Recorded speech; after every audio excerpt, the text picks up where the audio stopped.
focus on the work of Africa's regional internet registry and the role it continues to play in supporting a stable, secure, and resilient internet across the continent.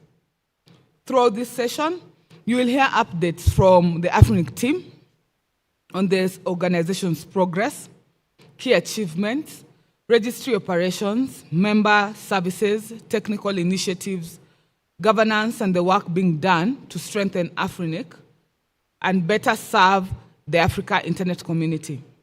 This is also your opportunity to engage with the team, ask questions, contribute to the discussions that shape the future of internet in Africa.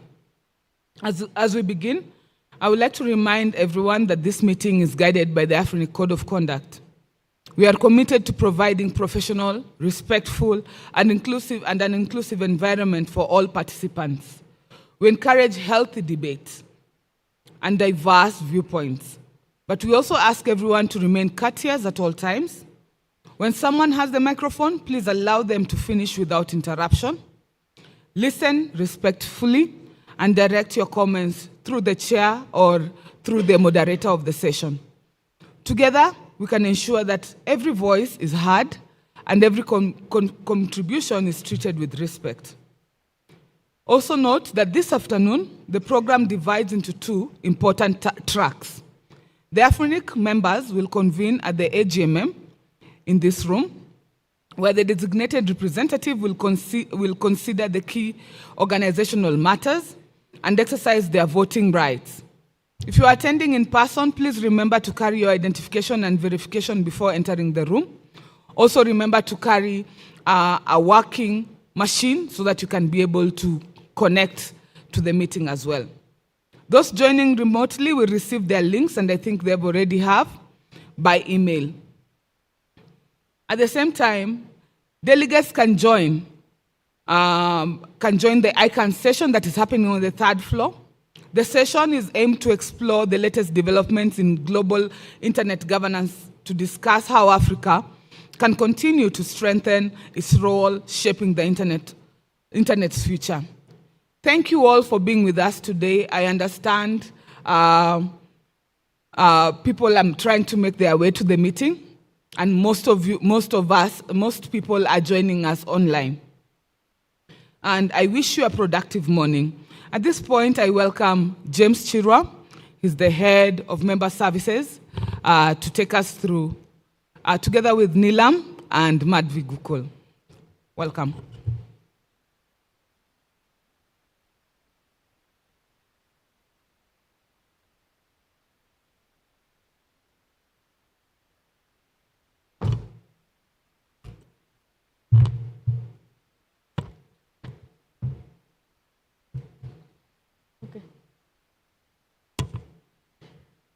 Good morning, everyone. Karibuni sana. Before we get into the session, I'll ask you a simple answer. How many of you have checked your email, connected to the internet, or sent a message this morning before coming to this session? Can we have the hands up? I can see a few honest people here, but also a few people who don't want us to know if they've checked their phone. Don't worry, we are not doing any audit of utilization here today. Whether we realize it or not, our day begins with the internet. Behind every email, message, video call is an ecosystem of people, an organization working together to keep the internet running, growing, and secure. Myself, Nilam Matubarat, IP Resource Analyst at Afrinic.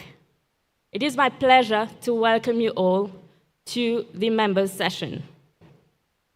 Over the next 2 hours, we'll take you through Afrinic services, governance processes, programs, capacity building initiatives, and the tools that help strengthen internet development. Whether you are a member, a network operator, a policymaker, or just someone very curious about Afrinic's role in the internet ecosystem, there is something here for you. So once again, Thank you for joining us. Let us begin with membership and registration services. Please join me in welcoming James Chirwa, Head of Member Services. Thank you.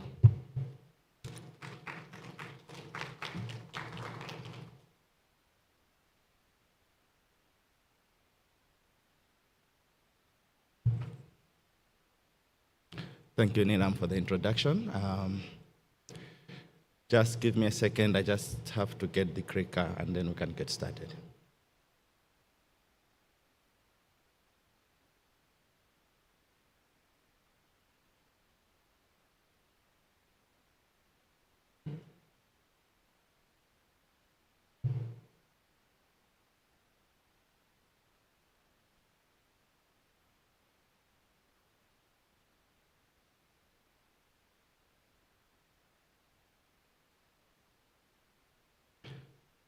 The slides are just getting prepared.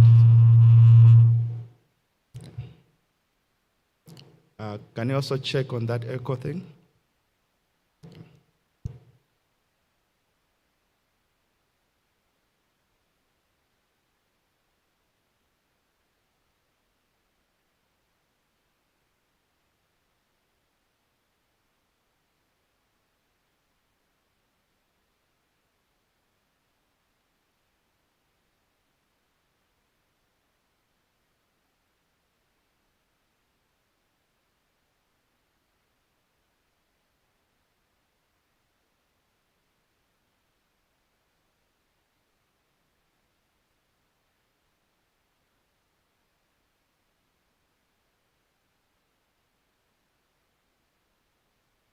All right, I think while we wait for the slides to come up online, up on the screen, I can simply start giving you the breakdown of what we're trying to achieve today.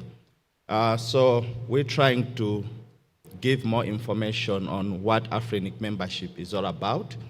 One thing that we get to notice is we are known as the Internet Numbers Registry. Management and delegation of IP number resources. One thing that most members think is that is the end of it. They do not realize that behind it there's the governance process, there's the PDWG process, the policy development process, the other services like resource public key infrastructure, internet routing registry, also capacity building services that we have. So what we're trying to do is to outline what is there beyond the IP number resources so that we can ensure that our members gain the maximum benefit from the services that we offer. So as you can see, the subject for the day is maximizing value from Afrinic membership. So this applies to those who are already members, but also those who are interested in becoming members or intending to be members. So my focus for today will be on the membership and registration service for this first part of the day. And my colleagues will take other parts, and I'll also come back to talk about RPKI, IRR, as well as reverse DNS. So, just to give a breakdown of membership. So according to our company's bylaw, membership is described into 3 categories. We have the resource members, and we also have so resource members are the members that come to request and get IP number resources from us. And the registered members are elected members who are elected to become company directors. And then we also have the other category of associate members. Associate members can be anyone who is interested in participating in the governance of IP, how the company manages the IP addresses, so they have a particular interest in what Afrinic is doing, and they can also attend the annual general meetings in an observer capacity. So in today's talk, I want to focus on members, because the resource members, because most of the other talks will also try to capture what they can benefit or what are the other expectations of what they can participate in as members. So a resource member is just an organization, like I said, that can come and get IP number resources for their network operations as well as servicing their customers. All they need to do is meet the eligibility criteria that we have, and also policy conditions that drives the resource management. Once they meet that, they're also expected to sign what we call the registration service agreement. This is the contract that binds the relationship between the members and Afrinic. Currently, we have about 2,566 members, resource members to be specific. So when we speak about the resource members as well, we do have two kind of resource members. You can be a local, what we call an LIR, which stands for Local Internet Registry, or you can be an end user member. The difference mainly is how you are going to use those IP addresses that you get from us. Local Internet Registry usually are those who are into service provision, internet service providers, mobile operators, acts as a service providers, while the end users are usually corporate entities who are involved in particular different venture, maybe finance, medicine, etc., and they want to publish or they want to run their infrastructure on these public IP addresses. So we do have those kind of two categories. Basically, both of them will get IP addresses, but there are a bit of differences in what the other one maybe have to pay for membership, and also the criteria that they have to meet to be able to become a member. Currently, these members would be able to access from Afrinic a minimum of /24 IP addresses in terms of IPv4, and a maximum of /22. This is based on the current policies that are in place. So I spoke about the IPv4. So these are the three type of IP number resources that Afrinic manages and also distribute to the region. IPv4, so this is the most adopted protocol at the moment, but as Afrinic, we'll see the next phase of IPv6 in my next slide. At the moment, we do have limited number of IP addresses. We'll see the stats in some of my slides ahead. As of February 2011, IANA gave out its last /8 to all the RIRs. So this has depleted over time. Most of the other RIRs, in particular, in specific, ARIN, LACNIC, as well as RIPE NCC, have exhausted their pools. Afrinic, we still have a little bit to give out to our members, so we encourage those who are operating their networks and they want to scale properly to be able to come and get resources from us. Only Afrinic and Epinic still have some resources, but these resources we are giving them, because the pool is really limited, we're giving them on specific conditions, for us driven by the policies. The next presenter will talk more about the policies and policy development addresses. That's slide just above /13, so that's not a bigger pool if you can consider the number of upcoming tech companies or even operators or even enterprises that needs to publish their services online. We do have another pool in reserve, which is about 4 million, and these ones will be, I think for those who were here yesterday in the policy discussion forum, you can recall that there were discussions that want to shift a bit how we manage these reserved pools. So depending on the outcome of those discussions, there may be a change and they will soon be made available. They may be soon made available, so to say, depending on the outcome of that discussion. In this year alone, we've been able to give out about 100,000 IP addresses, and we expect to triple that figure by the end of the year. Now, as I said, IPv4 is limited and it's being exhausted at the moment.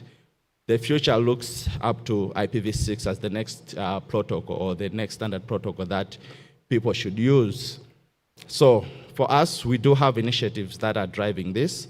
I think some of the initiatives you hear them when my colleague from our capacity building team is presenting later on. So we currently have issued about 11,345/32 in IPv6. While we do have that, only 27% of our members are currently using, they've currently deployed IPv6. That's 27% translate to about 700 of our members out of the 2.5 that I said. So there is growth, but it is not as much as the whole continent would wish for, taking in consideration that V4 is already running out. So you hear more on what we are trying to do, and you know what you can probably do to reach out to us if you need support in IPv6 deployment. The next resource that we manage is the autonomous system numbers. Currently, we do have we've issued out to members about 2,700. And also, this year, we've issued about 83. We currently have about 1.1 thousand AS numbers in our available pool. Simply, at least this year, earlier in February, we managed to get additional pool of AS numbers from IANA. So we do have a steady pool to give out to members, but as well, ASNs are still available at IANA. So members who have needs for ISN, please don't hesitate, or even non-members. If your networks require to be run within, or you want to run them with your own policy, routing policies, and please don't hesitate to reach out to us. Now, speaking about these all number resources, they have to be managed, they have to be governed in a way. Now, how do members get to manage these resources when issued? We do have what we call the, or how do the Afrinic as a region manage these number resources? The management is driven by the policies. So we do have a document that is called the Consolidated Policy Manual, which my colleague will talk more about the policies and the policy development process in the next presentation. This can be accessed from the website, and people can see the current processes, the current policies in effect. As a resource member, Afrinic provides you with access to what we call my Afrinic platform. This is the portal where you are able to manage both your account as a member as well as the number resources, and you can also access some of the services that will be spoken of during the day.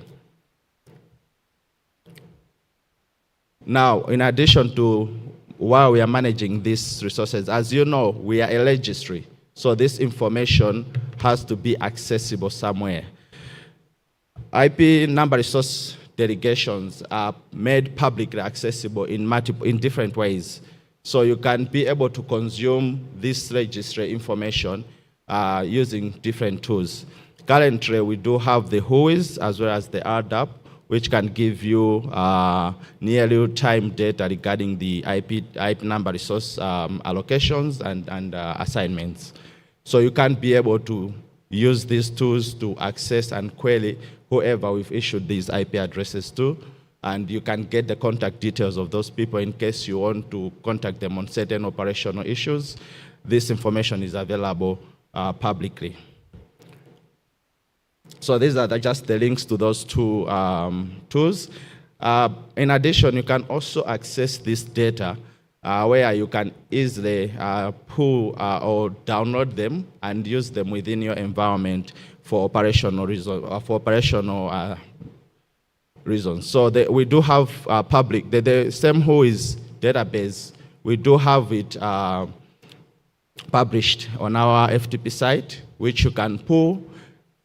Just to mention that in this particular version, it is usually to a maximum of 24 hours delay, but also we remove private or private identification information, so you will not get information of personal, or you not get personal information from this particular database. However, you can use it for different operational reasons based on the allocation details, country codes, etc., etc. So that brings me to the end of my presentation for this part of the session, and I'll hand over to Nilam to proceed. Thank you for your attention.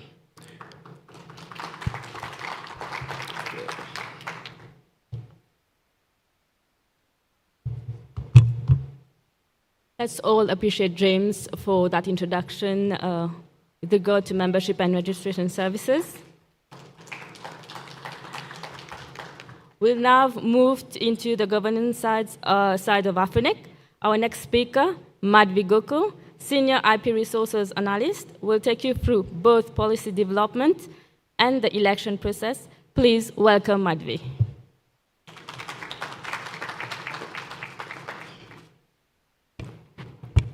Thank you, Nilam.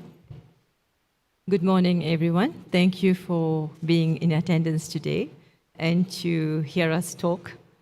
Can we have the slides put up, please? So I'm Madhvi Gokul. I work as the Senior IP Resource Specialist at Afrinic. If you were in attendance yesterday, you saw us having a full day packed talking about policies and everything, but today is just a summary. So you'll only hear 15 minutes of presentations, so please bear with me. So what are the resource policies? Okay, we talk about policies. You've heard James talking about the consolidated policy manual. Members, when they come and request resources, they are told about policies. Sometimes they know about the policies when they are requesting for resources, and now they have to go and read up or find information that is required, because in their mind, all they need is IP addresses. All right, so resource policies are the guidelines, okay, that enable Afrinic to manage or distribute the pool of IP resources. I'm talking about IPv4, IPv6, and AS numbers, okay, that it has, and it manages it for the organizations in its service region. So we cover the African continent and the Indian Ocean islands, right? So these resource policies are guidelines. Whatever they mention, the members have to comply with them, and Afrinic as well has to comply with them. James spoke about the minimum allocations or maximum allocations that can happen at this moment. It's a /24 and a /22, right? Afrinic staff can't go beyond that, okay? So Afrinic, we have to comply with the policies as well as the members. So what happens in there? The resource policies, they are developed using a bottom-up policy development process. Those in attendance yesterday saw the policy development process, one aspect of it in action, all right, because the process started at least a month or more than a month ago, all right, for the resource policies. And yesterday was one part of it, and then the next part is ratification or implementation or back to the list for discussion. But I have the steps here, so we'll talk about that, right? So the bottom-up process, anyone in attendance of the yesterday's public policy meeting could participate. We have a mailing list to which anyone of our membership community can subscribe, okay, and then participate on the mailing list. All you need is an email account, your laptop, and an internet connection to go through the policies and comment, contribute, enhance, or if you oppose, you are free to say so. So the process starts with a proposal from a member from the Afrinic community saying, this is a problem statement, this is how I propose, or a group of authors, how we propose to solve the problem, okay? Then there would be consultation and discussion within the policy development working group. So where does that happen? On the resource policy discussion mailing list, okay? There the discussions will happen. The authors will get the feedback. They may want to review their proposals. So if you check the proposal versions on our website, you'll find that you have draft 1, draft 2, or sometimes draft 7 or draft 8. All right. So once the consultation has happened, all right, the third step is consensus determination. The consensus determination happens at a public policy meeting, which we organize in hybrid mode. It happened yesterday, and it will happen at future Afrinic meetings as well. So what we call the public policy meeting, there we have two persons selected by the community who will verify whether there has been consensus within the community regarding the policy proposals. Okay. Once that happens, I'll use this as an example too. The policy proposals that reached consensus will undergo a phase, what we call last call, where final comments can be received. Anything that was perhaps not seen in the older discussions, there could be something new that comes up. So the last call period allows that to happen. Once the last call period is concluded, then the PDP co-chairs will actually prepare a report. They'll send it to the Afrinic board, okay, recommending ratification. Once the Afrinic board ratifies the policies, these policies come to Afrinic staff for implementation. Okay. So all the implemented policies. So once the policies are implemented, then we put them in a document, which we call the consolidated policy manuals. Because at the moment we have about, I think we've reached 30 or so resource policy proposals that have been implemented by Afrinic.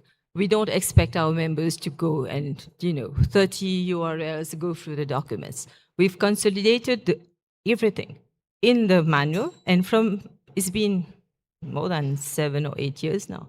And from there on, any changes that are being brought, they brought through the proposals, but they impact in a section of the consolidated policy manual. So the policy manual is the Bible for our members and for Afrinic, because, like I said, we both have to comply with the policy stipulations. Okay? So any change in an implement policy, if a policy has been implemented and there's an issue, okay, members are facing an issue. Now, that issue has to be addressed through the policy development process again. All right? So that's why during the discussions, it's good to look as in detail as possible. What are the possible impacts, so that if there's anything to correct, we correct it at the time of the discussion. Okay? Otherwise, we'll have to go through the policy development process again to fix whatever is not working in the manual. Okay? And upon implementation, the resource policies will apply to our members, all the resource members, the 2,500 members, they will apply to them, and also to any organization that is planning to become a resource member in the future, near future or far future. Yeah. I always have the slide. All right. My resource numbers is a bit less than what James provided. We have more than 2,500 resource members. Okay. Out of those resource members, only 122 of those 2,500 plus members are subscribed to the RPT mailing list. Okay. And I'm sure, yes, even yesterday, during the public policy meeting, while the room was quite full, they were not full with our resource members. We also had people coming here attending in their individual capacity, right? So the engagement rate of our resource members is very low, okay, on a topic that affects them, all right? The resource policies impact them, okay?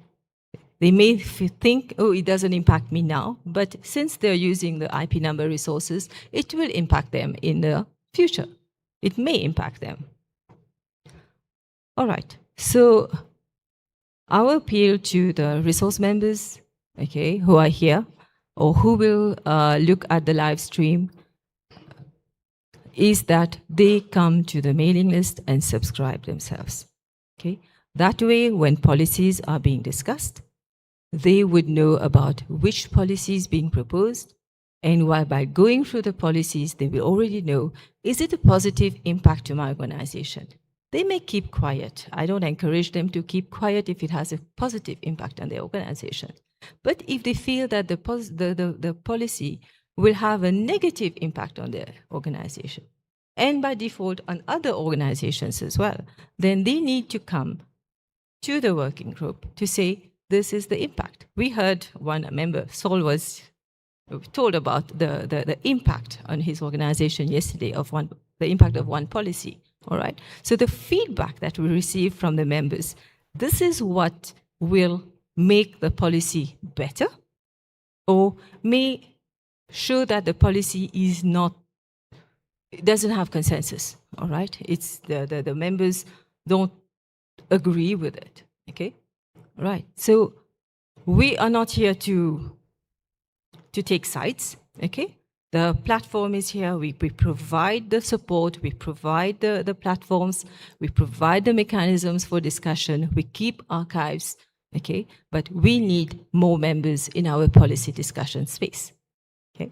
There's another mailing list. What we have, the members discuss mailing list. All right. That is a mailing list to which only resource members need to subscribe to it, of course. And that is the environment where resource members can discuss something that impact them. All right. And we require you to subscribe. We don't subscribe you forcefully to it.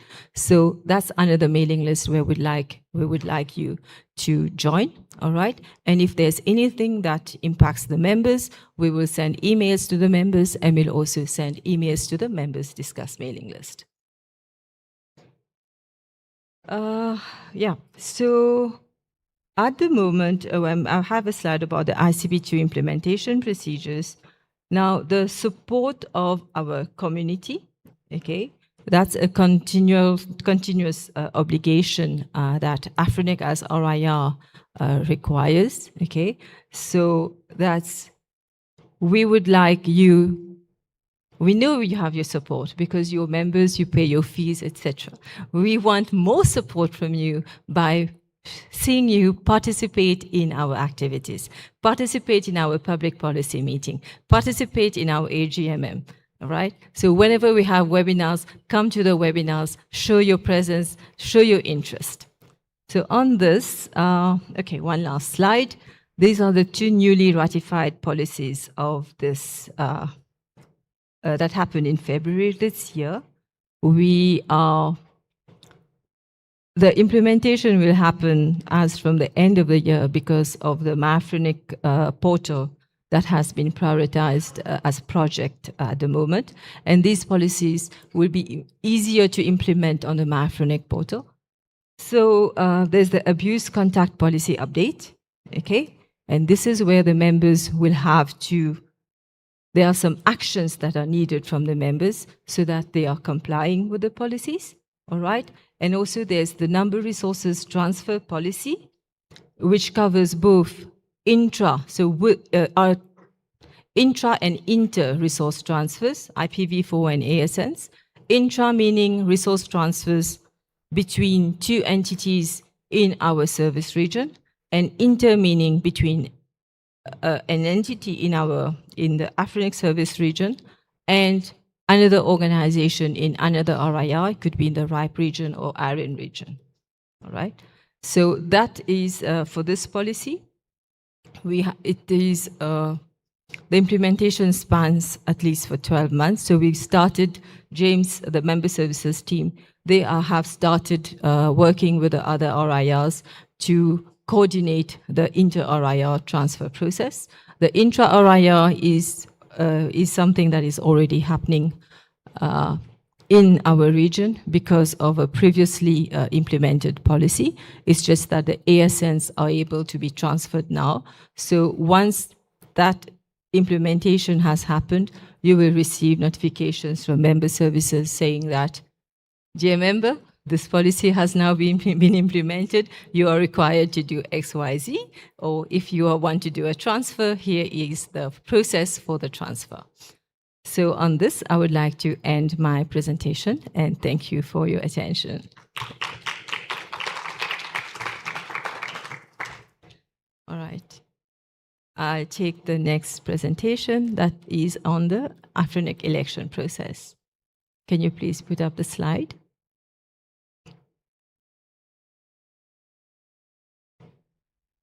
All right, the Afrinic elections process.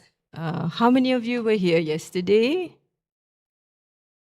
Okay, some of you were here yesterday.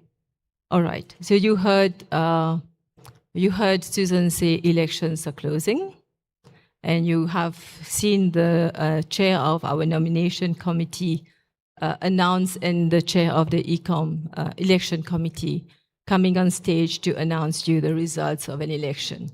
All right, that was at the end of the day. It was for the 2 ASOAC seats. Now, Afrinic conducts elections. Why does Afrinic conduct elections? So I'm going to talk to you about it because we've been doing elections for a long time, but since last year, we've had a more, I would say, we've refined the process, okay? And there's something that we need from our resource members too. So I'm going to talk to you about that. So why does Afrinic hold elections, right? So the constitution of Afrinic, what we call the bylaws of Afrinic, has certain sections that relate to elections. I've only taken one part of it, the section 721. So members, meaning resource members, shall be entitled by majority vote on the day of each AGMM to elect the directors. Okay. Last year we did not have, because of the governance issue, I'm not going to delve into that, we had to hold the elections of the directors. So 8 board seats were up for election. Okay. And so when we talk about, so that's the constitution, Afrinic has to hold elections. We know who have to vote, resource members. Okay. And then the bylaw gives guidance as well. We need to have election guidelines. We have to have committees that are set up, the electoral the election committee and the nomination committee. Election committee is consisted of staff members, while the nomination committee consists of volunteers that satisfy certain criteria in the bylaws, all right, and in the election guidelines per se. So the election guidelines is the document that guide any election. We have an election guideline for this year. Okay, it's on our website, elections.afrinic.net, and in there we have detailed all the open seats that happen that are up for election or selection for this year. Okay. So the eligible members are those who have signed the registration service agreement. That's why I say they are resource members. And when we talk about elections, that's where we also have the voters register. I mean, we all live in democratic countries, so we have our electoral commission who maintains a list of who gets to vote, all right? And they maintain it on a regular basis. So we follow the same principle, all right? So since last year, for the September 2025 elections, we started building a voters register, okay? So what goes in the voters register is the names of the individuals. So each resource member gets to vote, all right? Resource member is an organization. So the organization has to delegate a person representing it who will actually cast the ballot on its name, right? So this is that individual, we call him or her a designated representative, okay? So they will speak on the name and they will vote on behalf of their organization, right? So that designated representative, there's a process for the organization to inform Afrinic as to who will represent them in elections at the AGMM, on the during the PPM. Okay, there are multiple during SGMMs there. So based on that, we will then know and contact or communicate with that individual about any elections that are happening or any instances where their presence is required, right? So then we have, so the designated representative becomes then the designated voter for that respective organization. And at voting time, yesterday we had the ASOAC results announced. Elections started a week ago, so those designated voters received an email from Afrinic with instructions as to how to cast their ballot, right, with the timelines, etc. And we trust that they did their role. They voted, of course, because we saw the results, and we adopted the results. And the election guidelines, okay, clearly stated that, I'm taking yesterday as an example, that the candidate with highest number of votes will serve a 3-year term on the ASOAC, and the other one will serve a 2-year term, okay, the second highest number of votes. So we have to comply with the election guidelines, and now the ASOAC will have a full slate, so 3 representatives from the Afrinic region. Okay, yeah, Saul is happy. So that's one example, right? Now today there is the AGMM. Right? So those designated representatives are aware of the AGMM that is happening this afternoon. They have been receiving instructions. They have been receiving continuous communications, and we hope that they will be present.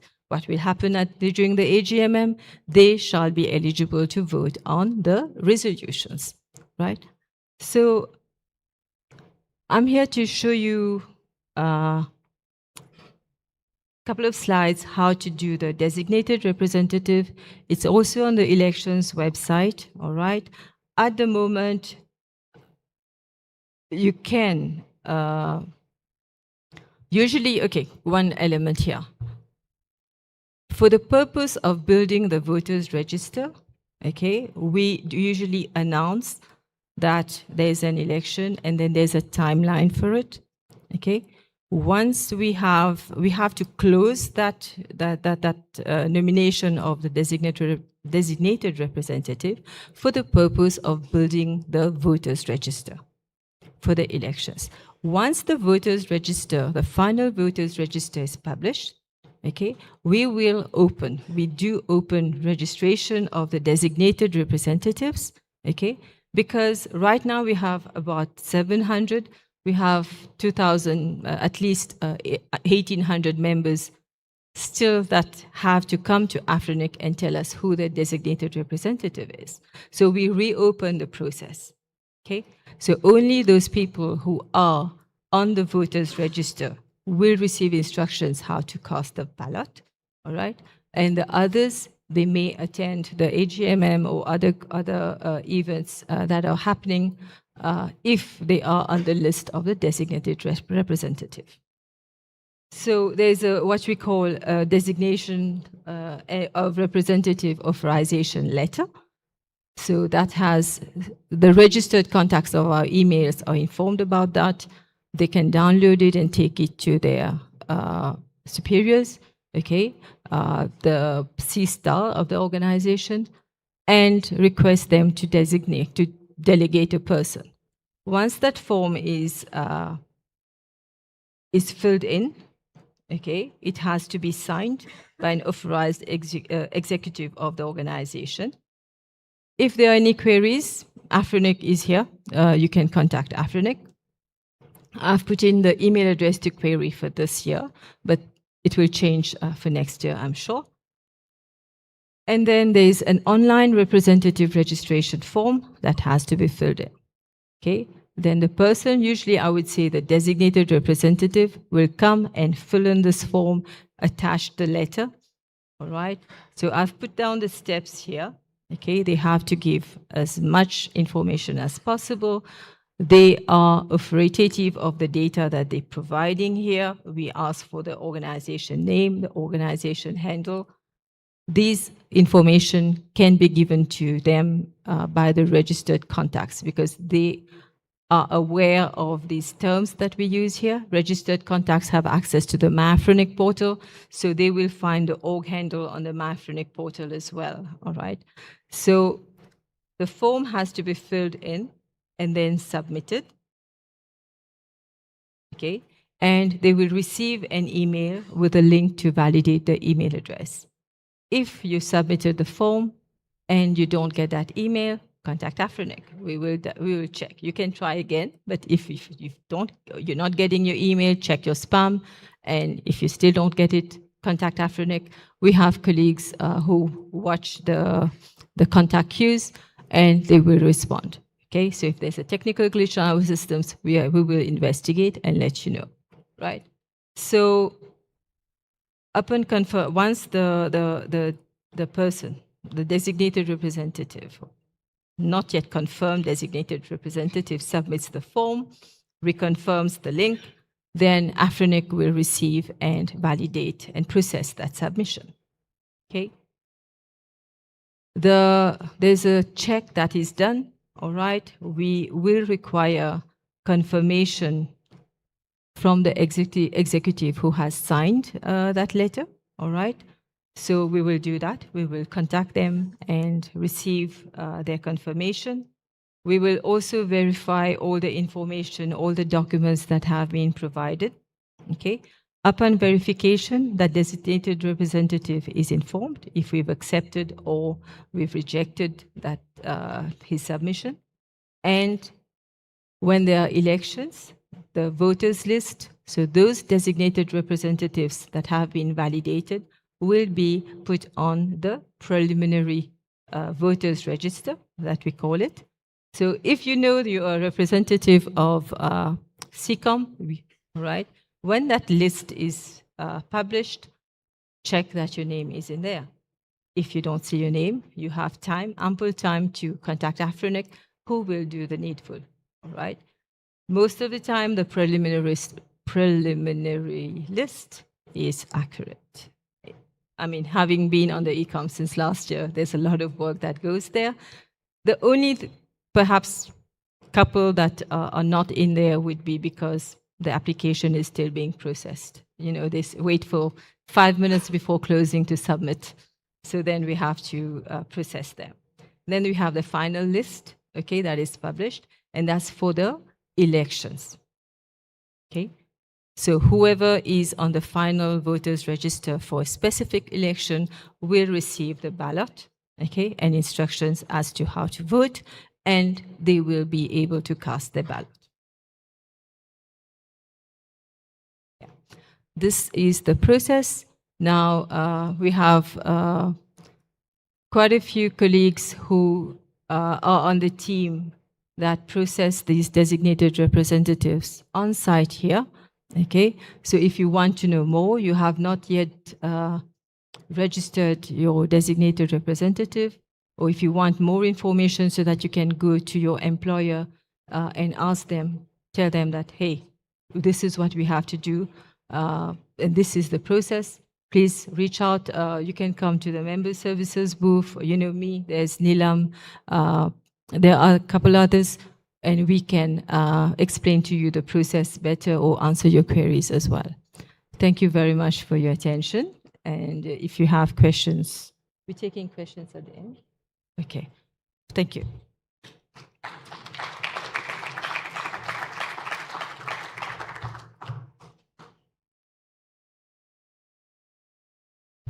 Thank you, Madhvi, for the insightful information. So far, we have covered membership, policy development, election. So before we take a short break, we open the floor to questions. If you have any question, please don't hesitate, come forward. And if you have any comment also, please come forward to the mic. Those online, raise your hand, we'll give you the mic. Please do take that opportunity.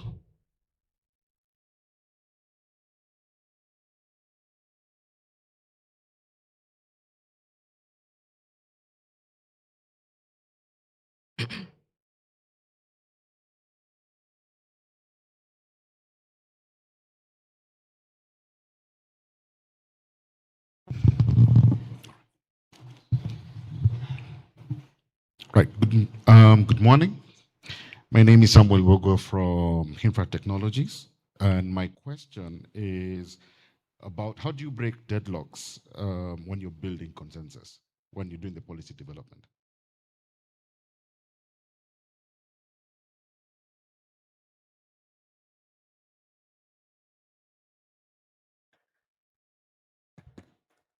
Okay.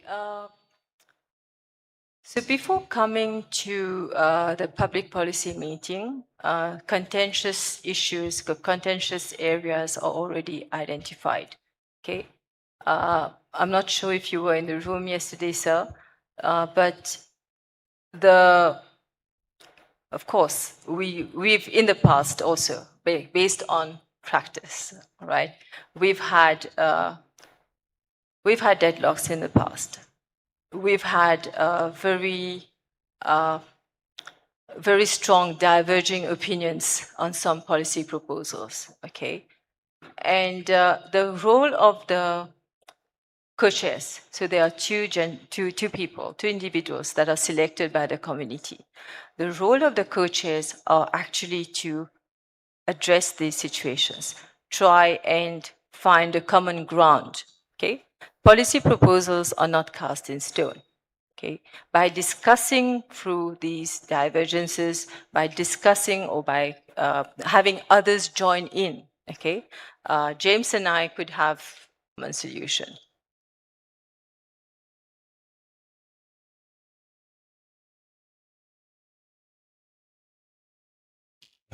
I want to speak French. Ok. Nikes Yapoga de la Côte d'Ivoire. Ma question, c'est sur le représentant désigné. Est-ce que, sur la modification du représentant désigné, est-ce que la modification se fait uniquement lors du processus des élections ou on peut modifier le représentant désigné à tout moment? Ok, je peux répondre en français? Oui, bien sûr. Oui, merci pour votre question. C'est une excellente question et j'aurais dû l'adresser dans ma présentation. Oui, si le représentant désigné a changé dans l'organisation, okay, l'organisation a le devoir, en fait, de contacter Afrinic pour lui dire Monsieur Paul était notre représentant désigné et il n'est plus avec l'organisation où il a d'autres fonctions. Il est remplacé par Monsieur Jacques. Okay? À ce moment-là, on va le guider. Il y a la procédure, il y a la lettre et tout qu'il faudrait donner plus d'informations. Okay? Et nos collègues à Afrinic vont procéder à mettre à jour, okay, la liste, le nom du représentant désigné de l'organisation. Okay. Ça, c'est possible. Et si vous voulez le faire ici aussi, contactez-nous, on pourra le faire. C'est assez rapide. Les délais. C'est assez rapide. Ça se fait instantanément, c'est assez rapide. Quels sont les délais? Je n'ai pas compris la question. Quels sont les délais? Est-ce que ça se fait de manière automatique? Le changement, est-ce que ça fait de manière automatique ou ça prend des semaines? Combien de jours? Combien de temps que ça prend? Ok, le temps que ça va prendre dépendra du volume de requêtes qu'on a. Ok, je ne peux pas vous commit. Merci. Ouais.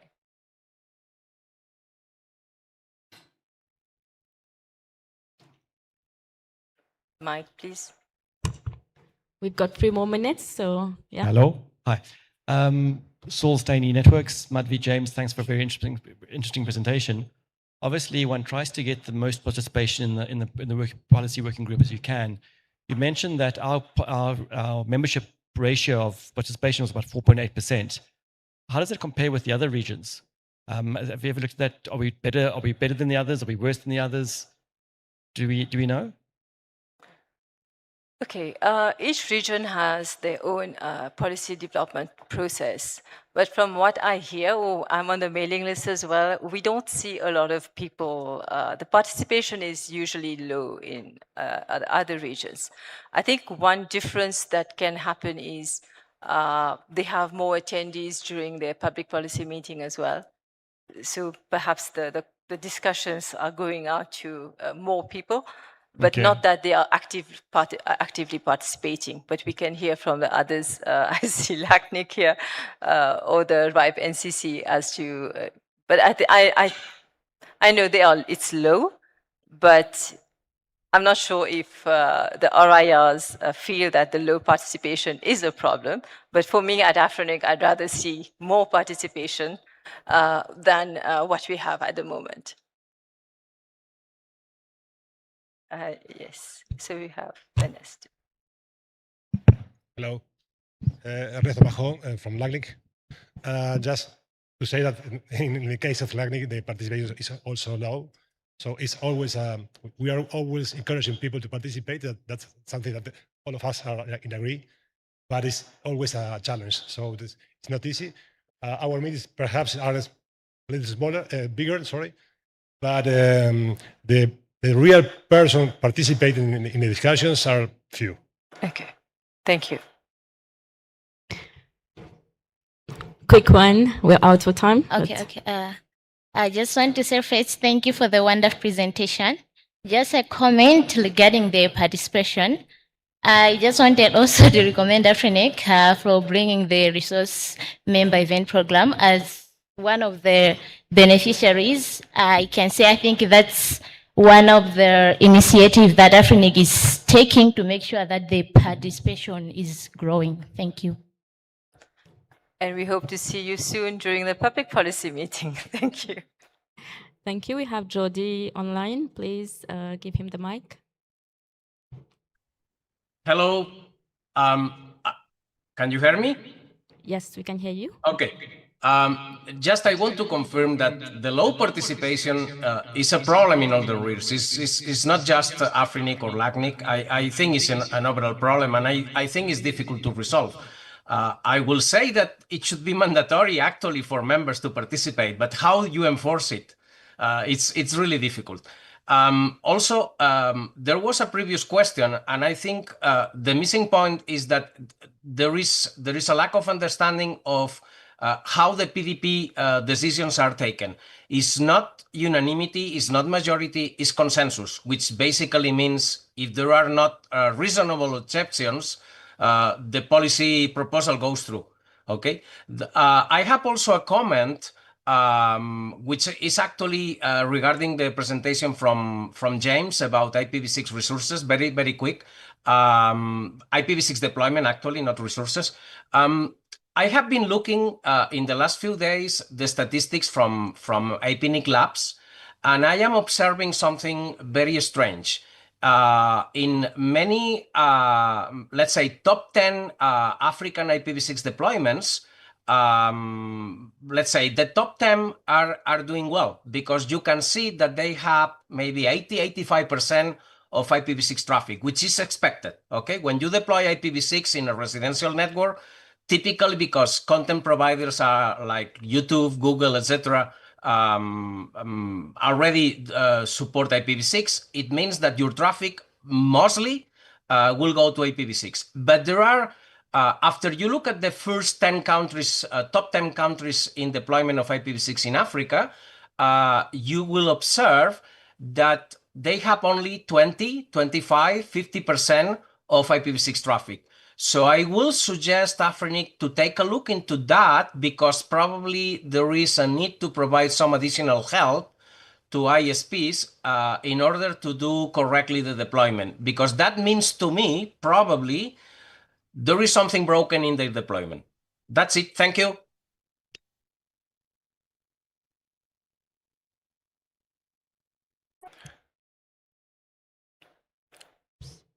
Thank you for your questions and contributions. If you have any other question, please keep it for the second half of the session. We will now take a short coffee break, but please be back at 10:15 sharp, and we'll continue with the second half of the session, which will cover fellowship and member event support, e-learning and IPv6 development support, services like OPKI, RIR, and reverse DNS, and also DNS program. Please enjoy your break. See you soon.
The invention of the steam engine and electricity drove the first industrial revolution. The availability of high-speed internet connectivity and digital technology is a transformation that is creating a new industrial revolution. A new revolution accelerating the East African region making 3 of our countries part of the top 10 fastest growing economies on the continent.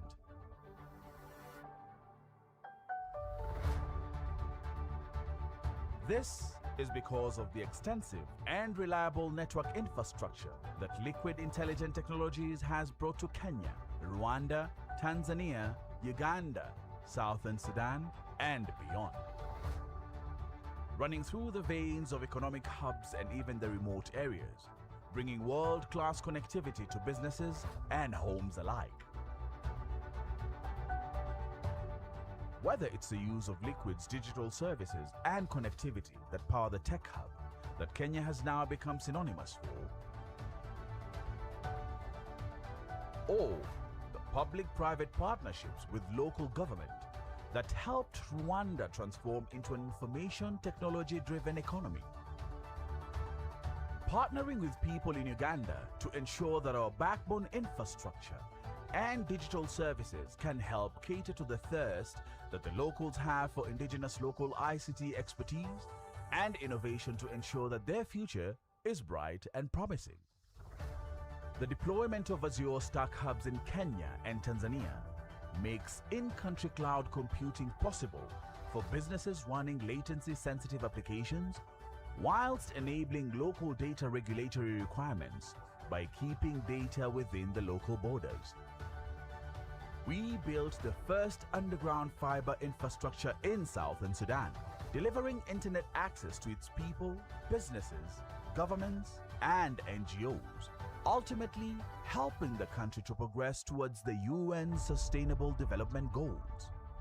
Whether it's leveraging our unique African intelligence, digital services, and network infrastructure to develop African solutions, transforming sectors like financial services, manufacturing, retail, agriculture, healthcare, and hospitality.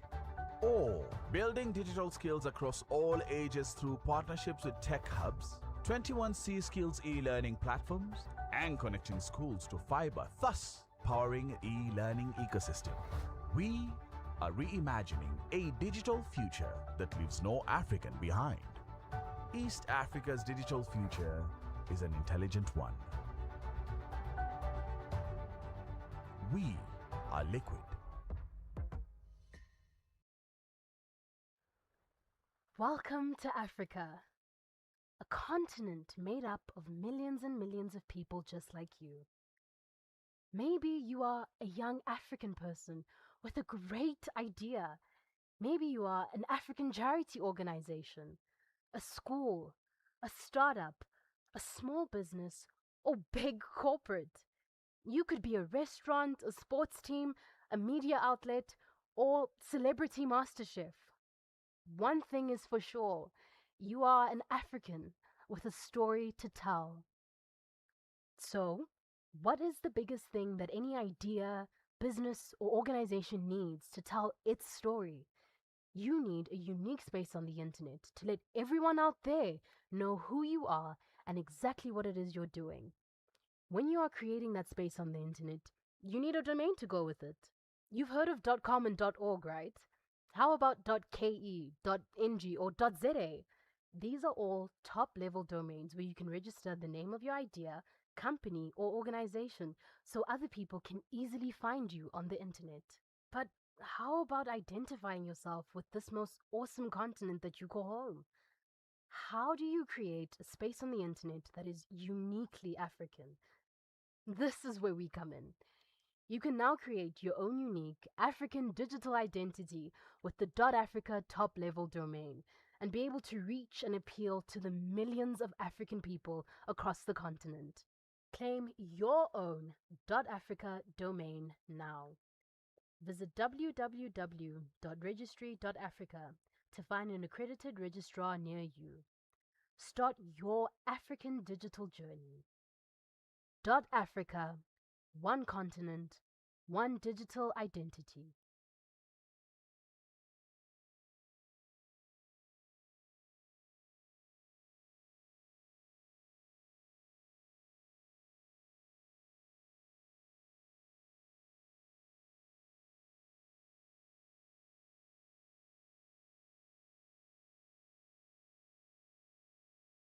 The new GTLD program. Next round. 10 things you always wanted to know about GTLDs. ICANN is preparing to open a new round to accept applications for new generic top-level domains. Top-level domains, or TLDs, are the part of an internet address that comes after the dot. For example, in the domain name ICANN.org, the characters ORG identify the TLD. The internet started with just a handful of GTLDs. Today, there are more than 1,200. That's because of ICANN's new GTLD program, which launched in 2012. Today, ICANN is preparing to start accepting applications for new GTLDs. This time, we want you to participate. The Internet's domain name system can support domain names in multiple scripts and TLDs longer than 3 characters. A GTLD can be a source of revenue through the management of domain name registrations and renewals. An organization operating a GTLD can provide users and customers with confidence in its security and legitimacy. Remember, applying for a TLD is not the same as applying for a domain name, which any individual can do. When you apply for a GTLD, you're applying to operate a registry, a key part of the DNS ecosystem. The registry operator generates the zone file that allows computers to route internet traffic to and from TLDs anywhere in the world. All GTLD applicants have to demonstrate that they have the financial and technical ability to operate a registry. Getting prepared to apply for a GTLD requires looking carefully at the investment involved and weighing other considerations. The costs associated with applying for and operating a TLD are beyond the reach for many. That's why ICANN created the Applicant Support Program. The ASP provides financial and non-financial assistance to qualified, eligible entities. So, if you are a charitable organization, nonprofit, IGO, indigenous or tribal peoples organization, or a small business operating as a social enterprise or in a developing economy, you may be eligible for support. The deadline to apply for assistance through the ASP is November 19th, 2025. If you'd like to find out more, send us an email.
The invention of the steam engine and electricity drove the first industrial revolution.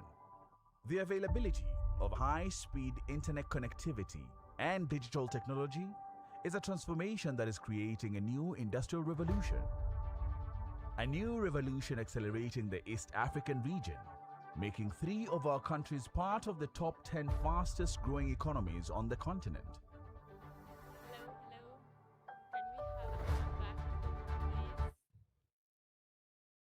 Extensive and reliable network infrastructure that liquid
Hi again.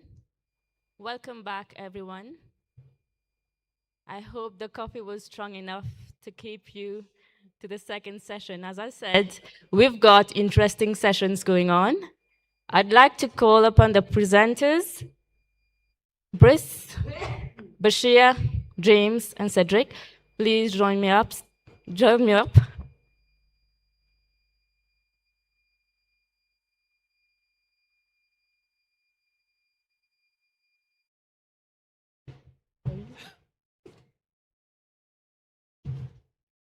So now we move into Afrinic's work and supporting participation and engagement within the internet community. The next session focuses on the fellowship and member event support programs, which help to bring more voices in Afrinic events and discussion. Please join me in welcoming Brice, Stakeholder Development Manager. Thank you.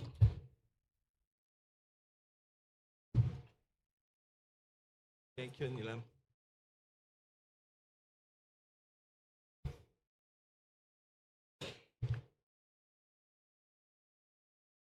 Good morning, everyone, and welcome again for this Afrinic 37 policy meeting and the event. So I'm going to take you through some of the Afrinic initiatives that we have for the community and members. So I'm going to be focused on the fellowship program and the resource member event support program.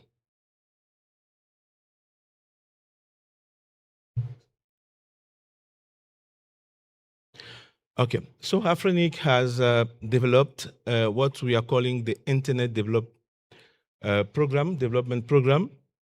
That is an initiative that we have for our community at large, where we are supporting many internet-related events, when we are supporting some initiative in the different countries in Africa when they are related to the internet development. And to make it happen, we have it was like 6+1.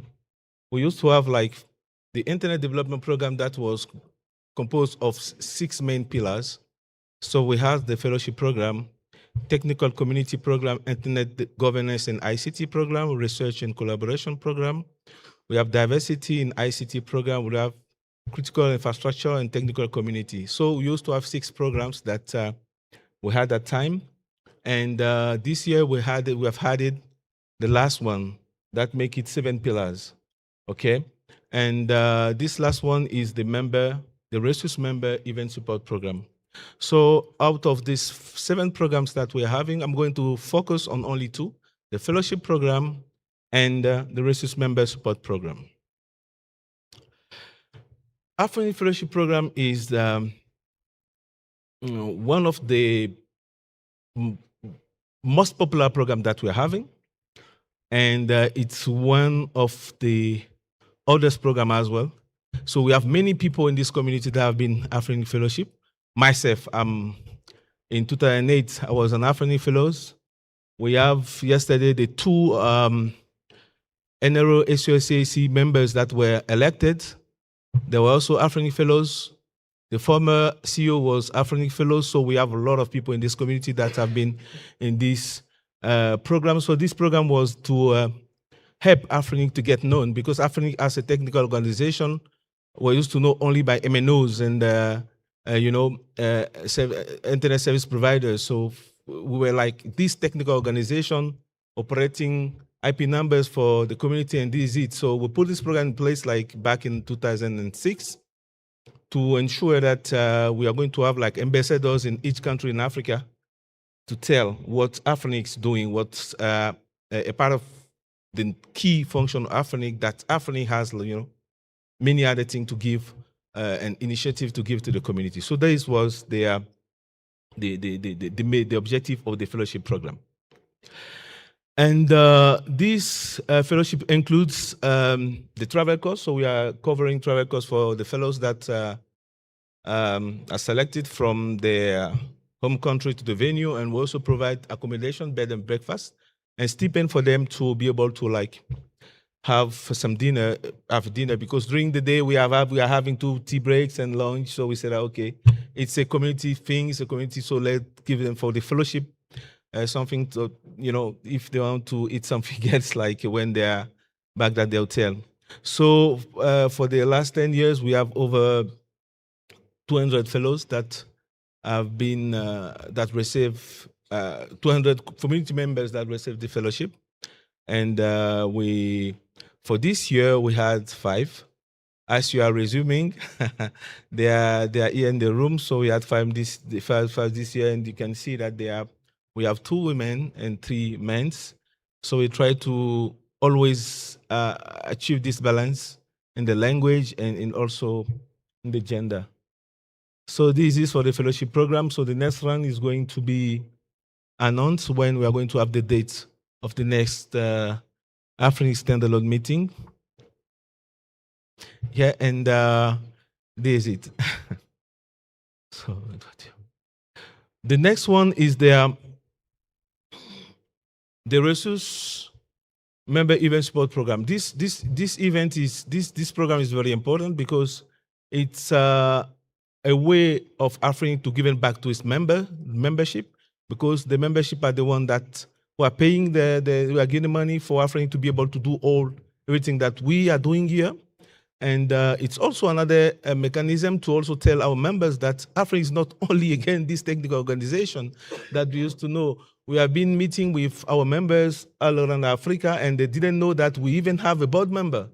They didn't know that we have something like a resource policy discussion. They didn't know that we have non-com, e-com, GovCom, and they were like, okay, for us, it was just, IP addresses, and this is it. So this is how Afrinic wants to also get its resource members to the crowd and ensure that they are participating to what Afrinic is doing. As you realize, my colleague shown you the statistic of how the percentage of members that we're having in our different mailing lists, as you can see, is very low.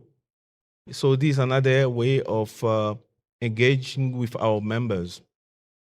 So the support covers the travel cost. It's return ticket, also accommodation, and because they are the members, they are our members, and they have the boss. They are the VIP.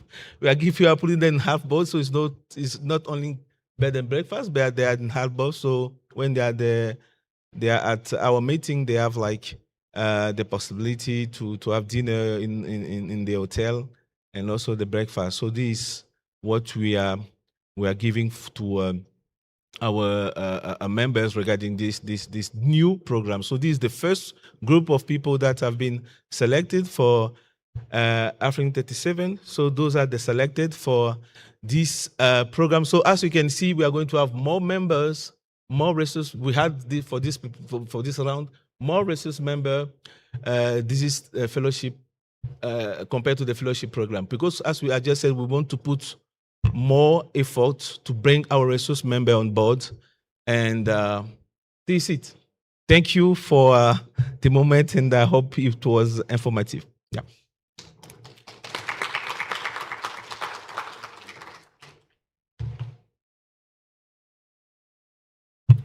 Thank you, Bryce, for the insight with regard to Afrinic Fellowship and member event support programs. We now have to shift the gears. So into building technical skills and supporting the next generation of network professionals. So next is e-learning and IPv6 development support initiatives. Please welcome Bashir Angode, Certification Program Manager. Thank you.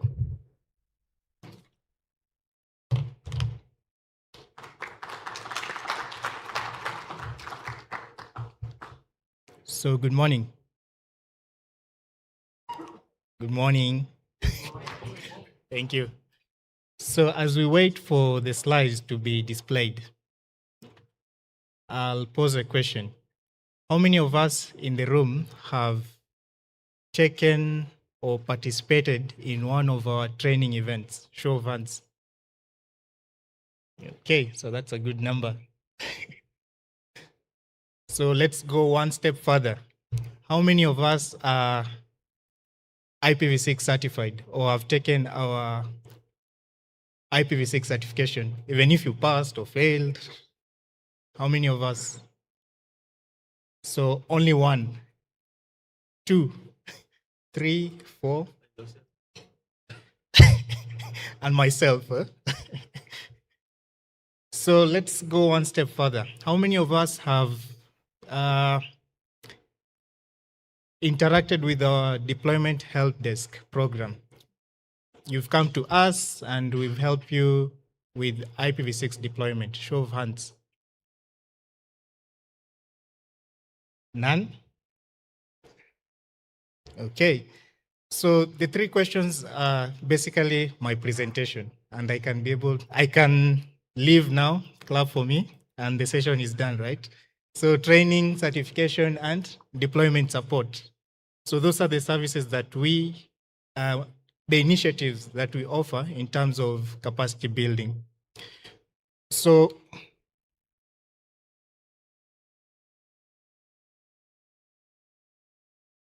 yeah, so training, deployment support, and certification. So in terms of training, we offer face-to-face trainings, and we've been doing training since 2009, right? Face-to-face trainings. And in 2018, we changed strategy to focus on e-learning, right? Because previously, when you're organizing a face-to-face event, we could only reach 35 engineers max, right? So let's say we are planning a training event in Nairobi or in Kenya.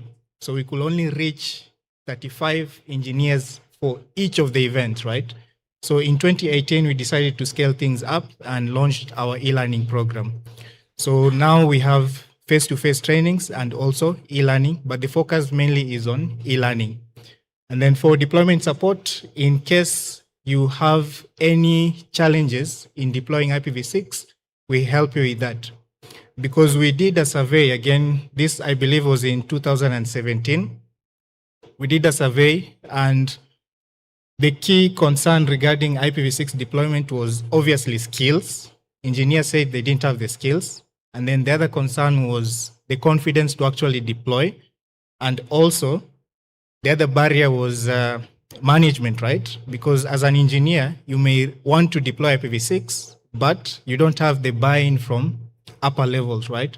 So those were some of the concerns. And deployment support addresses the concern of engineers not having the confidence to deploy IPv6. So we work with you step by step and help you deploy IPv6. Then certification, we introduce certification because, and I believe you've experienced this, right? Let's say you're attending a 5-day training on IPv6. You'll attend the training day 1, day 2, day 3, day 5. You give us awesome feedback. The training was awesome, great. Next Monday, you've forgotten everything after 1 week, right? It happens, right? And maybe even when you're attending that training, you're not even serious. You have other things that you're working on, right? So with certification, nowadays, all our trainings end with a certification exam, right? So we'll do a 3-day training, IPv6, and then on the 4th day, we do a certification exam. So what this means is that when you're attending this session, you know there's something at the end, right, of this 4 days, right? So it becomes more serious and you can be able to learn the concepts much more efficiently, right? So those are our 3 initiatives: training, deployment support, and certification. In terms of stats, so as of today, we have 10,000 plus engineers trained, and out of those, we have 357 certified engineers who've taken our certification exam. And up to this date, we have 586 deployment KPIs. So basically, deployment KPIs, we break down IPv6 deployment into small milestones, right? So for example, if you are an operator and you don't have an IPv6 block, you're an Afrinic member and you don't have an IPv6 block, that's a KPI. You come to us, we help you with an IPv6 address plan, you do your estimates, and then you make a request for IPv6, right? Once you get the block, the next step will be for you to advertise, right?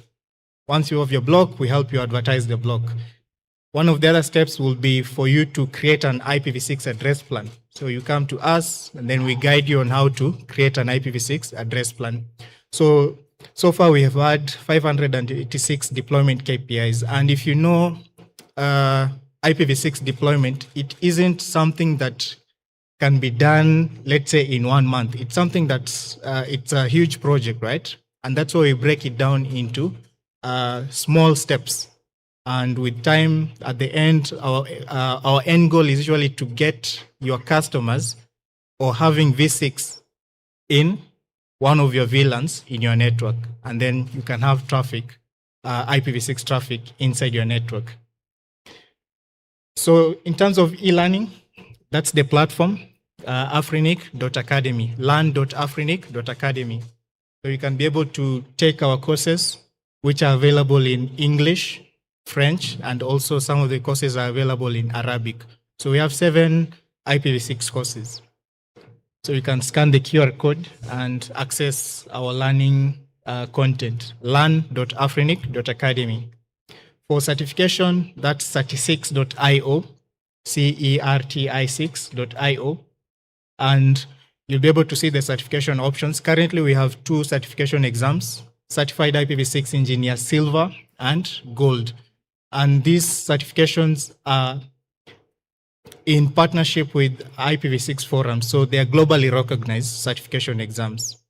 So all the information is on that platform. Then in terms of deployment, if you want us to help you deploy IPv6, so that's the QR code, afrinic.academy/deploy. So you can see all the requirements and we'll be able to assist you with your IPv6 deployment. So our focus this year, 2 initiatives that we started, we have what we call the Government IPv6 Accelerator and the University's IPv6 Centers of Excellence. So we realized that many, and maybe you've experienced this in your countries, right? Regulators will come up with mandates for deployment of IPv6, let's say by end of 2026 or end of certain, maybe by 2027, you need to have deployed IPv6, right? But if you've noticed this, it rarely works, right? Because first of all, the regulators themselves have not yet deployed IPv6, right? So how can you be telling operators to deploy IPv6 with mandates while you yourself haven't done it, right? So the initiative that we started, the government IPv6 accelerator, so we work with governments for them to be the pioneers on deploying IPv6 in their own networks, right? And then once they have the deployment done and they have the relevant skills in their own networks, it becomes easy to put out mandates for others to deploy IPv6, right? So far, we've worked with Botswana, Bokra. This year we had an initial training event with them, and then we're also going to do a follow-up deployment activity or a deployathon later on in October. The university's IPv6 Center of Excellence, same thing, right? But this time around, we are focusing on universities. So universities have lesser requirements than your typical network operators, right? Because for universities, it's easy for them to deploy IPv6 and deploy new technologies, right? Without the usual constraints that other operators face, right? So we have the university's IPv6 Center of Excellence, and in this program, we train university IPv6 engineers and then also help them to deploy IPv6 in the university's networks. And if you look at universities also usually have a lot of users, right? And it's an avenue for us to have IPv6 deployment being pushed really, really quickly if it works. So in case you're a university, you can talk to me and we'll be able to plan the next step. For the government accelerator and also the university program, so it's in three categories, right? Three events that are happening. The first one will be certification, training and certifying engineers. And at the same time, we have another launch summit whereby we work with CTOs, IT directors, policymakers, and senior executives to come up with IPv6 national or action plans, right? So as engineers are being trained, we're also working with the executives. So this means that chances of IPv6 being deployment are higher because executives are also involved as we're training the engineers, right? As opposed to just training engineers, we leave and then nothing happens after that. And then once we do the Kickstart event or the launch summit, 3 months later, we come to on-site again and do a deployathon. So this is an event whereby it's not teaching, it's not talking. So we work on your network and come up with configurations based on your network, address plans based on your actual network. So those are the three events regarding the IPv6 accelerated program. So if you're interested on that program, you can scan the QR code. If you work for a regulator, an MDA, ministry, department, or agency, you can scan that QR code and you'll take an assessment. And once you finish the assessment, one of my team members will be able to reach out to you and we can initiate the program. So finally, this year we're also launching what we call the Community Trainers Program. So with the Community Trainers Program, we are looking for engineers in various countries to help us scale deliveries of our program, right? Because we are looking for ambassadors in the various countries to help us scale the various training programs. Because if I'm in Mauritius or wherever I'm based, right, it may be hard for me to travel and also the cost involved in traveling to the various countries, right? So we're looking for ambassadors in the various countries who will be able to assist us in delivery of various programs that we have. So again, if you're interested, I have 2 forms which you can fill, one in English on the right, and then on the left in English, the QR code, you can scan it. And on the left, I have a survey in French, which you can fill in, and we'll get back to you. So thank you, and I'll take any questions later on.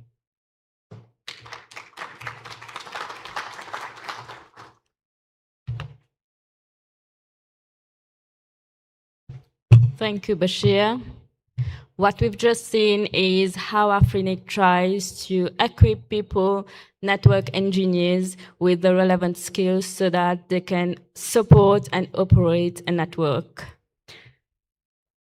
So now, to take us into the IRR, RPKI, and reverse DNS services, I would like to call upon James Chirwa, Head of Member Services, back to the mic.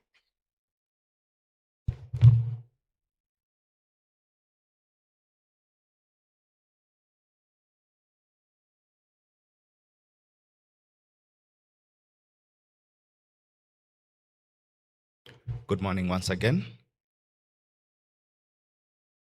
In this part of the morning, I'll be taking you through the other services that our members benefit from us once they have received their IP number resources.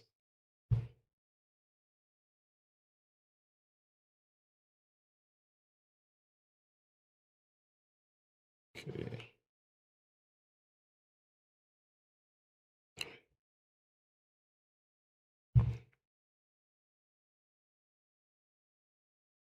All right, so this morning I'll be looking at RPKI, Resource Public Key Infrastructure, Internet Routing Registry, and Reverse DNS.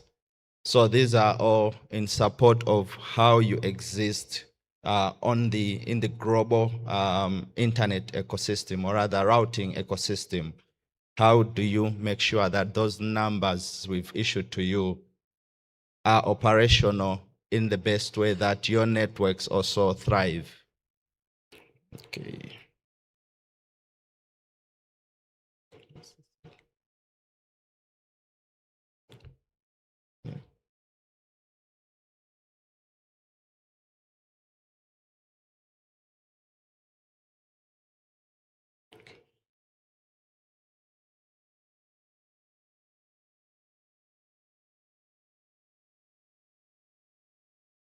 All right, so first and foremost, I will look at the Internet Routing Registry.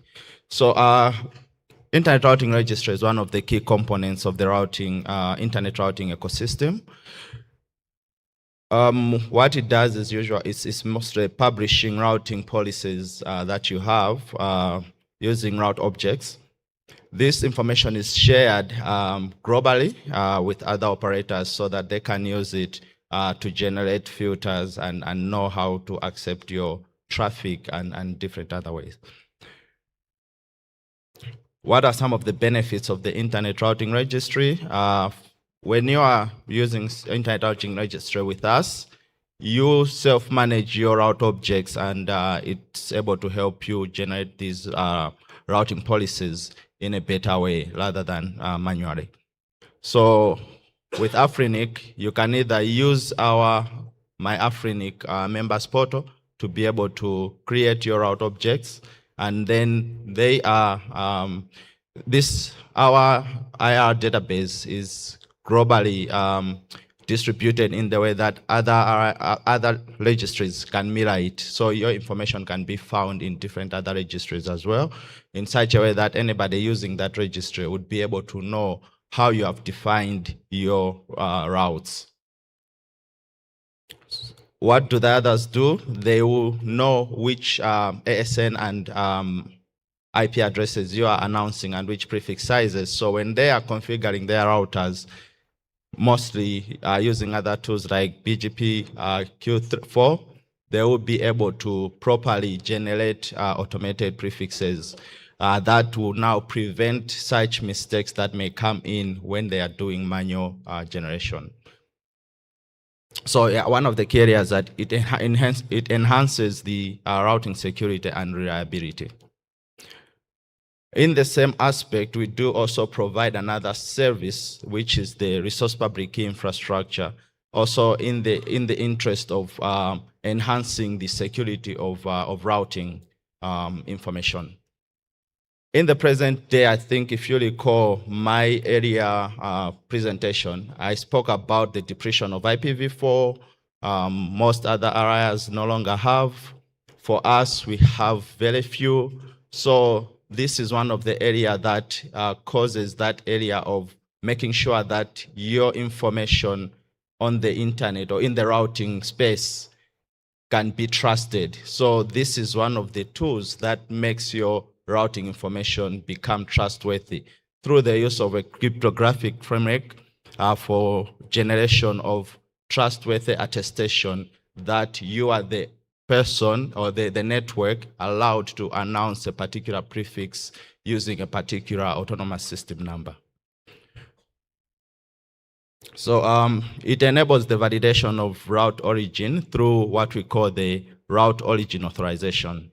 So if you are a resource member with Afrinic, we give you access to a platform for generating this route origin authorization, which simply says, this is my network and this is the allowed AS number that should publish it to the internet.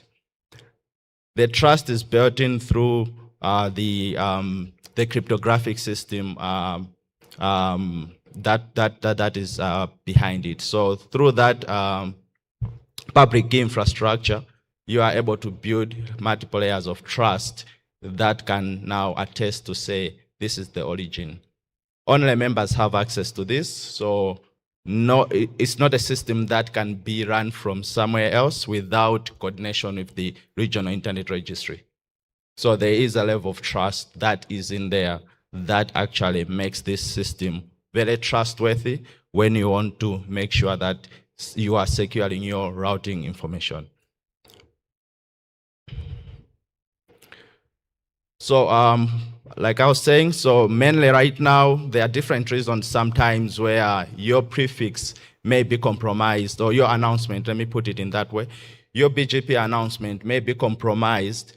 Sometimes it could be intentional, where somebody may practically announce your prefixes without your authorization.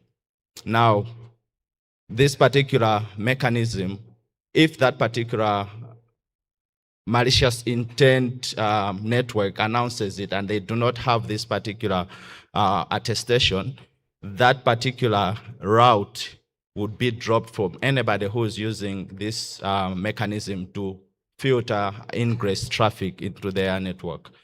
Now, today, as I said, depreciation of IPv4 has brought in multiple issues, some of which include what we call route hijacks or IP prefix hijacks.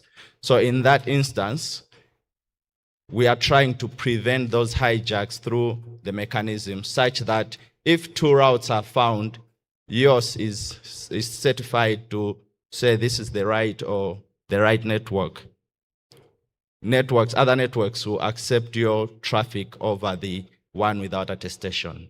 So we encourage our members to say, make sure you adopt RPKI.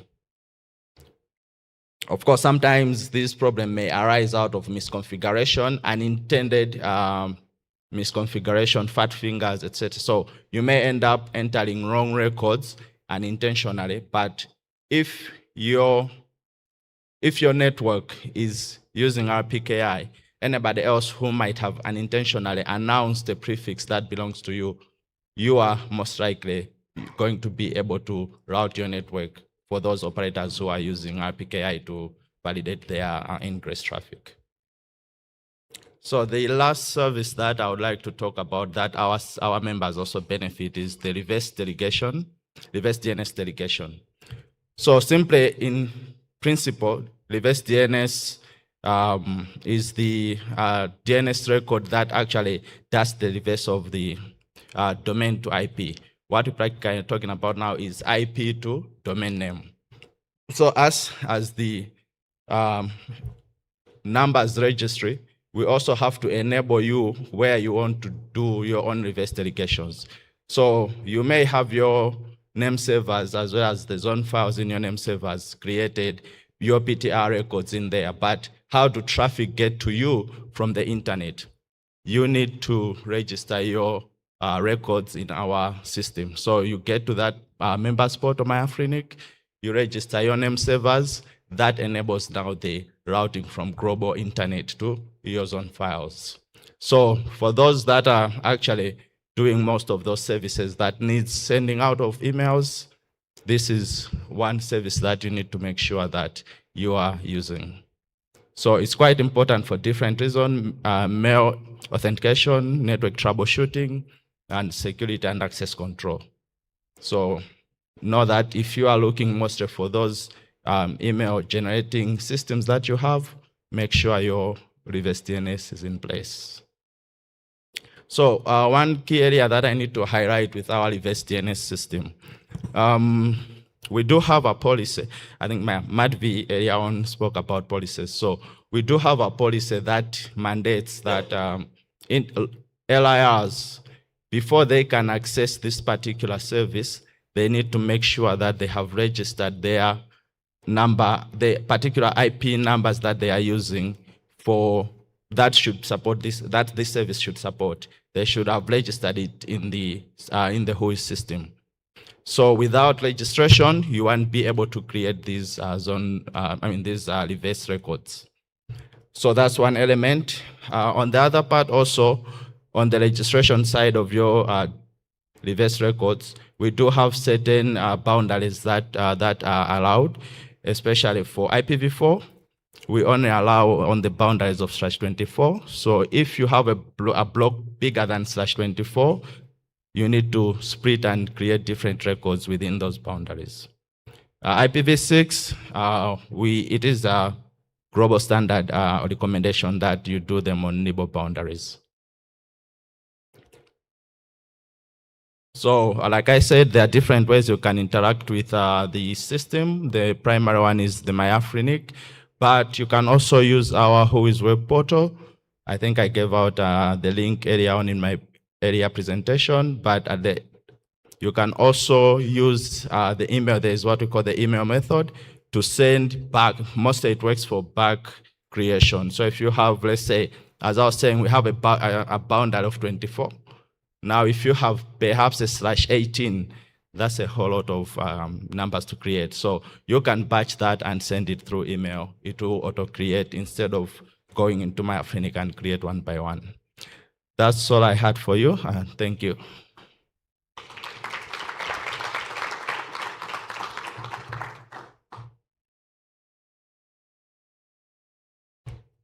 Thank you, James, for the technical overview of the services. I'm sure no one would like to access any websites or any social media through their IP addresses.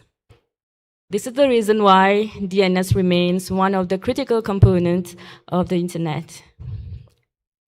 So, to tell us more about Afrinic DNS programs, I would like to welcome Cedric Mbe, Stakeholder Development Manager.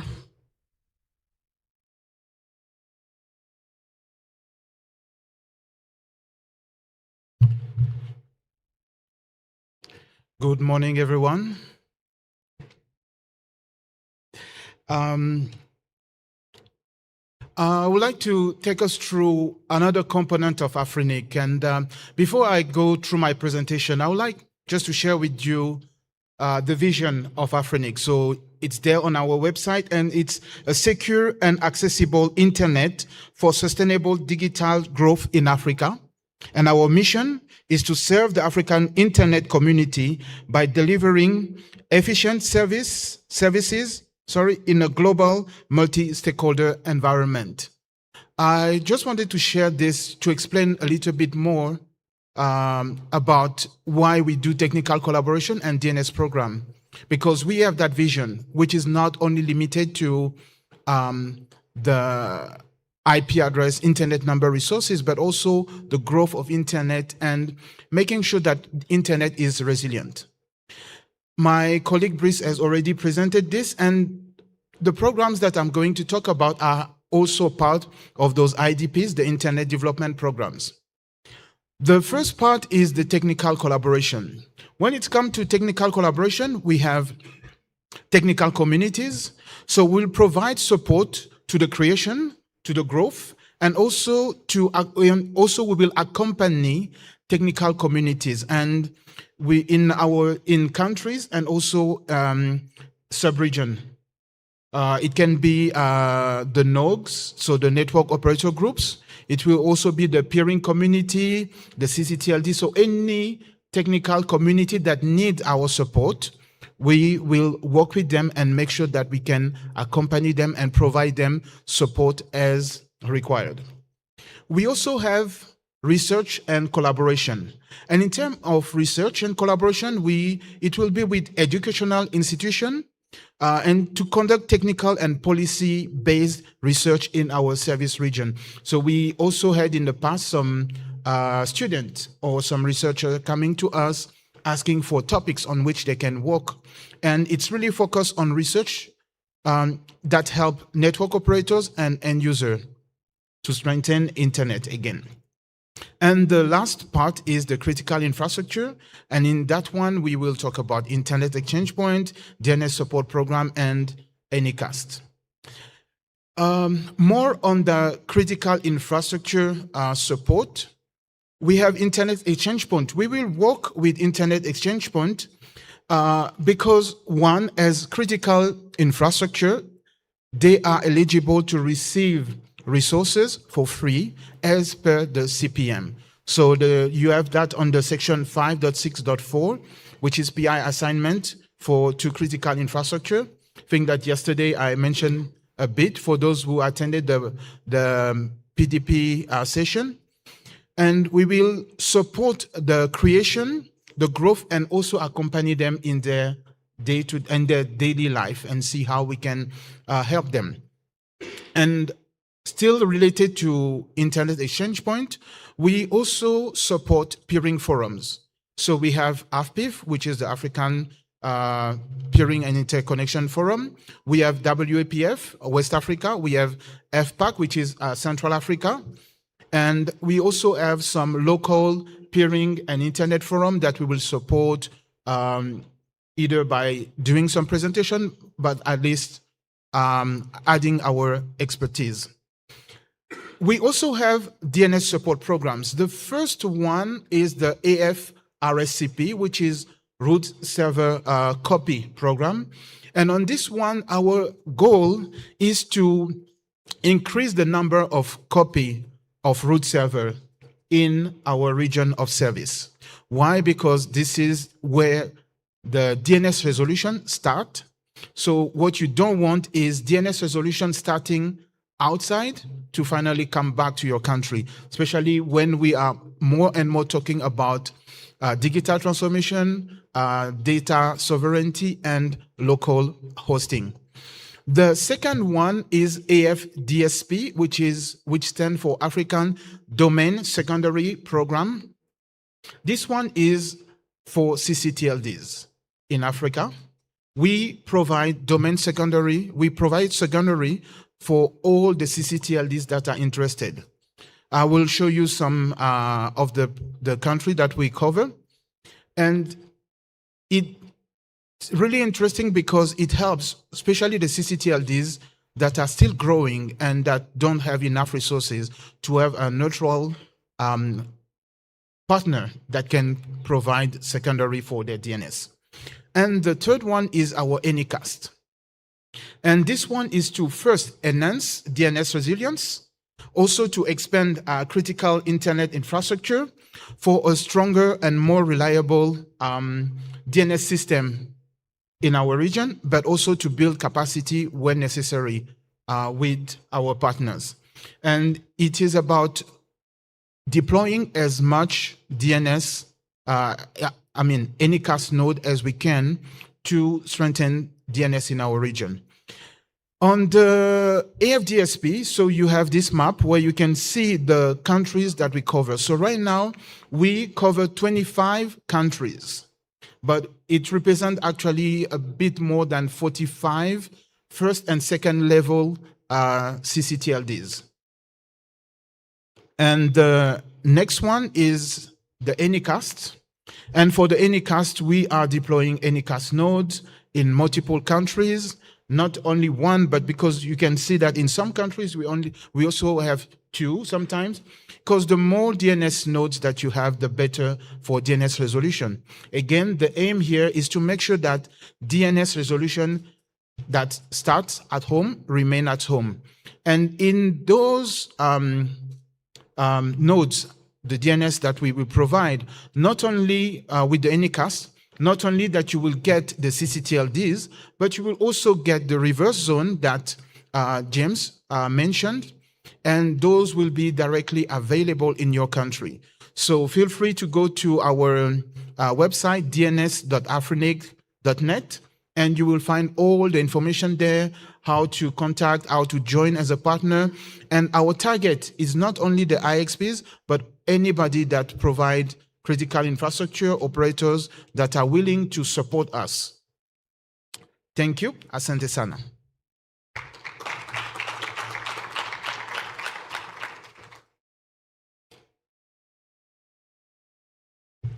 Thank you, Cedric. We've covered quite a journey this morning. We've started with membership and registrations, moved through governance, explored policy development, community programs, looked at routing security, and concluded with DNS initiatives. Now is the time if you've been taking notes.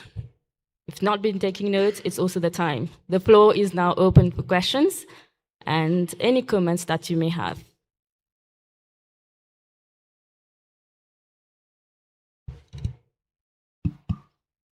Good morning. My question goes about the presentation for the IPv6. Have you considered communicating not only with governments and universities, at least with upstream providers? As some WISPs and ISPs, they have a challenge on the deployment of the IPv6. There is a difference between being IPv6 ready and actually riding traffic on the IPv6 itself, right? So if your upstream is not providing you peer on the IPv6, all the work that we are doing is just groundwork. You are prepared, but you are not ready. Thank you.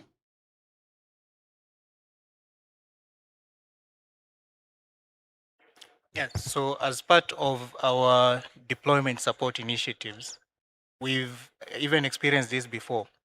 So for example, if your upstream doesn't support IPv6, what we usually do is we ask you to make a request for them to deploy IPv6 in the networks, because if they receive, let's say, several requests from operators who are making a request for IPv6, then they'll see that there's a need for them to deploy IPv6. And I think this happened in Nigeria, if I'm not wrong. One of the operators, one of the upstreams didn't support IPv6, and then a request was made and they deployed IPv6. On your second point about the difference between actually having IPv6 deployment and having IPv6, yes.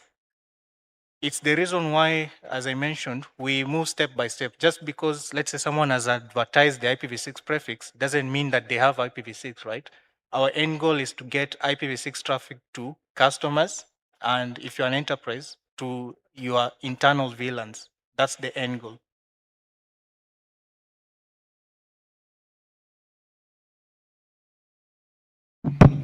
I wouldn't comment about the internal VLAN and everything, okay? My concern is about having traffic on the IPv6 with my upstream provider.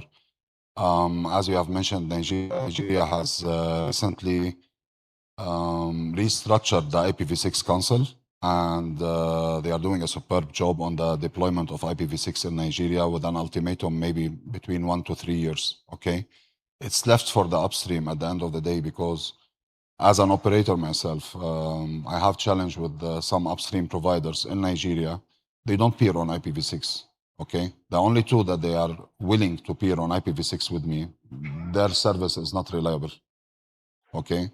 So maybe you can take that into consideration to talk more with the upstream providers, the giant companies, hyperscalers, and everyone else, so that the market will be ready for us at least, okay? For instance, also the Internet Exchange Point of Nigeria, we are peeling with them on IPv6 and we can see traffic to Google and other services that they have. Thank you. Thank you.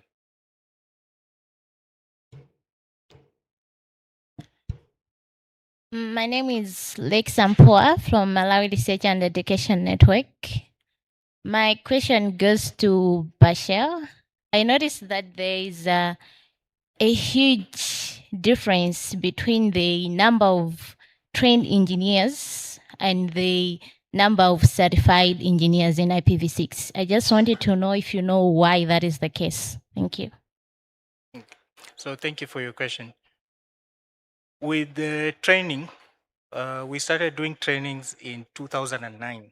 And by 2018, we had close to 5,000 or 6,000 engineers. And in 2018, we started doing e-learning programs. So there's going to be a large number of people taking our courses versus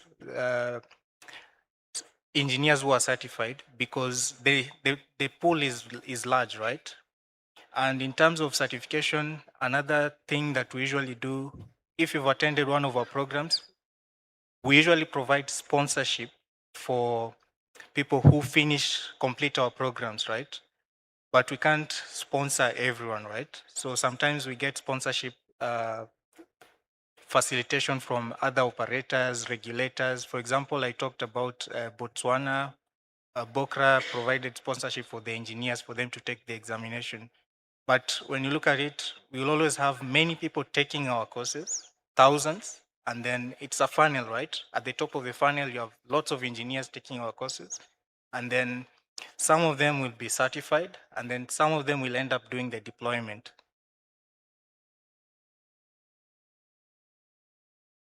Thank you. Do you have, okay. Hi, good morning. My name is Ade from Nigeria. My question is to James. It's a comment, actually. We have put in so much effort into ensuring offtake of IPv6. But then again, I think we also need to focus on the offtake of RPKI. We need to do more as a community, or Afrinic needs to do more. I give you a typical example. We have RPKI deployed on our network. However, when we started the awareness, I think only 20% of the total customers that we have has registered ROAs. And that's a problem, because now we are advocating that smaller ISPs should come and pick up, transit and pick up IPs. However, security of the network is a concern. We've had incidences where routes were leaked because of these incidents. So I think Afrinic needs to, as we organize IPv6 deployment strategy, we also need to promote offtake of RPKI.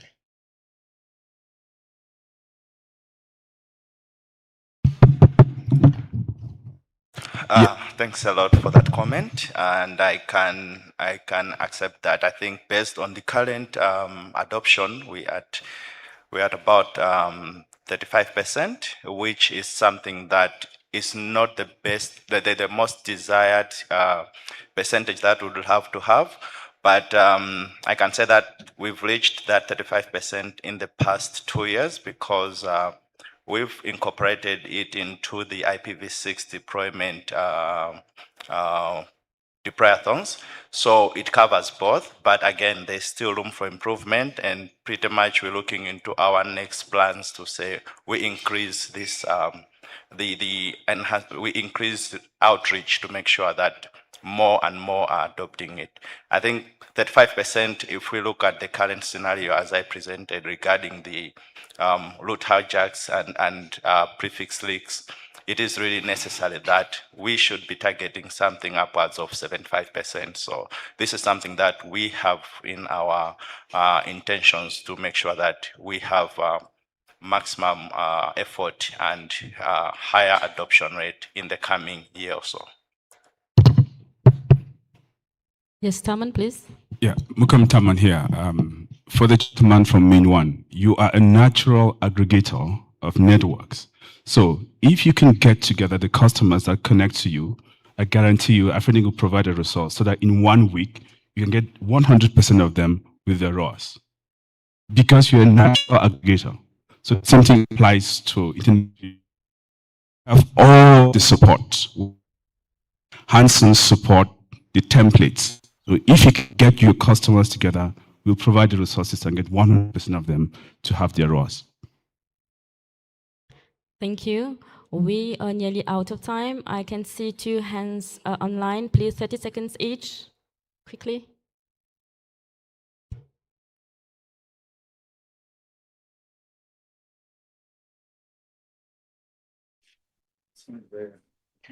Okay, good morning, everyone. My name is Shehu Mohammed from Nigeria. Okay, my question is related to the number of RPKI ROAS we have. If we visit Afrinic statistics about RPKI ROA, you notice that in year 2025, we have about 20,000 based on the statistics provided by Afrinic. But currently, it sits at 12,000. And I'm wondering where about 8,000 RPKI ROAS have gone. So I want to know the reason for this and why is it that the margin is so high in between 2025 and 2026? Thank you.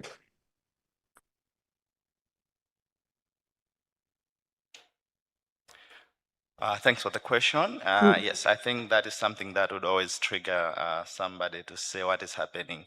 You normally expect it to keep increasing, but you realize that sometimes it goes down. I think the explanation is simple. ROAS are meant to expire, and then also operators choose different timeframes on when they can expire. So it depends whether the business model has changed or the usability has changed. Some of the observations are that at times members, or in the past, some members have been doing more granular registration, but maybe in their operation, things have changed and aggregations happen. So you may end up having 100 ROAs expiring and only being replaced by 1 ROA, which has aggregated everything.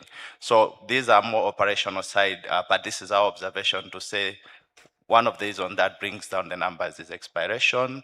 How the registration or the creation of the next one, it all depends on the operators. So the point is the ROAs have an expiry date, so that will have an impact on that. Thank you. Thank you all for the questions and comments. We now come to the end of this session. I'd like to thank all the speakers and also all of you for your participation, your time, and your engagement. Thank you all. Asante sana. I think I've did it right. Thank you.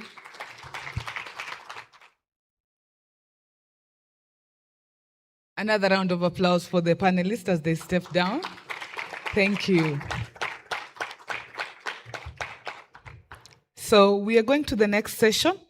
That is the global update session, where we will get updates from fellow RIRs and the SOSC. So this session will provide participants and delegates with updates from the regional internet registries. That's why I call them RIRs. And the Address Supporting Organizational Address Council, the SOSC. They will highlight the key developments in global internet number resource management, aspects of policy coordination, governance discussions, and matters of strategic importance affecting the global internet community. How we will do this is that presentations will run, and then we will have an opportunity for Q&A. An opportunity for Q&A. At this point, maybe just as a heads up, if you haven't received your gala dinner tickets, please go to the Tespok booth. They will provide transport to the gala dinner. And then if any DR is in the room, on site, that is designated representative for organizations or registered contacts. I am informed to inform you that registration has started. Yeah. At the same time, I would like to invite Cedric Mbeye to come and give the Afrinic presentation, the Afrinic update. Thank you.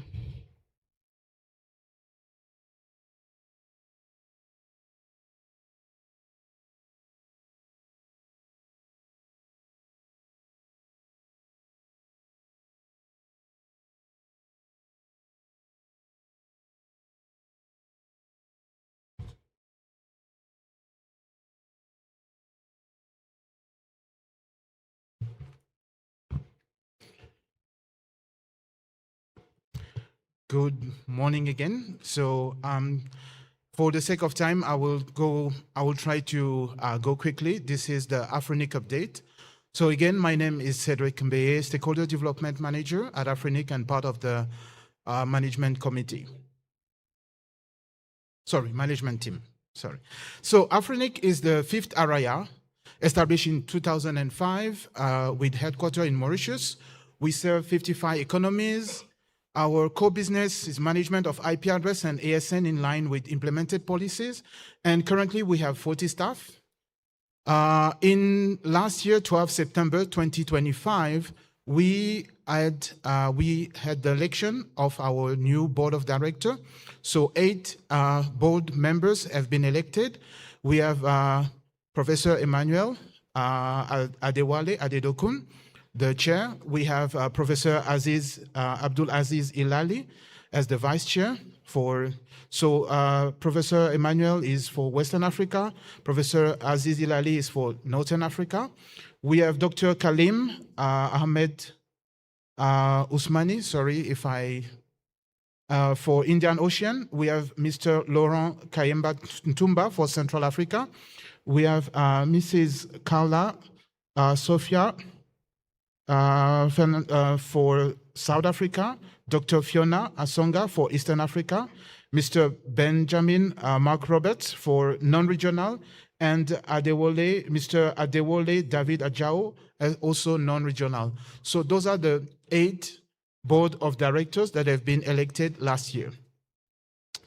The board of directors also appointed an interim management committee to act on behalf of them and manage the operation. And we have 3 members. We have Mr. Arthur Karindal, who is in charge of the stakeholder engagement and communication and policy liaison cluster. We have Mr. Nirmal Manik in charge of finance and administration cluster, and Mr.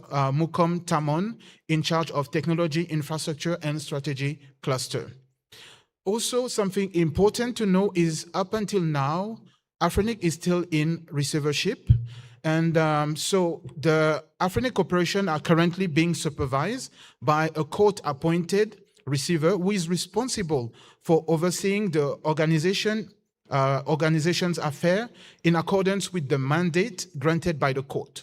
So this arrangement is intended to ensure continuity, accountability, and proper governance of Afrinic's activities during the receivership period. In 2026, so far, we are already at the middle of the year, and we have 80 new resource members, and you can see the membership growth. And today, we have more than 2,500 members, organization members. And for 2026, some numbers, we have more than 100,000 IPv4, so /32 IPv4 addresses that have been allocated, that have been distributed, 79 ASNs that have been assigned, 58 IPv6 prefixes, and currently, for those that are interested in numbers for IPv4, we have more than 700,000 IPv4 addresses, so /32 IPv4 addresses left in our pool. So that's excluded the one that were mentioned by James yesterday and today. And also a new allocation of, we receive a new allocation of 1,020 4 ESNs from IANA. About security service adoption in 2026, we have 912 members that are using RPKI, which is 36%. 1,000, so close to 2,000 members that are using our our IRR, so Internet Routing Registry. And we have a total of 11,783 ROAs for RPKI. For capacity building in 2026, so far we have on our e-learning platform, so Afrinic.academy, close to 5,000 learners from more than 100 countries. So you can imagine that it's actually more than Africa that are coming to our platform with a median NPS of 28.3. In terms of certification, we have 201 certified engineers. I think that Bashir showed you a number which is more accurate. And in terms of exam fees, so exam fees here is those are the fees that has been generated by our certification platform. And the scholarship is actually what we have awarded, especially in our one of our flagship programs, so 0 to 36. And that's the number for scholarships, so all the programs that we are running. And in terms of deployment, we have 573 deployment milestone, 90 operator, and 50 countries. For the policy development process, this year we have 2 policies that have been ratified by the board. So there is the resource transfer policy and the contact policy update. And also we have 6 policies under discussion. So I won't come back on this since yesterday we had the PDP and it was highly discussed. For the governance part, the Afrinic board appointed a nomination committee for this year, so 4 members, the NOMCOM, for the current 2026 election. So we have 3 members of the governance committee that will be elected, and that the result will be announced today. We have 2 members of the NRO-NC, ASO-AC. The results were given yesterday. 2 PDP co-chairs. For that one, yesterday also, we saw that there was only 1 candidate. And also, on the other side, the Afrinic Board of Directors, in accordance with the receiver, constituted the bylaws review committee, so 6 members, and their task is to spearhead a transparent, accountable, and inclusive bylaws amendment process. And its purpose is to ensure a review of Afrinic existing bylaws and propose such amendments that are aligned with legislative requirement, best practices, standard, and Afrinic long-term organizational needs. The last one is the stakeholder and community engagement. So far in 2026, we have done 9 engagements, visited 9 countries, and 5 months of continuous activities with all our stakeholders. And this actually represents more than 35 organizations that are engaged. And important to note is that Afrinic maintained continuous multi-country engagement throughout Q2 of 2026, combining members outreach, government relations, technical capacity building, and strategy representation at regional and international events. Thank you for your attention.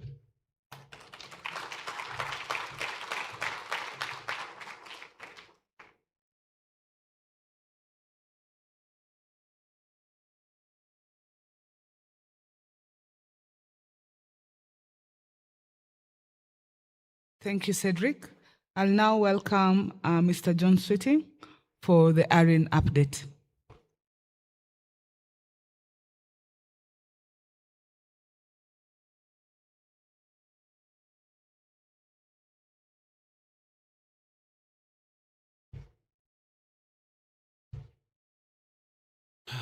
Okay, good morning. Hello again. I'm John Sweeting. I'm the Chief Experience Officer at ARIN. despite what Ron Da Silva thinks.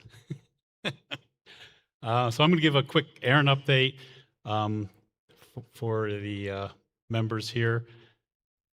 On Aaron, I'll have a lot of statistics and some of our services in here. Okay, to start it off, our 2026 strategic priorities is set by our board. Global leadership, which is the safeguarding of the RIR stability and fostering international partnerships. That's one of the reasons we're here supporting Afrinic in their meeting. Governance, organizational resilience, strengthening our governance framework.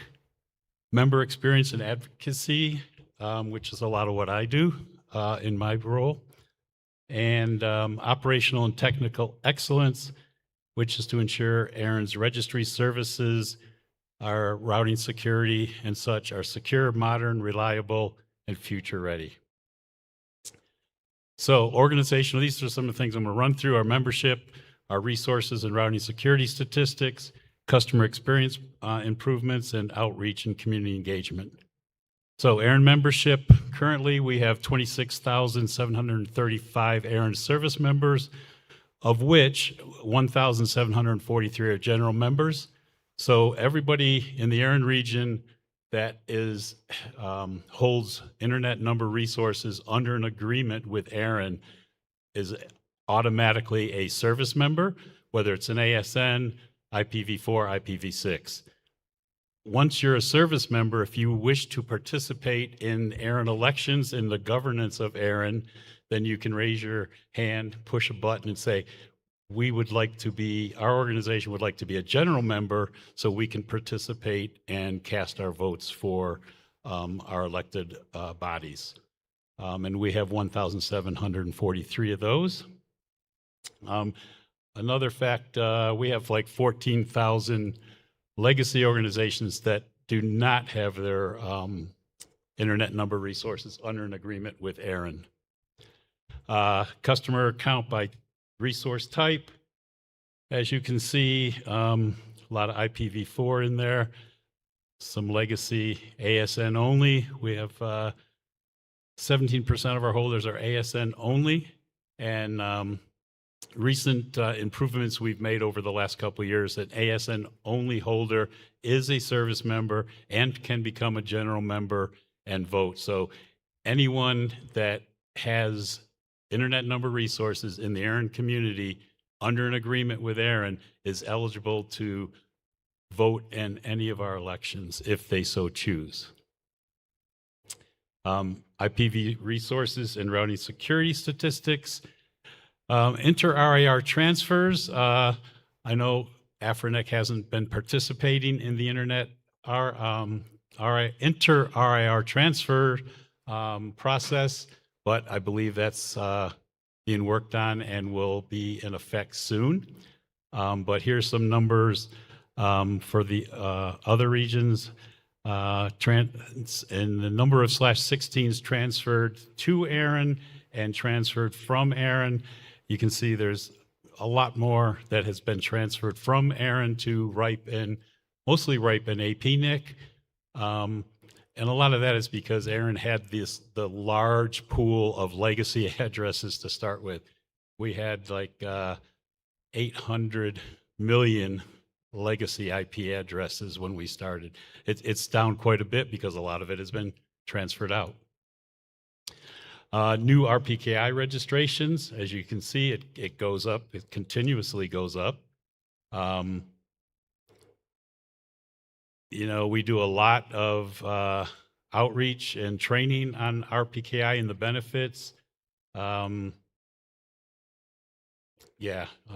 do a lot of ongoing training and education. We have a new program we call the Deep Dive, where we go out and actually do hands-on training, where we have accounts set up, training accounts set up that people can use, log in and create ROAs without, affecting their routing or their networks.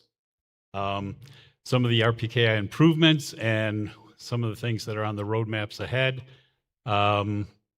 We have an auto sync up tool. So when you create a ROA in Aaron, you have the opportunity to say create a route object at the same time. You can opt out of that but most people don't do that. But for people that had route objects, older route objects before RPKI became a thing, we have a sync up tool that allows you to go in and say, hey, take all my route objects and sync them up with my ROAs that I've created since. We created the ROA history. So there's a year's worth of data history on what's been added, deleted, and changed. And that's available through the Aaron Online, your dashboard. And there's an updated API, increased feature parity with the web user interface. So we had a lot of things you could do on the web user interface that you couldn't do through the API that has now been updated, and there's parity there. ASPA went live on 20 January of this year.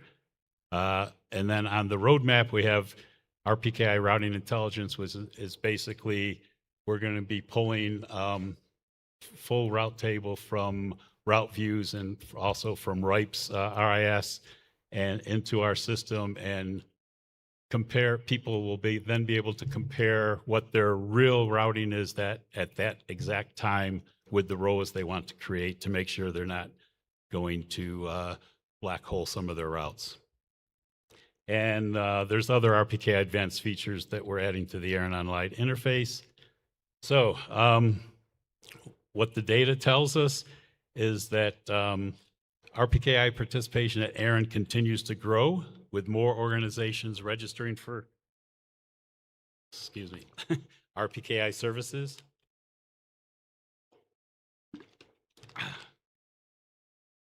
And simply, as it's stated there, simply signing up for RPKI services doesn't equal protection. You got to actually create some ROAs, which most of our members do, but we do have a lot that sign up for the service and then they don't create any ROAs. So we reach out to them and try to find out if there's issues, why they're not creating ROAs. The benefits of RPKI are dependent on resource holders making statement by creating the ROAs, and then also there has to be some people out there running route validation in order to make RPKI work really well. So customer experience process improvements, I'll run through this really quick. For the Aaron database, we're doing an enhanced data accuracy, improved data integrity, and strengthened controls. And basically, we've had a complete audit of our database, and we've got some recommendations back from that. And we're hiring some new resources, and we're going to be developing some new and implementing some new features within our to protect our database, a control plane that will be much easier to manage and ensure that only the right people can get into the database and make changes to the different resources. We've done some improvements on our Aaron Online updates. We have an updated message center. We now can message the individual organizations without putting out a message to everybody or use an announce. Our Ask Aaron tickets have been created to be more defined as to what the problem is. So you can actually select a category, or you can just make the category. On POC linking improvements, I'm not sure everybody's aware, but there was a what do I want to say? There was a problem last year with people hijacking email servers of our larger customers, and they would hijack those email servers for like 2 minutes, and they go in, they create a user, and then they know that they could link it to a POC by getting an email and validating it. So they would create that, they would hijack the mail server of that big customer, and then when the email came back, they'd validate it, and then they'd release the email server. But they were already connected to their resources. There was some ROAs created that shouldn't have been, and we found it all, and it was all fixed. And it's been investigated. But because of that, we stopped. There's no more email validation being done. We talked about that, outreach and community engagement, fellowship program, community grants. We have a lot of the same services that Afrinic provides its members. We have a couple of programs that are unique to Aaron, and that's a Premier Support Plan, which is kind of a white glove priority system to our largest customers or anybody that wants to buy into it, and a Qualified Facilitator Program. Just concluded customer satisfaction survey. Aaron 58 is going to be in Miami in October, and that's it. I'm being given the hook.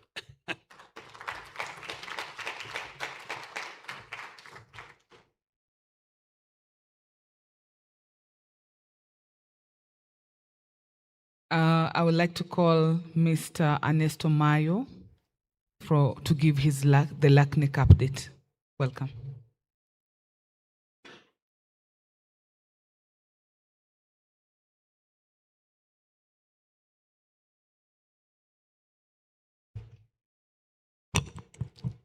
Hello, everyone. I am Ernesto Majo. I am the LACNIC CEO.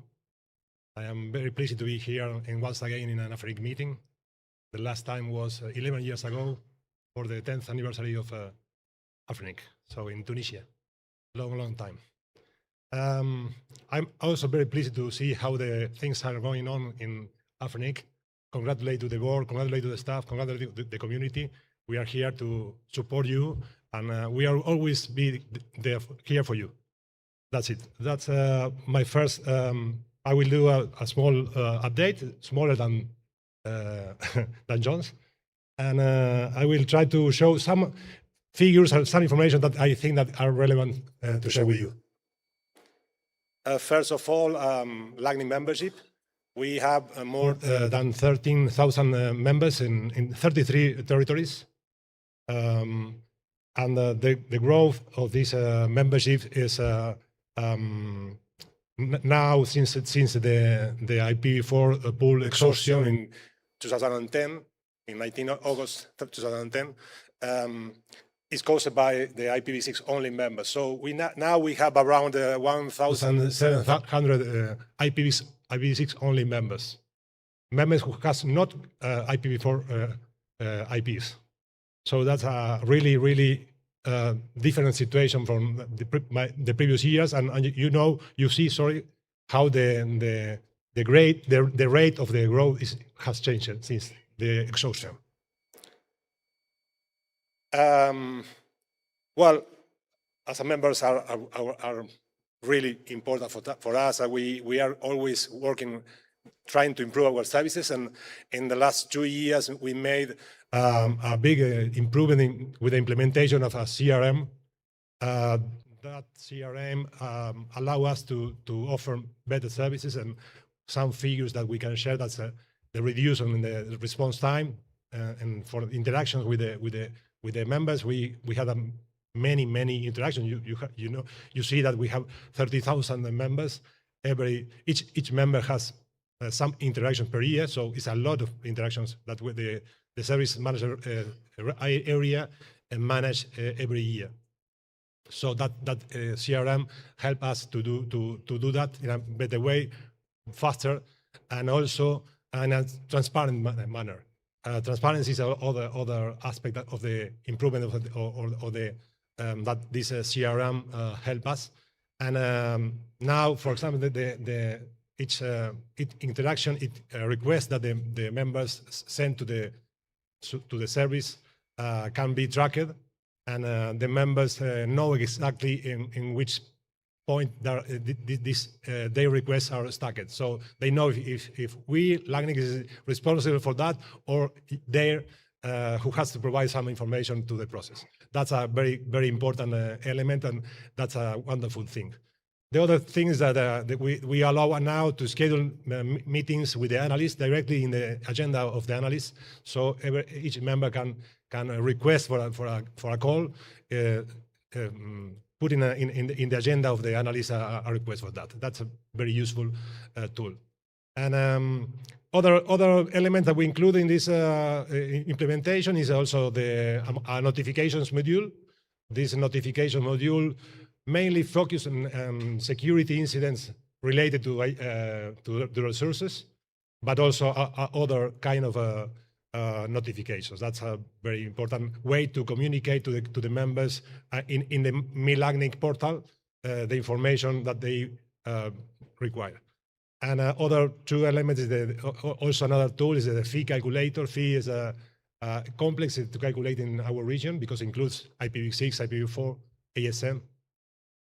So this tool helps them to know exactly what is the amount of the fee every year. And related to what Sean's comment on the incident of emails and accounts in our region. Also in LAGNIC, we had some incident with password that somebody obtained from another source, not from LAGNIC source, that not directly from our accounts. But we introduced since that a second factor of authentication in all accounts in the MILAGNIC system. So 100% of the accounts has now set up with a second factor of authentication. That's a very important element. Some results of this change, this improvement that we did. Now 100% of the people who interact with us recognize or agree on that the service that we provide or the process is easy or very easy. So that's a wonderful result. I think that's a nice picture. Transfers, as I said, we don't have more IPv4 addresses to deliver, except just a teeny amount of IP addresses that we recover for the policy process, for the policy under the policy that we have in LAGNIC, and also because some members return to LAGNIC. Those situations are very scary, I would say. So we don't have a really amount of IPv4 addresses to assign. So that makes transfers a very important element, and we, as you can see from the graph, the amount of transactions are increasing slowly, but it's clear that they are increasing in the last 3 years at least. And also the amount of IPv4 transfer in that process. That's related to intra-RIR transfers. So transfers between LAGNIC members. That's inter-RIR, as John mentioned in the previous presentation, is not as clear as this, because we have in the last 2 years the same amount of IP transfers, IPv4 transfers outside and ongoing. So inter-RIR was just 28 inter-RIR transfers. That's in the last 2 years. The amount of IP apparently is increasing, but we don't have a clear tendency until now. And related with transfers, and another topic is the new policy that we have in place. The community last year had a very productive discussion, and the result of that is a new policy that the board has ratified in the last months, and it was in April, I guess. And that we are expecting to implement, but the first phase for the end of this year. The first phase, that policy, sorry, is related to the sub-assignments. So members now can sub-assign IPv4 addresses for other organizations who not sharing the infrastructure. So that's the difference between the sub-assignment that we have in place. So this make the possibility that some resource holders, some IPv4 resource holders who has some spare IPv4 addresses and don't want to transfer, can sub-assign to others who need. For example, those that I mentioned in my previous slide with related to the IPv6 only members. So we expect, the community expect that this new policy help the community to have the IPv4 at least a small amount of IPv4 addresses to deliver them to set up the networks. And that policy, other relevant point is that is a very it clear the way that the information is managed, and also require that the WHOIS will be updated. And the responsibility of this process is from the LACNIC member, not for the third party. That's a very important policy, new policy. Strategic planning. Well, we have now a new strategic plan for the next 4 years, starting this year. It was a process as other strategic plannings, a process like around 1.5 years. It involved the participation of many staff and board, and also the community, because we include in that process the consultation of the community. Members are one of the most relevant stakeholders of the LACNIC, of course. And so with that information, we organize this analysis and information and discussions, and we have a new plan on place. So that this plan is not a very new plan. It's really new, but it's not a big difference with the previous one. So it's a continuity of that. But of course, we identify some areas that we need to focus. We need to emphasize our strategic work. And the pillars of this plan are the same. There's registry, accuracy, and integrity. That's very important. Community strengthening, and also sustainable internet, open standards, and participatory governance. You are curious about that, you can take the QR code in order to read our blog with some information about the new plan. As also another topic related to the strategic plan is not exactly the consequence of that, but we recognize the need to make some changes in the staff structure. And so we made some changes at the end of the year, last year, and in order to align the structure with the plan. So we have a structure that is aligned with the needs of this new plan. Well, campus, I was watching the information that Cedric was showing, and campus is one of the most important topics of the service that we provide for the community. Around 8 is our online platform, online platform for training. 8,000 people is normally participating in this campus, around 20 different courses. And every year we have more than one edition for each course, not all, but for especially IPv6. And also we organize things in 3 different certificates that allow students to organize their career, 4 courses each certificate, and at the end they can take an exam. If they pass, of course, they receive the certificate. And that's it.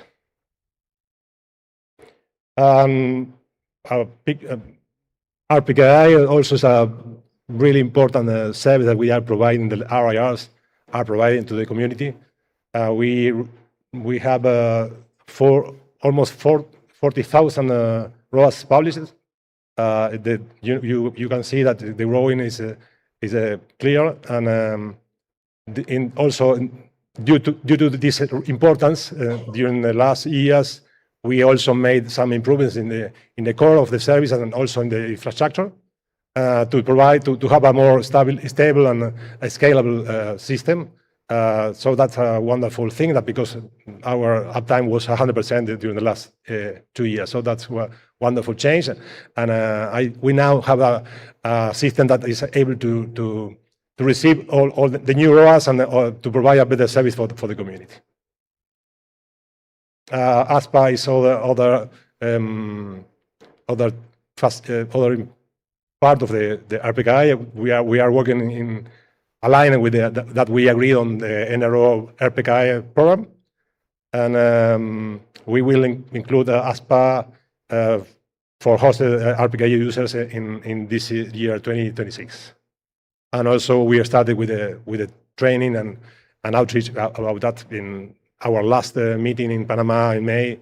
We already host some tutorials about that and talks. Fourth validator is something that we are developing with or started working with NIC.mx, the CCTLD of Mexico, that also is our NIR, Network Information Registry. So we work in collaboration with them in the Mexico territory. And we provide this service for the community. I was checking the figures, but the last release, sorry, the least release was the 1.617. The 1.7 is ready to be released, but it's not already released.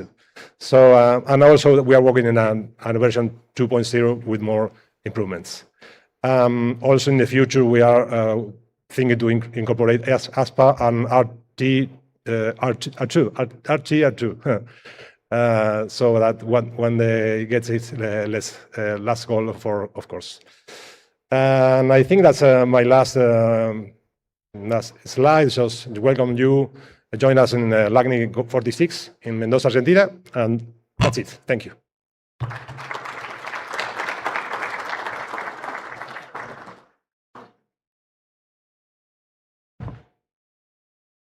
Okay, we have Mr. Hans-Peter Nolan online.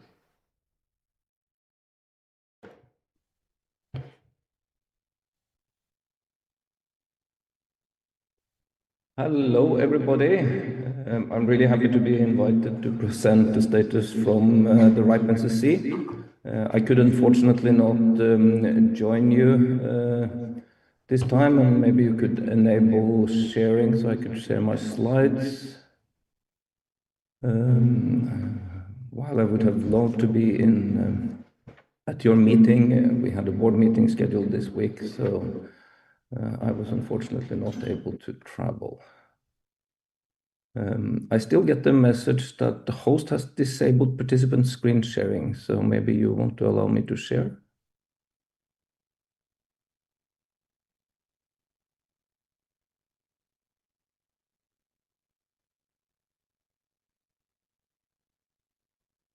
Thank you. So a quick update from the Ripeness Sea from Amsterdam. Our priorities this year is, as it has been for several years, the registry accuracy, of course, but we have an increased focus now on automation in order to manage the workload around this. We're also working on strengthening service resilience and enhanced recovery planning, which is important the way the world has been developing the last couple of years with terrible conflicts and wars going on in our service region. Prioritize compliance with applicable legislation. I sometimes make the jokes that the European Union want to be the world's best in making new laws and regulations. Of course, they're all for a good purpose, but the total part for us and for other companies is that it creates more work in actually making sure that we can document compliance with such legislation. Also, in such a vast service region with more than 70 countries in Europe, Middle East, and Central Asia, minimize the effect of political risks to our operations. Sustaining strong efforts in transparency. I'll come back to the trust portal that we have launched. Ongoing reviews of the draft RIR document, the successor of ICP2. Operate a resilient and defendable security architecture to reduce risk of cybercrime in a world where we not only see humans attacking us, but also artificial intelligence probing our perimeters. This is increasingly important. And last but not least, the board approved the strategy for 2027 to 2031 in the board meeting this week, so we will now work on preparing that. The main topics in the next 5-year strategy is starting with guaranteeing uniqueness and building trust. The value proposition of the RIR system, of all the RIRs, is to ensure uniqueness of internet number resources. And we also need to demonstrate trust through neutrality, transparency, and resilience and authoritative data. No, the community is important to us, and then providing stewardship to the community, contribute to the internet security, resilience, scalability, and stability by supporting open standards, promoting best practices, and capacity building efforts. Well, translated to technology, that means IPv6, RPKI, routing security, and interconnection. Be a source of authoritative data. The RIPE NCC also runs measurement services with more than 13,000 probes over the whole world, and you can run your own measurements in that service. But we also spend quite a lot of time on turning that raw data that's in that system into high quality and neutral reports that can be used for our members or governments to make decisions on strategy in their area. And we need members and community to be engaged. And also, since all of us on average gets 1 year older per year, we need to make sure that we include the younger generation and foster inclusive participation to make sure that there are somebody to succeed us when we are retiring. Hopefully not too soon, but that's the way it goes for all of us. Maintaining the open, transparent, bottom-up governance that reflects our stakeholder needs. So one of the most important changes, I would say, that we have done in our registry over the last 5-6 years is to make sure that we link all our membership data, all the organizations in our database, to the national registries with official company information. And we have now also published that registration number in the RIPE database, so you can use that to verify the identity of resource holders. And this means that we can automatically monitor the data associated with organizations and then trigger contact with our members for updates when we see changes in the business registers in the different countries. So this is a big step forward in order to fully automate keeping the registry up to date when it comes to business information. Some of my colleagues have talked about legacy resources. We have contacted 537 legacy holders, so we don't have the same numbers that we see in, for instance, ARIN. But the 537 still hadn't bought the resources under contract or under sponsorship by one of our members. And we've so far been able to establish contact with 261 of them. So we have a bit to go in order to make sure that this part of the address base also is well documented. It's sometimes challenging to reach these resource holders. This is from before the RIPE NCC was started in 92. So it is really difficult to establish succession through company records and documentation up to today. But it is really important that we can verify the holdership and even get them to decide to enter into a contractual relationship with us. And this will then give them access to services such as RPKI. And we have a Labs article published by one of our researchers that gives more detail on this. We launched the AS Path authorization in our RPKI dashboard in December. And this is, has been mentioned, a way to make a signed statement on who your upstreams are, not only which AS is announcing your resources. And that's another important step forward for securing the routing system. Information security, that's of course important to us, important to anyone. But today it's not enough to have good information security, we also need to document it. So we have launched a trust portal where you can follow all the information that your compliance department or yourself can find information on how we ensure confidentiality, integrity, and availability of our services, or policies on information security, data protection, and incident response, or compliance with SOC 2 and ISO 27001 and GDPR, and so on. And we also have a special section there for law enforcement and other competent authorities, so how they can request information from the RIPE NCC. And you would think that requesting information from an RIR should be really simple because we make all the data publicly available, but still we need to treat some of our government agencies in a special way to make sure they fully understand this. None of this is something we do in a vacuum. The RIPE NCC has taken the path to formalize some of our collaboration with other players in internet governance through MOUs, and we have recently signed an MOU with the ITU, Telecommunications Development Bureau, and the UN Development Program with Europol and with industry partners and regulatory agencies across our service region. And what we bring to the table in these MOUs is very often training and capacity building. And then what we get the help from our partners here is that they bring in and help us getting things arranged on the grounds in parts of our service region.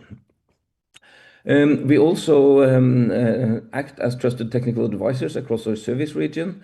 We've had 2 roundtables this year, and we also had a roundtable for the whole Arab region, including North Africa, in Cairo in December, where we were joined by colleagues from Afrinic as well. This was an initiative from the Egyptian government to bring all Arab governments together to discuss internet numbers policy with us and Afrinic.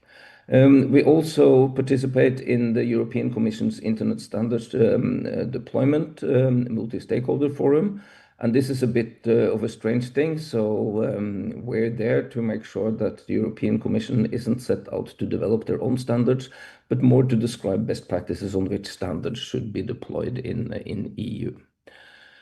We do research and produce reports. One of the reports we produced last year was the state of IPv4 and evolving transfer landscape. Another one on the IXP's roles in southeastern Europe, where part of our work on the ground is to support the network operators group to establish internet exchange points in all countries and all big cities so that they can exchange traffic locally in order to make the network better. We've launched a new functionality in RIPE Atlas, the measurement network that I mentioned, where you can now visualize trace routes in a different way and also compare it with historic what trace routes looked like yesterday. So it's an amazing tool to make it easier to understand how trace route paths evolve over time. On community and development, we offer training courses on RIPE Academy, and we've just launched a new IPv6 advanced e-learning course. And as anything of the internet, RIPE Academy is open to the whole world. So if you want to see if you can get a different view on things from the excellent Afrinic courses, you're more than welcome to have a look at the RIPE NCC courses as well. We've had events this year in Belgrade. We had a RIPE meeting in Edinburgh in Scotland. We've recently had RIPE NCC days in Riga, Latvia, and we're planning CAPIF Central Asia Pairing and Interconnection Forum in Tajikistan, and then the RIPE meeting in Sofia, Bulgaria. So with that, I want to welcome you all to join us at the RIPE 93 in Sofia, Bulgaria. Thank you very much.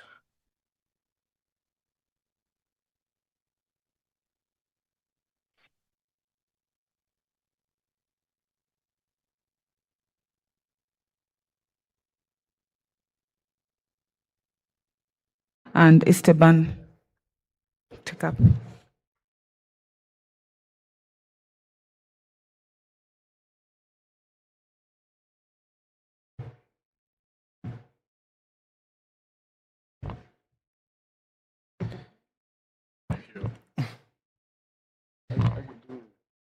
Yeah, good day, everybody. So we are three because it's a collective work from the ISOAC, and we are the three from the ISOAC present in Nairobi this week. Et bonjour à la communauté francophone également. Les présentations qui vont être faites vont être en français, mais si par la suite vous avez des questions à poser en français, n'hésitez pas à le faire et je serai ravi d'y répondre. Coming back to the presentation. So for the presentation, Solstein, we was till yesterday the only representative from the Afrinic appointed by the executive board, but today you was joined by 2 new members, and we are happy to have 15 members on board. Esteban Lescano from the LACNIC region, who is the vice chair, and myself, Hervé Clément, from the RIPE NCC service region, the chair of the ASO AC. And we will talk about our favorite subject since 3 years now, which is the update of the ICP2 document, ICP, which is Internet Coordination Policy 2, because there are 2 additional more, but not about the IP resource management. Okay, the Address Supporting Organization, Address Council, sorry, I see that. What we do, because perhaps there are few in the room who don't know what our goal. So it's a supporting organization of the ICANN. We are comprised since yesterday of 15 members, 3 of each of the regional Internet Registry region. What we do, we advise the ICANN board on IP resources management. If there is a discussion about a global policy is a policy common between the 5 regions on dealing with the management of resources between the IANA, so the function of distribution of IP resources in the ICANN on the regions. So we are here to see if everything is it's okay in terms of development process of this global policy. We appoint also 2 members to the board of the ICANN, the seat 9, and unfortunately, the seat 9 was filled by Alan Barrett, who passed away recently, and seat 10, which is occupied currently by Christian Kaufmann from the RIPE NCC service region, and we appoint also somebody to the ICANN nomination committee. We meet every month. So the next meeting we will have will be next week, 1st of July, and it's open to observers, so you can go to the website and see. And we meet in person and generally during the first ICANN of the year. And so this year, we conduct the ICP2 review process. We will conduct the election for seat 9, but it will be an expedited process. And so if there is some proposal that could become eventually a global policy, we see what could happen. 13 people there, but since yesterday, one more time, 2 additional one. Thank you to the Afrinic community and the election for that yesterday. Happy to have everybody on board. Why to revisit ICP2? A piece of history. The RIPE NCC was established in 1992, the Afrinic after, 1 year after, the ARIN in 1997, the ICANN after that in 1898. The ICANN then adopted the ICP2, which is the list of the criteria for the creation of a regional Internet registry. Then, and via the ICP2, the LACNIC, and then the Afrinic in 2005 have been created. This ICP2 document is 25 years old, so it's a quarter of a century, so you can imagine it has to be edited. And it was only focused about the recognition of regional Internet registries, but not about the way to see if a regional Internet registry is in a good standing or fulfill its task, and eventually, in a very extreme case, can be used for the derecognition of a regional Internet registry. Okay. And for these reasons, in October 2023, the NROEC is a council of the directors of the different regions, asked us, the SOAC, to work on 2 tasks. First, the ICP2 implementation procedures. So you can see what is a task. It was a very short task, and it was ended in 2 months, 3 months perhaps.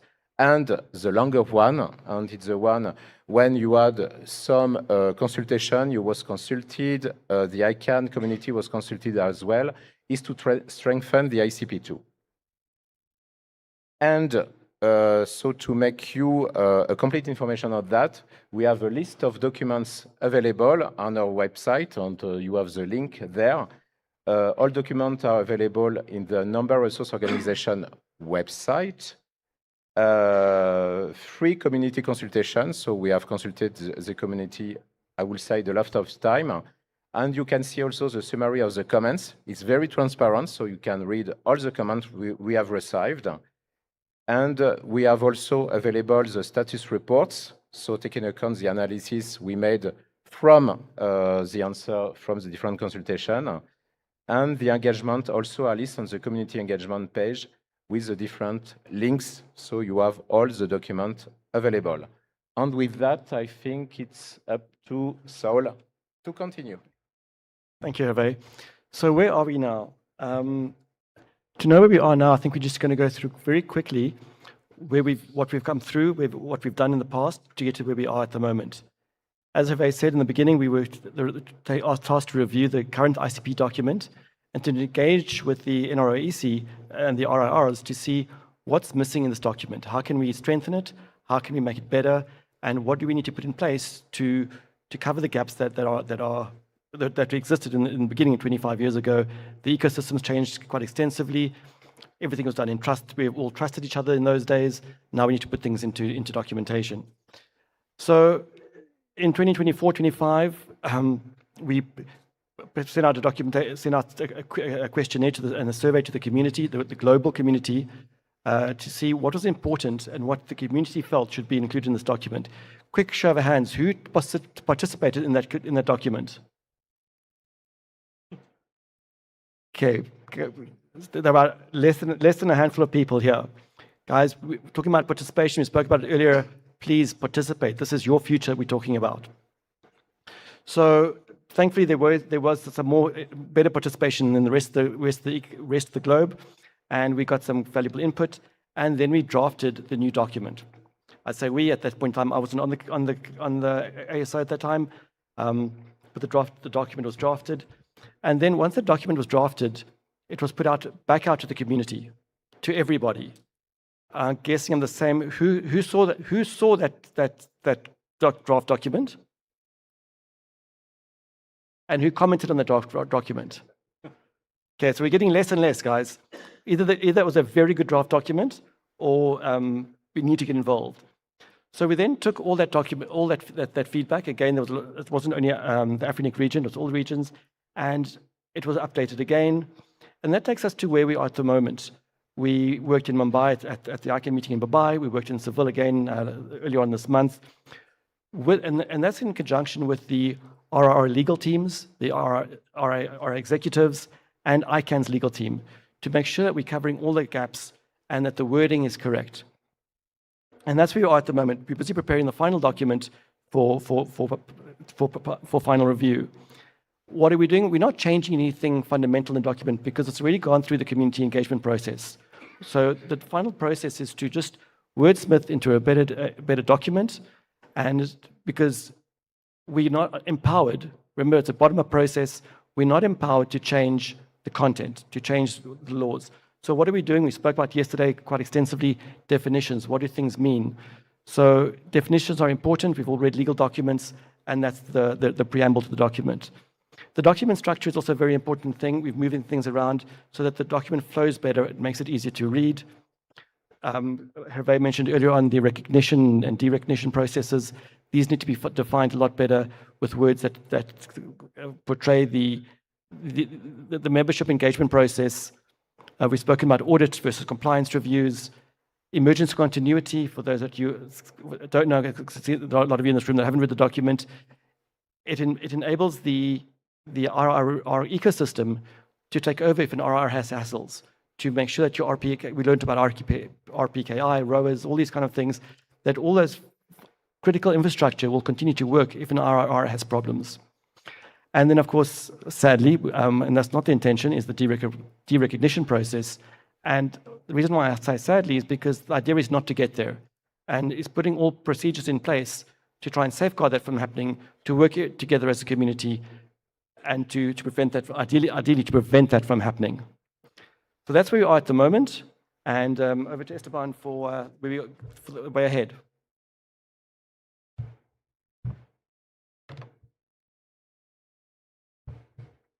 Thank you very much, Sol. Well, as my colleague Sol explained before, we are reaching the finish line, and those are the last steps in a long process initiated in October 2023 under the request of the NRO EC.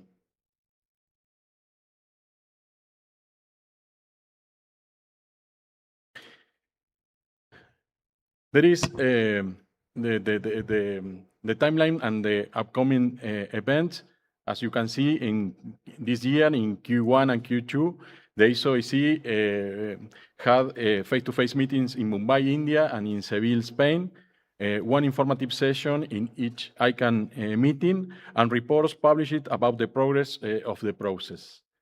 Let me remind that we also had information sessions in all ICANN and RIRS regional meetings since October 2023.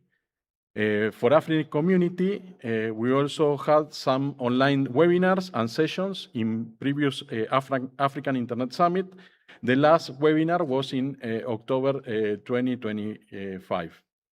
During Q2 and Q3, that is we are now, we are currently working as SOEC in the final document, and we hope to deliver it to the NROEC next week. As you can see, pointed by, with the arrow, once the document be published, the NROEC will review it and send it to ICANN for revision and approval. During Q3 and Q4, there will be a last call processes at each regional community conducted by the RIRS, and also informative sessions in the coming regional events. That last call is just to check if there is something that is missing in the document. And from Q4 and onwards, and on the ICANN side, they have to fulfill the procedures needed for the board's resolution approval. The expectation is to have the process finishes by the end of this year or in the early months of 2027. Once the RIR governance document is approved by ICANN board, the implementation phase will begin. And in that case, the RIRs shall implement all its provision in a term no longer than 3 years. As we mentioned, this has been a multi-year process, starting in October 2023, and the input from the community has been very important. This ICP2 revision has involved a wide range of stakeholders and multiple years and multiple rounds, including public consultation process, and we are very thankful to all who have provided feedback through this process. As SOEC member and co-chair, I have to say that we are very satisfied with the work done during this process and the level of improvement made on the original ICP2, including a clear set of ongoing commitment for existing RIRs, the possibility to appoint an emergency operator for RIRs disruption case to assure the continuity of RIR services, a clear framework for audits and compliance reviews to check the RIR's health, and a solid process for the recognition and the recognitions of RIRs, among other relevant issues included in the final document. Finally, we want to thank the global and regional communities for their inputs and collaboration and support during the process, as well as RIR staff, including legal and communications teams. Thank you very much.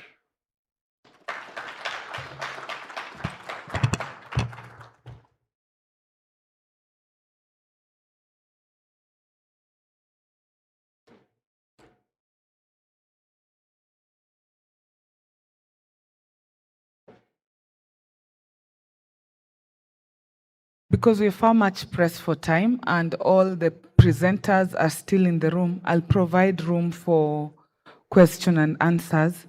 I only have 5 minutes, so you come to the mic, say your name, affiliation, and your question, and the person you're addressing the question to will answer the question.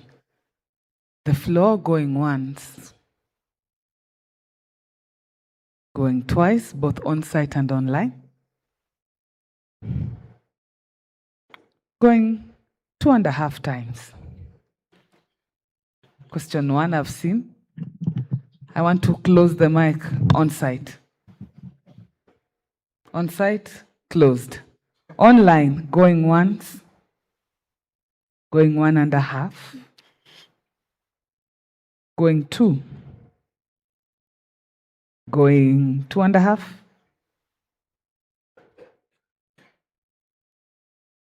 gone. So we have 2 questions from the room. The mics are now closed. There's no others. I only have 2. Okay, first question. Okay, thank you. Dewale Ajao, Afrinic Board of Directors. I don't have a question. Mine is a comment / clarification. During Cedric's presentation, he mentioned that the board members were for certain regions. I just wanted to clarify for our first-timers and fellows that the board members are not for regions.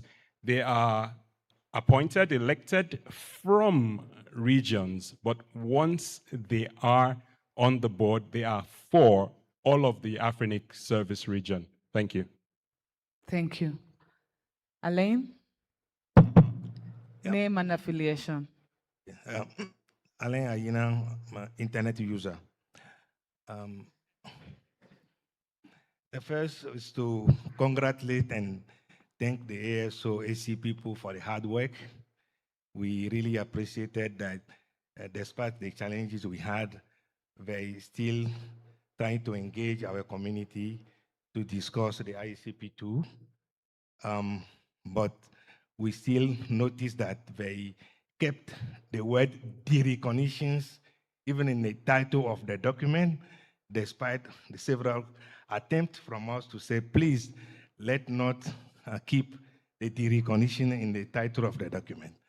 And then I have a question to Mr. Hans about renewing the RIPE community. So I would like to know what they are doing and how they will be measuring success in renewing the RIPE community. Thank you. RIPE team? Yes, so thank you for that question. Go ahead, Hans Peter. Thank you. So the RIPE NCC has had a fellowship program for many years, but we changed the fellowship program now recently. So rather than just supporting fellows to one meeting, it's a program that goes over a longer time. They also get assigned a mentor, and they select a certain area of interest and get more follow-up and more introductions into the community. So we've just started this, so I'm really eager to see how this works out. And if anybody is more interested in this, feel free to reach out and we can share more details on that.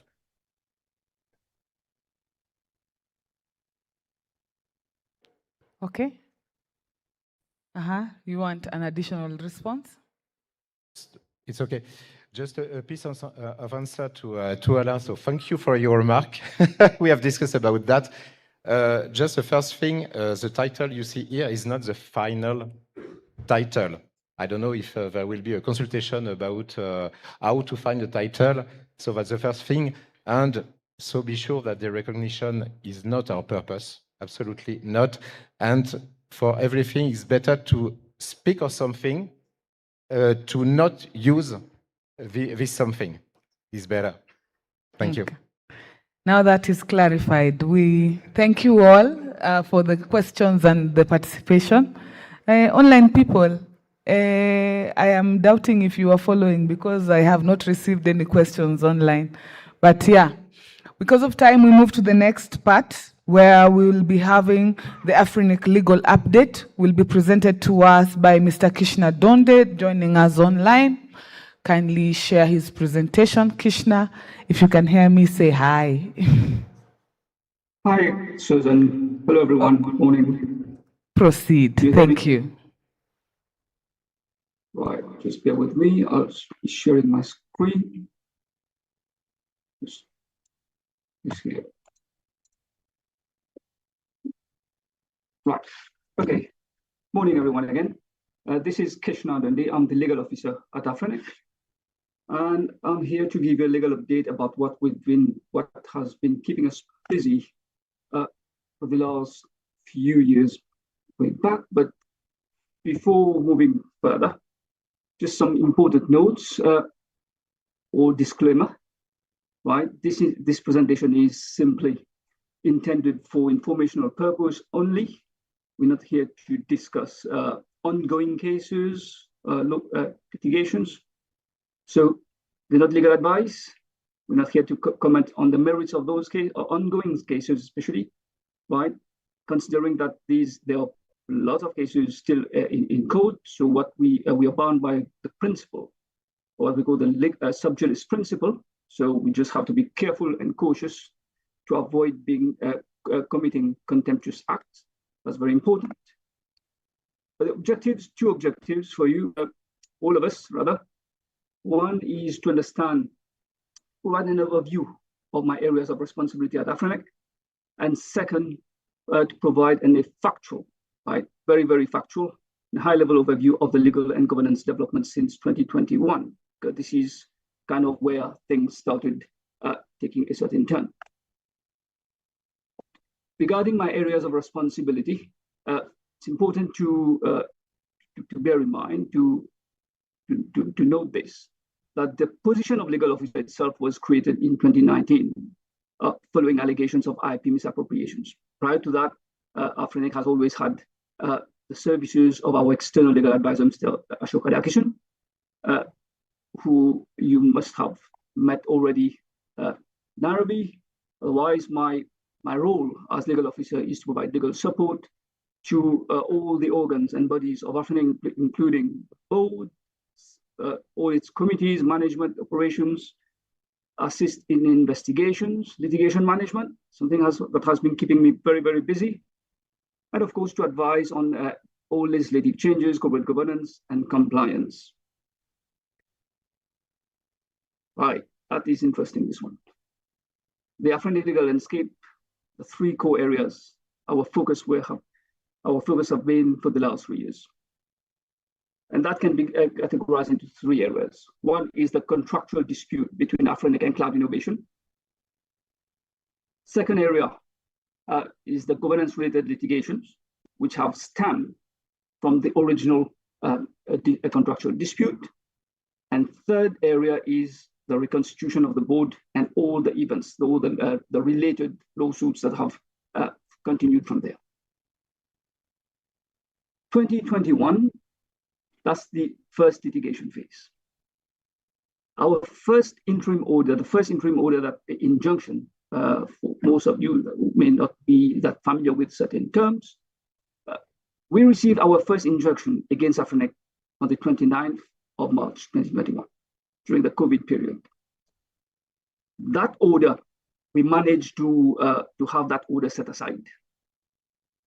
It was set aside on the 7th of July. Just for your information, why that, what led to that first interim order, because Afrinic had issued a letter pursuant to its registration service agreement. We believe that the member here was not compliant, and so pursuant to the contractual procedures in the agreement, in the RSA, we issued a letter, and instead of engaging with us, that member opted to go to court. So, and they managed to secure an injunction. Like I said, we resisted, we defended that matter, and we had that injunction set aside on the 7th of July. Following which, the board took note of all the sequence that led to that to where matters stood at that time, and the board unanimously resolved to terminate the agreement. And of course, since then, there's been a reaction by CIL. there's been several attempts to prevent Afrinic's board from giving effect to its board resolutions. They were up and until there was a time that we thought that it would, given that they were going to appeal against that first, the order that was set aside on the 7th. So then we say, okay, pending the determination of the appeal, in order to not to protract matters, we say, okay, we're going to put on hold that board resolution that would have given effect to that termination. And then 23rd of July, we received the provisional attachment order that had frozen the bank accounts, something that a lot of you would have heard already. There was a time when the bank accounts of Afrinic were frozen, and literally speaking, there was not one penny to spend. And we, of course, we had to resist that application. But in the meantime, the number of cases continued to come in. So now we are in August, another application for interim order, not granted by the court. In September 2021, while we were still defending that freezing order, we had, there was another application, this time to freeze the 6.9 million IPv4 resources held by Afrinic. Again, not granted by the court. In fact, that paper was never served by Afrinic. We learned it from the court's registry. In October, the application, the freezing order that was issued in July, that was set aside. It was declared null and void on the 15th of July. But then that member did not stop there. They pursued, they came back again they renewed the attempt to freeze the accounts, and this time for up to 10 million USD, and making provisions for Afrinic to survive with 100,000 USD per month. That was not granted by the court, and they even made an attempt to appeal against that. At some point, they had even to withdraw their own appeal. And in December, they managed to secure an injunction that prevented Afrinic from giving effect to its to the termination of the RSA, and that injunction is still there for the time being, but the case is ongoing. Now, that was looking at this slide itself, you would understand how things started and how it evolved. March, July, several multiple applications made in July, August, September, October, November. There were attempts to obtain orders against Afrinic. There's been an attempt to secure orders against Afrinic even in Seychelles. In November, we received an order issued by the Court of Seychelles, and we had to resist to defend that case, those cases as well. Like I said, didn't stop there. Successive applications, multiple applications initiated in Mauritius. There's been other applications for injunctions. I mentioned about renewed application for attachment orders. There was even a winding up petition back in 2021. That was the first winding up petition. This time it wasn't by the CIO, but it was initiated by another member, Africa on Cloud Limited. And that application was withdrawn by the petitioner itself in September 2023. But in the meantime, we had to resist the application. As I mentioned, there were parallel applications in Seychelles. And if you want to have an overview of all the cases that we have been managing so far, you have the scan code, the QR code there, and the web link as well. That should help you to better understand the litigation landscape of Afrinic, where the number of cases we've had so far, number of cases that have been disposed, completed up to now, and the remaining number of cases which remain ongoing. Now, this is that was 2021. Now, in 2022, the cases took a different turn. That was the beginning of the Afrinic governance vacuum. So it shifted from a contractual dispute to a broader institutional crisis. So as you see from the screen, there was a temporary exit by CIL for some time. And I can understand why, because in February 2022, the appeal that they had made against the July judgment, they lost the appeal, and the two justices of the Supreme Court made certain observations because of the multiple applications they were making, asking for the same relief. So 2022, following that appeal judgment, we observed the temporary exit of CIL and then entered 3 new actors: Larus Cloud Service Limited, African Cloud Limited, Crystal Web. Now, like I said, we're not here to discuss or to comment on the merits, but the facts speak for themselves, and the membership would be able to, and the community at large would be able to draw their own necessary inference from the dates. So 2022, 17th of May, we received an interim order initiated by Larus Cloud Service, and that prevented from the Afrinic board at that time from having the board elections. So the AGMM was held, but we could not hold the election because there was an injunction preventing us from holding the election. Months later, second injunction came in, initiated by African Cloud, and that prevented, because we were not able to hold elections, so we were left with 5 directors, right? And 5 directors is the minimum quorum for a board to function in our context. And the second injunction here from African Cloud was aimed to prevent the 5th remaining directors from functioning as a director. And that broke the quorum. And since then, we found ourselves in an incorrect board situation. Doesn't end here. 2 weeks later, Crystal Web made an application for an interim order, and they managed to secure the interim order. And this time, the CEO, the former CEO, was targeted. So the aim was to prevent the former CEO from acting on a board resolution, as well as to act as an ex-officio director. And the result, the cumulative effect of these 3 orders here, Afrinic was left without an effective governing body. Because on the one hand, we were not able to reconstitute the board by way of an election process.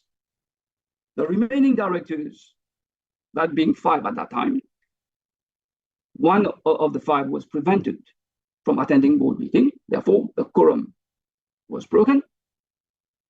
And because the board was already paralyzed,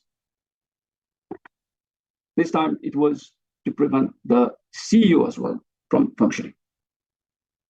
So the dates, as I say, I'm not here to comment further on that, but the dates, the chronology of the events, how things evolve within the lapse of 2 months, a month and a half, it gives us an idea of what strategy was there. Then 2023, having paralyzed the organization, then we have CIL makes its entry anew, and they with an application to appoint a receiver, supposedly to fill that vacuum. But then it's very important to bear in mind that the reconstitution of the Afrinic board was never part of their case. They were seeking different relief, but yet when the court understood what was happening in terms of narrowing down the main issue being Afrinic's governance vacuum, and the judge found it just and equitable to appoint the receiver to reconstitute the board election, the board by way of an election process, but of course directing the receiver to ensure that other part of the relief claim by cloud to be to ensure that with that mandate. September 2023 to October 2024, that's the appeal period. Right? Members might have heard that following the appointment of the receiver, there was an appeal. The appeal took its own course. So that's the appeal period. And then I've heard in certain segments of the membership, people talking about purported individuals, certain individuals purportedly acting as directors. Why? That's the law. It's very clear. The law says when you make an appeal, there is an automatic stay of execution of that judgment that you are appealing for. So that is why the former directors were able to continue acting in their individual capacity, of course not as a board, but in their individual capacity as directors for at least up and until the appeal judgment was delivered on the 15th of October 2024. 2025, the receiver made his first attempt to reconstitute the board, of course, because that was part of this mandate. But then we faced an issue there because there were use of alleged forged documents involving Number Resources Limited.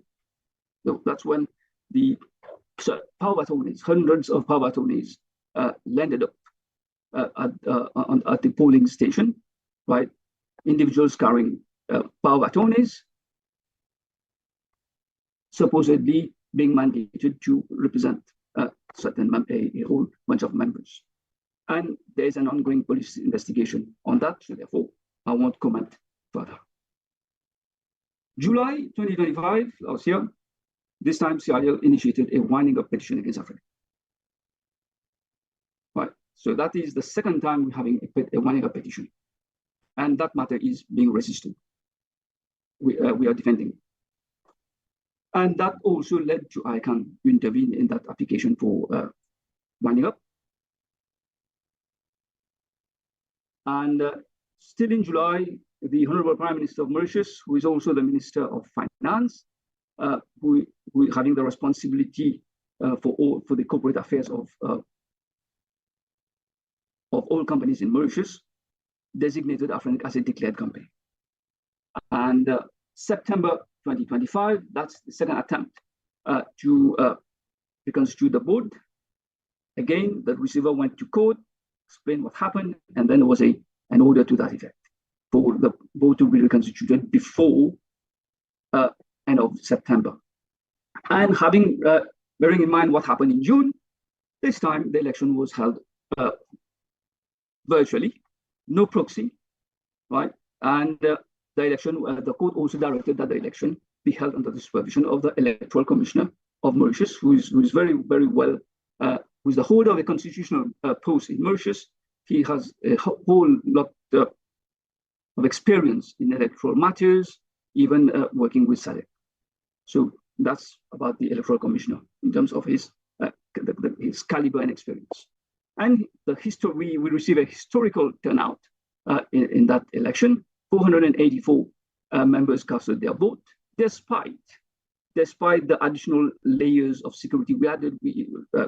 Members who have participated would remember, you even had to go through a biometric process, right, to ensure that there was no fake identity or nobody trying to impersonate another. And as I said, the turnout was historical, and this is the board that we have today. As the term, the Latin phrase says, vox populi, vox Dei. For most of you who are not familiar with the term, the voice of the people is the voice of God, right? Which means the membership has voiced out their wish in terms for the purposes of this board, and this board is still here. Post September 2025, things didn't, like I said, continued, and we continue to have cases. So I mentioned about the winding up petition, right? There was even there is even an application which is still ongoing, aimed at preventing Afrinic from allocating resources. Again, we are resisting that application, and there's been even attempt to prevent elected directors, those directors elected in the September elections, from taking office. And surprisingly, CIO order here with me. In October itself, they withdrew their own application. But it's, on the one hand, we have, let's say, a aggrieved party initiating cases. And then the same party, further down the line, withdrawing their own application. But in the meantime, what happens? We have to defend these cases. We have to, the cases have to follow its own course, right? So we also have contempt proceedings against the receiver, right? And the litigation persisted despite the board the constitution. October 2025, the receiver made his application to discharge, right? For him to be discharged as receiver of Afrinic. We have resistance. That matter is being resisted by Cloud. There's been application for the substitution of the receiver to and appoint a new one. We are handling those applications as well. But with respect to the receiver's application for discharge, the hearing has already taken place in January and February 2026 this year, and we are waiting judgment. 2026 developments. As I mentioned, cases continue to flow in, and this time enter Sky Connect. Now, when I need to go back to the slides, and we need to reasonably draw the necessary inference. So I can understand managing all these cases. I can understand what the strategy here. What's the strategy? But I'm not going to comment. Sometimes somebody takes a back step, and then others step in. And then this time, enter Sky Connect. And when we look at the drafting style of these cases coming in, we know what's happening. We see what's happening. And we don't consider this to be sane. We don't consider this to be normal in a membership context as Afrinic. So the most recent development for your information, Afrinic this time obtained an interim order and an injunction against Cloud following alleged mischaracterization of a court order regarding some publications made by Larus. Obviously, they're resisting that application, and the matter is ongoing. And to assist members in terms of what has been, for you to have a better understanding in terms of where our focus has been, we have revamped our web page regarding the litigation page. So you see where we are today. There's been a total of 97 cases involving Afrinic. I'm not saying that somebody has sued us on 97 occasions. There's been several occasions where we had to intervene. We had to initiate applications, right? But broadly speaking, 97 cases total. 60 of those has been disposed of, right? So maybe for quite a while, we haven't been communicating to the membership about those information, those relevant stats. Yes, that's true, because you would appreciate that in the absence of a board, in the absence of leadership, we as staff, for a while we have our hands tied up, right? We can't just go out and communicate about sensitive matters, right? And today we find ourselves in a situation where we are, because as you have been informed already, the board, upon being reconstitution, they have even set up a legal committee, right, who's presided by Mr. Ben Roberts, and the legal committee is well aware, is well versed with all these cases, their progression, and where matters stand. There have been orders granted, right? And the remaining ongoing cases are 37. So, and you will be able to navigate through this page in terms of knowing about. Obviously, I understand at times questions are asked why we don't see copies of the applications published on our website for your information. Our procedural rules in Mauritius are such that because most cases we're not allowed to publish pleadings, right? But when the matter is completed or whenever there's a court order, we do upload those court orders, but we don't communicate pleadings involving the parties, especially when matters are before judges in chambers. Members' takeaways, right? My advice to the membership, it's normal. We have contracts with our members, it's normal. Contractual disputes are normal. But organizational paralysis should never be. As you're well aware of this common phrase, one doesn't burn his own house, right? So governance stability is essential for trust in the risk-free system, and this is where the focus should be, to ensure the stability of Afrinic, right? And we invite, we urge our members, including the community at large, to remain informed through our official channels, right? Because I have personally seen lots of misinformation being circulated out there, right? Which I consider to be fake news, purely intended to unduly influence the membership, right? So we count on you to rely on our official communications. Now, that is it from me. I'm sure I still have a few more minutes, and I will be happy to take on your questions if you have. You will also be able to scan through that QR code and be apprised of with the cases. Thank you for that.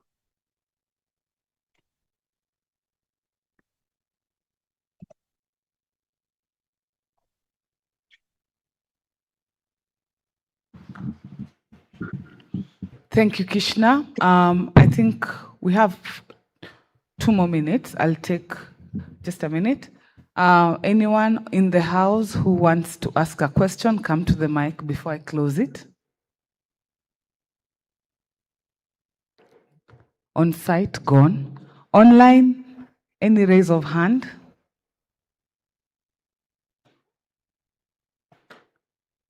I'm about to close online.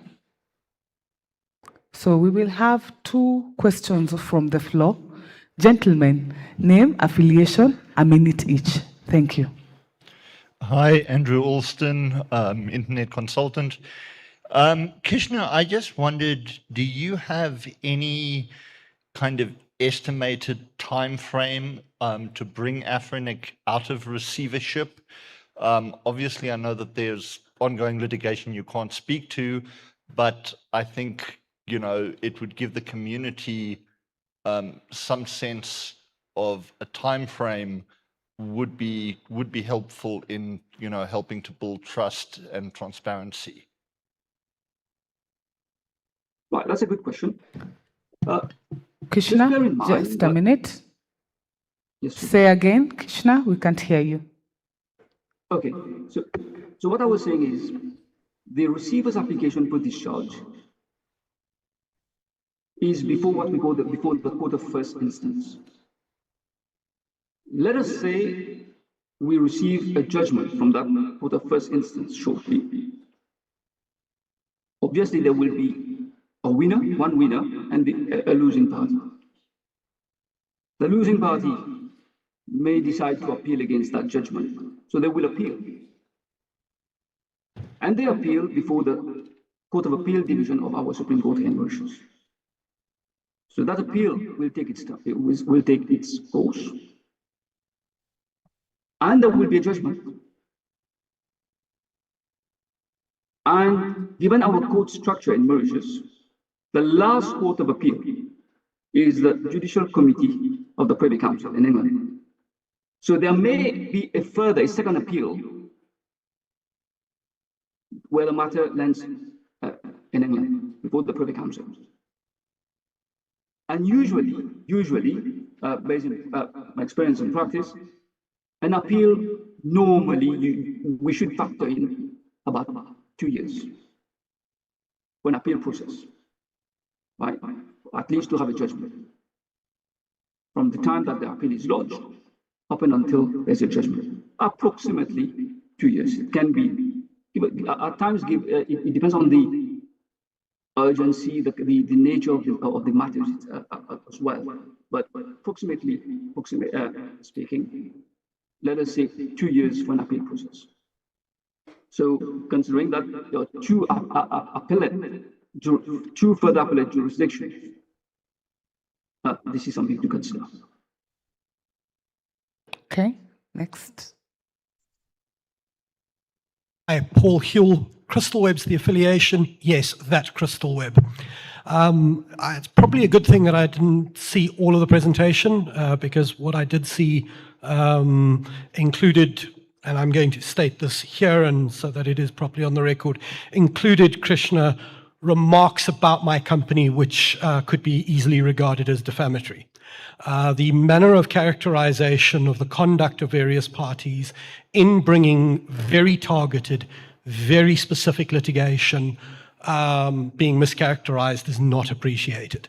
And the second major issue, and this is going to take the form of a question, is that where litigation has been brought to stop the company from doing something wrong, from breaking the law, it should generally be dovetailed with an application giving the court remedy by which to get the problem solved. And the easiest way to have resolved the governance crisis created by the misconduct of the then board in 2022 would have been for the appointment of interim directors with the sole purpose and with restrictions was to call an AGMM and to have a proper election that was governed by the members. And that was exactly what was asked for and opposed by Afrinic in 2022. So we've been in a prolonged period. Oh, mic's gone off. Precisely because of Stalingrad type tactics coming from the then board of Afrinic, and presumably that was on legal advice.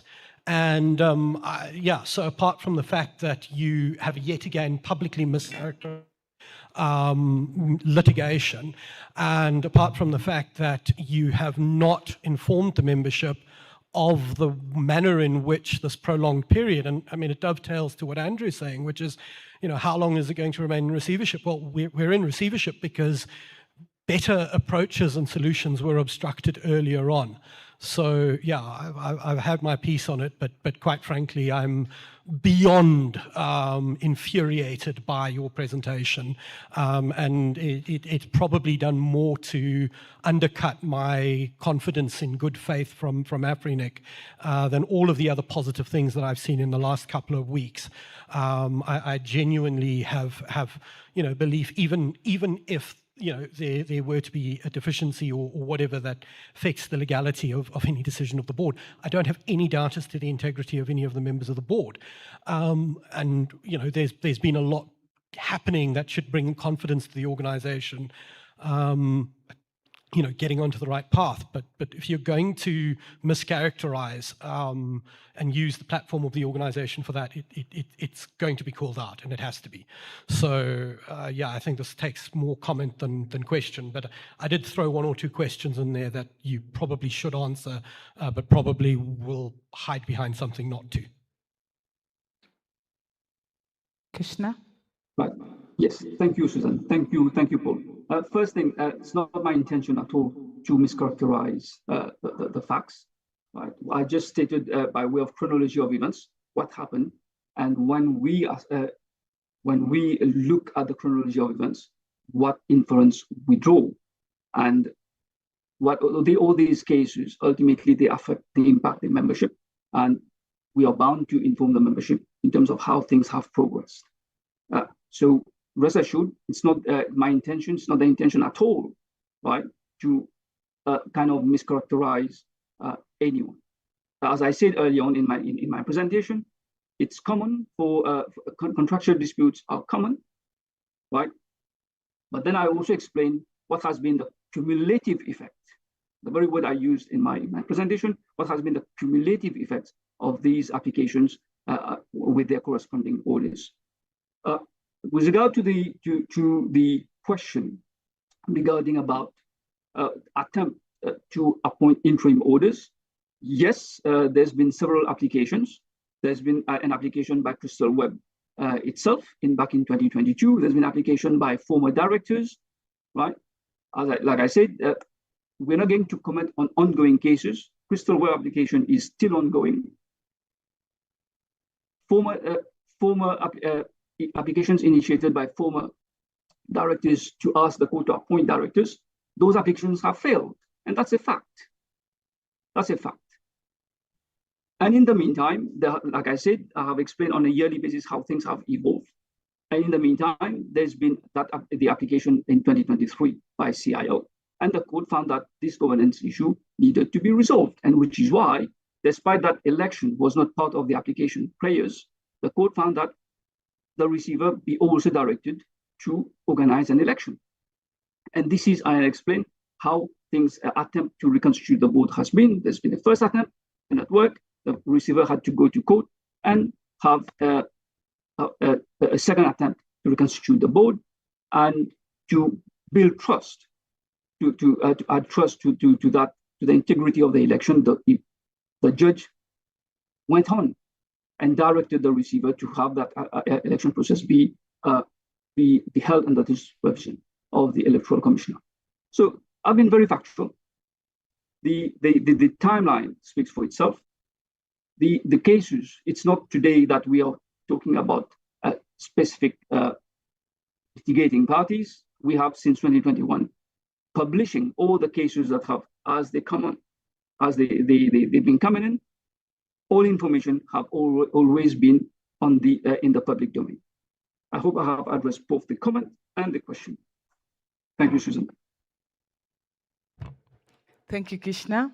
And thank you all for an engaging session. Just quick updates. It's lunchtime, and I hope everyone has a lunch coupon. We are still going to third floor. And when you come back, the meeting will change in that the meeting will only accommodate Afrinic members, registered contacts, and designated representative. And if you don't fall in any of this category, we have organized a side meeting for you that will be taking place on third floor, which is at the beginning of ICANN Day, okay? So the ladies outside will usher you and point you where you need to be. For DRs and registered contacts, kindly ensure you register and we meet here at exactly 2 p.m. so that we can be able to begin the Afrinic AGMM. Without further ado, this is me wishing you bon appetit and enjoy. See you later.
The invention of the steam engine and electricity drove the first industrial revolution.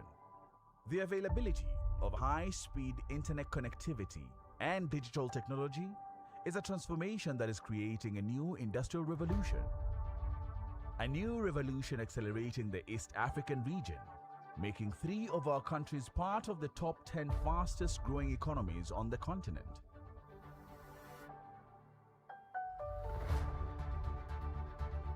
This is because of the extensive and reliable network infrastructure that Liquid Intelligent Technologies has brought to Kenya, Rwanda, Tanzania, Uganda, Southern Sudan, and beyond. Running through the veins of economic hubs and even the remote areas, bringing world-class connectivity to businesses and homes alike. Whether it's the use of Liquid's digital services and connectivity that power the tech hub that Kenya has now become synonymous for, or the public-private partnerships with local government that helped Rwanda transform into an information technology-driven economy. Partnering with people in Uganda to ensure that our backbone infrastructure and digital services can help cater to the thirst that the locals have for indigenous local ICT expertise and innovation to ensure that their future is bright and promising.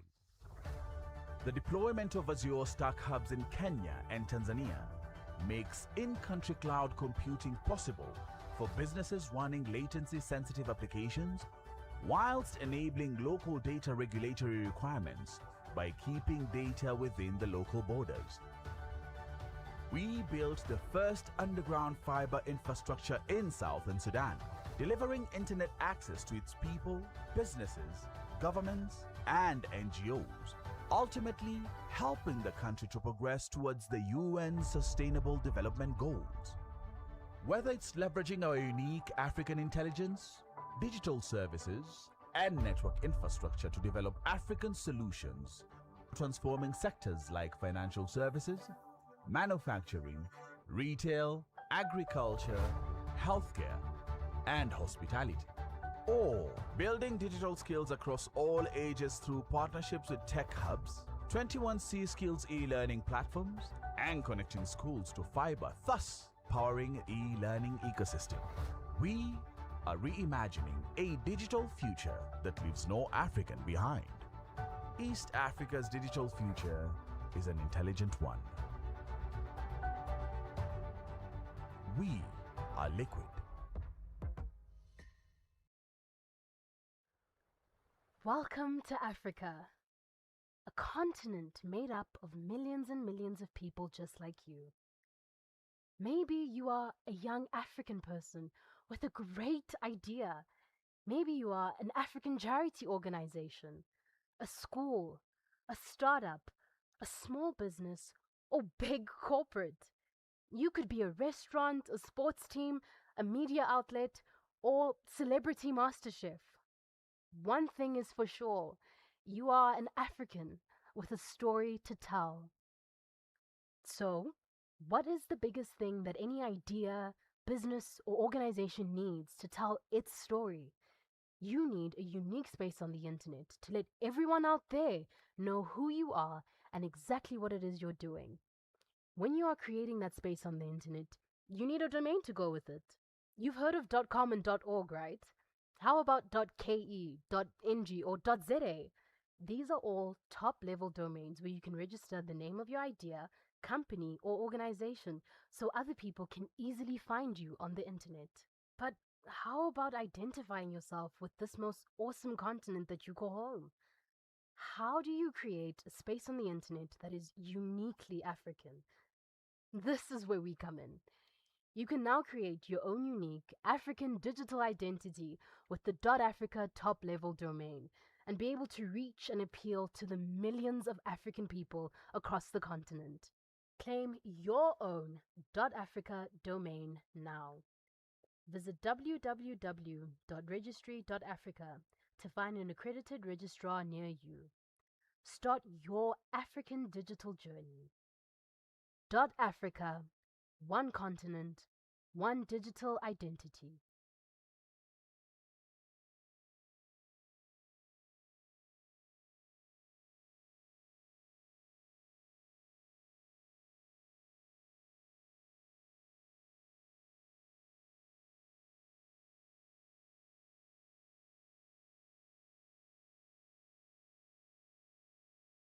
the new GTLD program. Next round. 10 things you always wanted to know about GTLDs.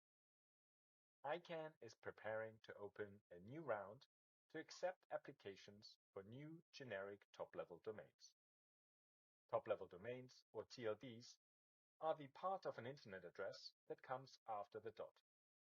For example, in the domain name ican.org, the characters ORG identify the TLD. The internet started with just a handful of GTLDs. Today, there are more than 1,200. That's because of ICANN's new GTLD program, which launched in 2012. Today, ICANN is preparing to start accepting applications for new GTLDs. This time, we want you to participate. The Internet's domain name system can support domain names in multiple scripts and TLDs longer than 3 characters. A GTLD can be a source of revenue through the management of domain name registrations and renewals. An organization operating a GTLD can provide users and customers with confidence in its security and legitimacy. Remember, applying for a TLD is not the same as applying for a domain name, which any individual can do. When you apply for a GTLD, you're applying to operate a registry, a key part of the DNS ecosystem. The registry operator generates the zone file that allows computers to route internet traffic to and from TLDs anywhere in the world. All GTLD applicants have to demonstrate that they have the financial and technical ability to operate a registry. Getting prepared to apply for a GTLD requires looking carefully at the investment involved and weighing other considerations. The costs associated with applying for and operating a TLD are beyond the reach for many. That's why ICANN created the Applicant Support Program. The ASP provides financial and non-financial assistance to qualified, eligible entities. So, if you are a charitable organization, nonprofit, IGO, indigenous or tribal peoples organization, or a small business operating as a social enterprise or in a developing economy, you may be eligible for support. The deadline to apply for assistance through the ASP is November 19th, 2025. If you'd like to find out more, send us an email.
The invention of the steam engine and electricity drove the first industrial revolution. The availability of high-speed internet connectivity and digital technology is a transformation that is creating a new industrial revolution. A new revolution accelerating the East African region, making 3 of our countries part of the top 10 fastest growing economies on the continent.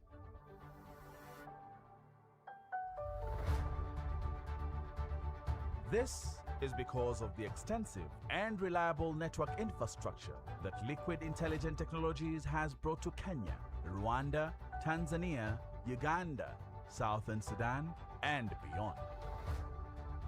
Running through the veins of economic hubs and even the remote areas, bringing world-class connectivity to businesses and homes alike. Whether it's the use of Liquid's digital services and connectivity that power the tech hub that Kenya has now become synonymous for, or the public-private partnerships with local government that helped Rwanda transform into an information technology-driven economy. Partnering with people in Uganda to ensure that our backbone infrastructure and digital services can help cater to the thirst that the locals have for indigenous local ICT expertise and innovation to ensure that their future is bright and promising. The deployment of Azure Stack hubs in Kenya and Tanzania makes in-country cloud computing possible for businesses running latency-sensitive applications, whilst enabling local data regulatory requirements by keeping data within the local borders. We built the first underground fiber infrastructure in Southern Sudan, delivering internet access to its people, businesses, governments, and NGOs, ultimately helping the country to progress towards the UN Sustainable Development Goals. Whether it's leveraging our unique African intelligence, digital services, and network infrastructure to develop African solutions, transforming sectors like financial services, manufacturing, retail, agriculture, healthcare, and hospitality. Or building digital skills across all ages through partnerships with tech hubs, 21C Skills e-learning platforms, and connecting schools to fiber, thus powering e-learning ecosystem. We are reimagining a digital future that leaves no African behind. East Africa's digital future is an intelligent one. We are Liquid. Check 1 2, sound check 1 2, mic testing 1 2. Check 1 2, sound check 1 2. Check 1 2, sound check 1 2. Check 1 2. Check 1 2. Sound check 1 2. Check 1 2. Sound check 1 2. Check 1 2. Sound check 1 2.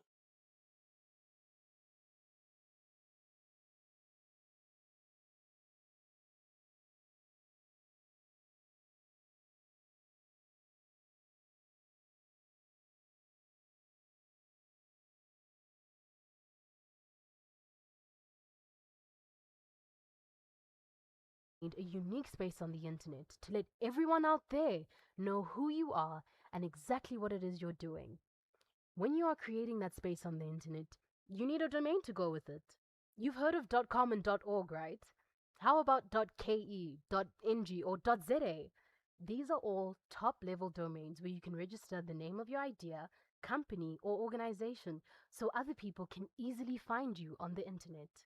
But how about identifying yourself with this most awesome continent that you call home? How do you create a space on the internet that is uniquely African? This is where we come in. You can now create your own unique African digital identity with the .africa top-level domain and be able to reach and appeal to the millions of African people across the continent. Claim your own .africa domain now.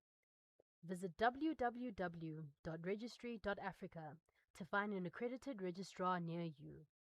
Start your African digital journey. .africa, one continent, one digital identity.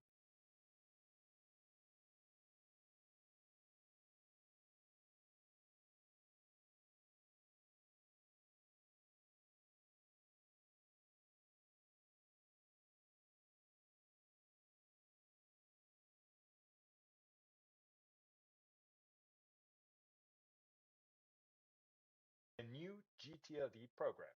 Next round. 10 things you always wanted to know about GTLDs. ICANN is preparing to open a new round to accept applications for new generic top-level domains. Top-level domains, or TLDs, are the part of an internet address that comes after the dot.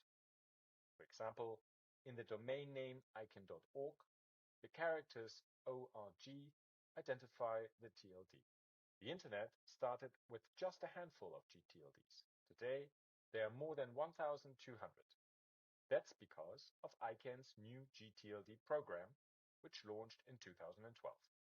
Today, ICANN is preparing to start accepting applications for new GTLDs. This time, we want you to participate. The Internet's domain name system can support domain names in multiple scripts and TLDs longer than 3 characters. A GTLD can be a source of revenue through the management of domain name registrations and renewals.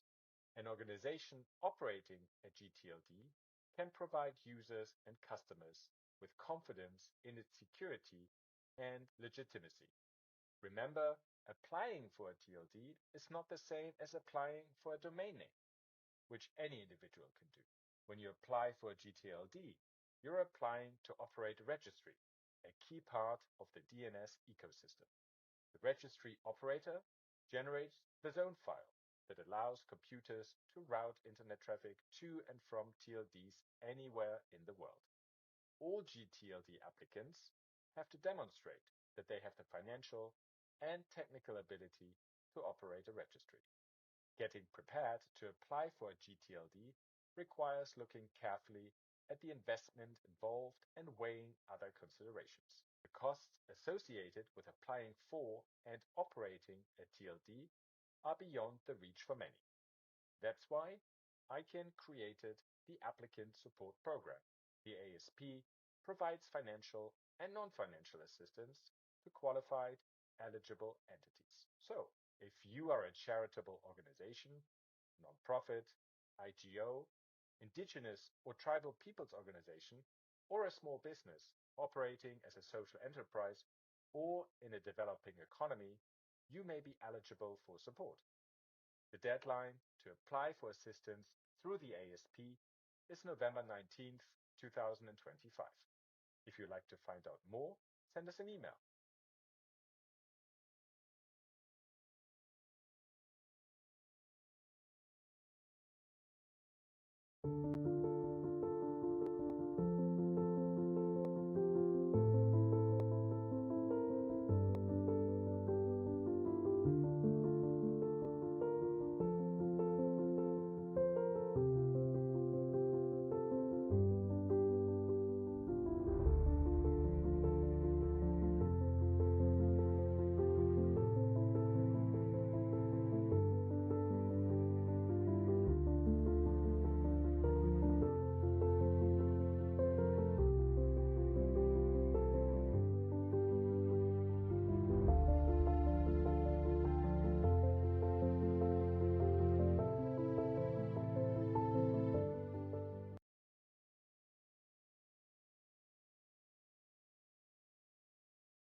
The invention of the steam engine and electricity drove the first industrial revolution. The availability of high-speed internet connectivity and digital technology is a transformation that is creating a new industrial revolution. A new revolution accelerating the East African region, making 3 of our countries part of the top 10 fastest growing economies on the continent.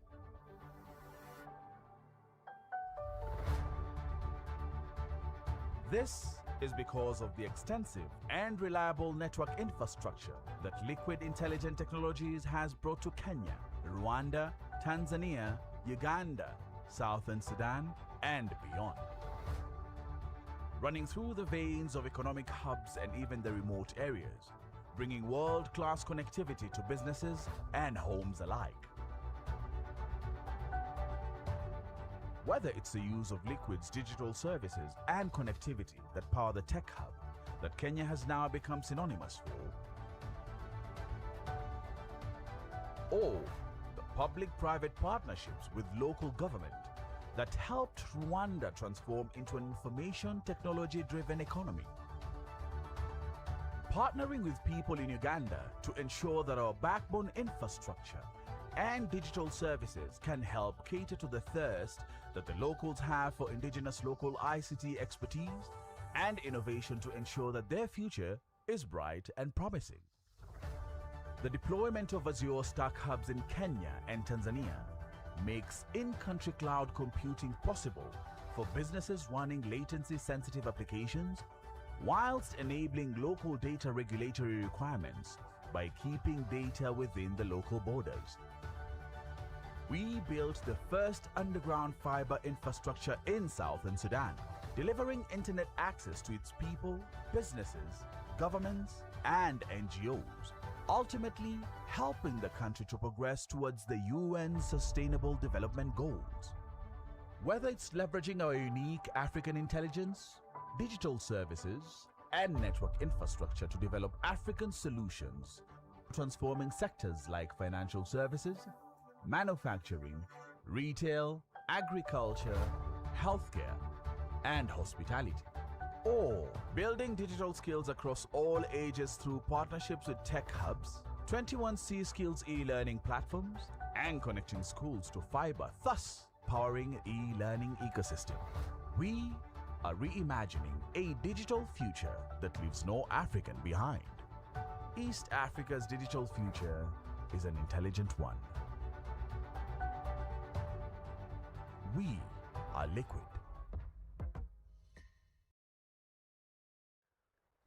Welcome to Africa, a continent made up of millions and millions of people just like you. Maybe you are a young African person with a great idea. Maybe you are an African charity organization, a school, a startup, a small business, or big corporate. You could be a restaurant, a sports team, a media outlet, or celebrity master chef. One thing is for sure, you are an African with a story to tell. So, what is the biggest thing that any idea, business, or organization needs to tell its story? You need a unique space on the internet to let everyone out there know who you are and exactly what it is you're doing. When you are creating that space on the internet, you need a domain to go with it. You've heard of .com and .org, right? How about .ke, .ng, or .za? These are all top-level domains where you can register the name of your idea, company, or organization so other people can easily find you on the internet. But how about identifying yourself with this most awesome continent that you call home? How do you create a space on the internet that is uniquely African? This is where we come in. You can now create your own unique African digital identity with the .africa top-level domain and be able to reach and appeal to the millions of African people across the continent. Claim your own .africa domain now. Visit www.registry.africa to find an accredited registrar near you. Start your African digital journey. .africa, one continent, one digital identity.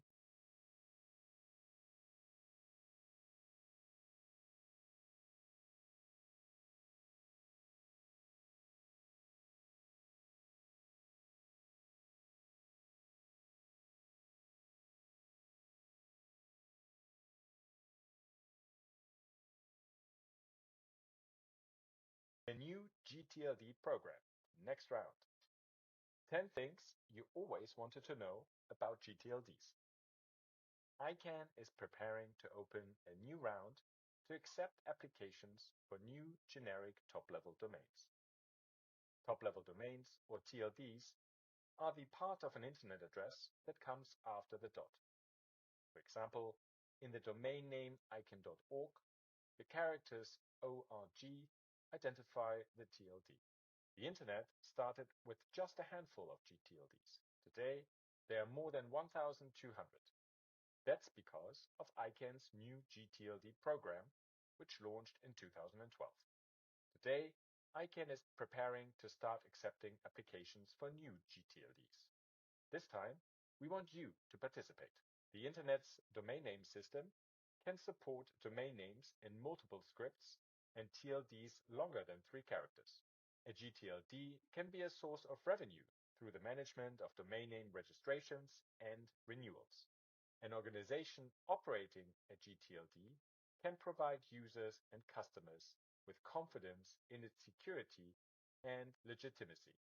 Remember, applying for a TLD is not the same as applying for a domain name, which any individual can do.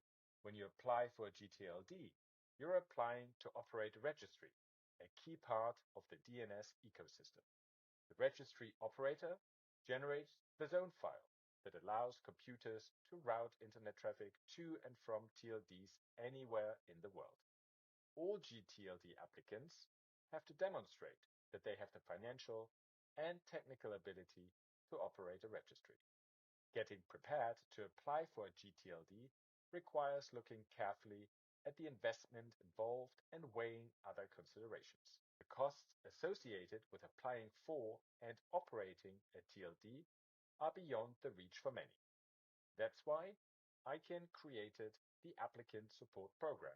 The ASP provides financial and non-financial assistance to qualified, eligible entities. So, if you are a charitable organization, nonprofit, IGO, indigenous or tribal peoples organization, or a small business operating as a social enterprise or in a developing economy, you may be eligible for support.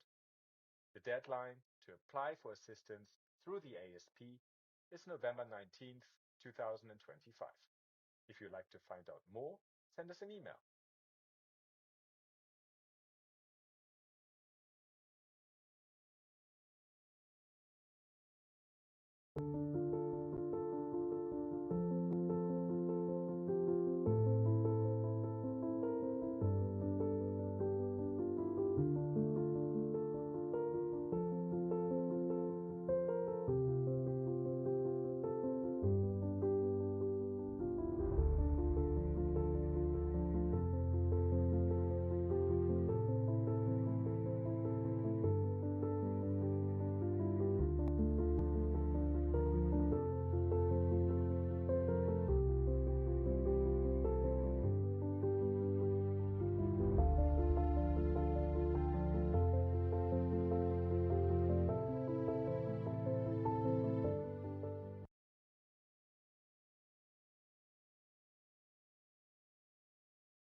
The invention of the steam engine and electricity drove the first industrial revolution.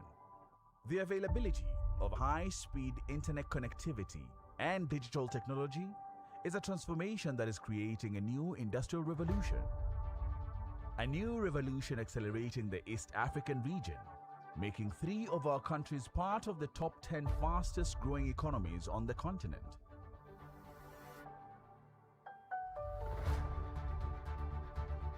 This is because of the extensive and reliable network infrastructure that Liquid Intelligent Technologies has brought to Kenya, Rwanda, Tanzania, Uganda, Southern Sudan, and beyond.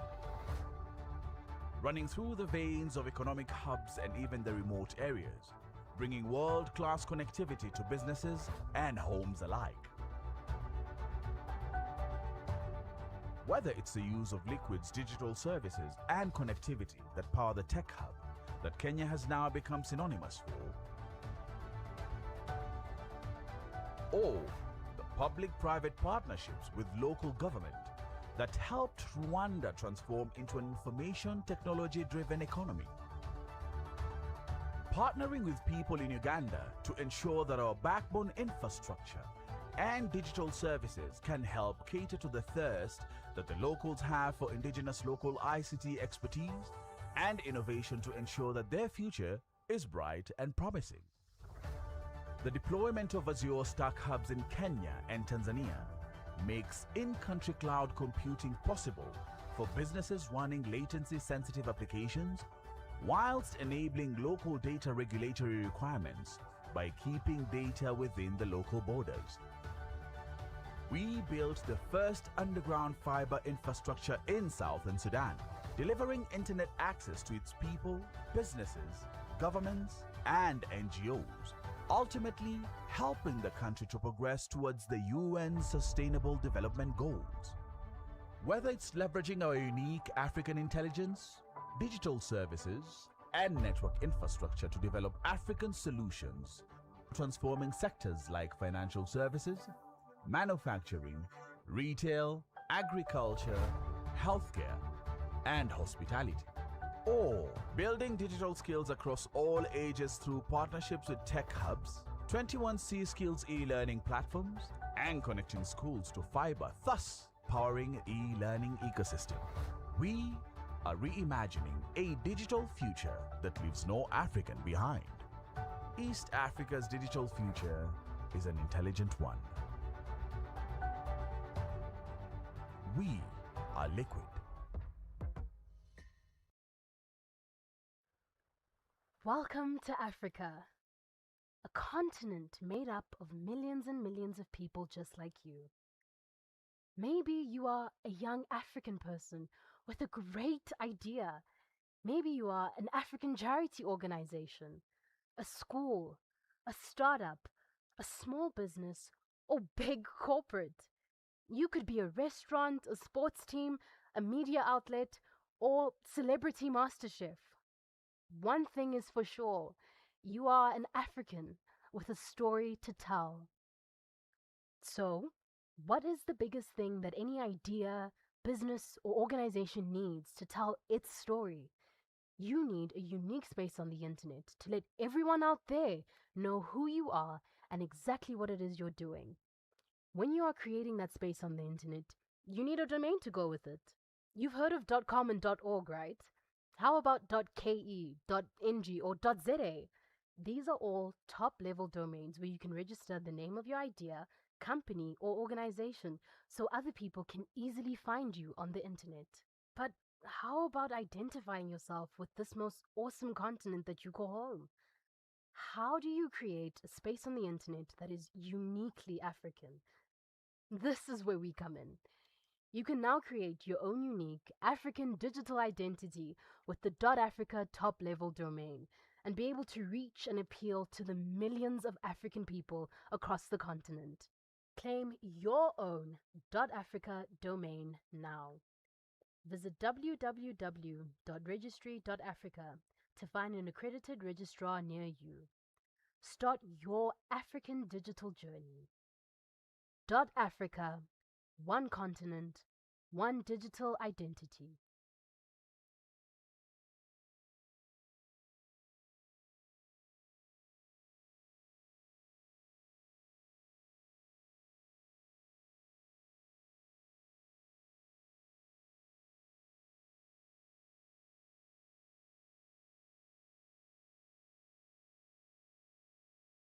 The new GTLD program.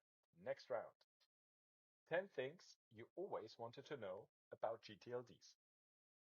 ICANN is preparing to open a new round to accept applications for new generic top-level domains.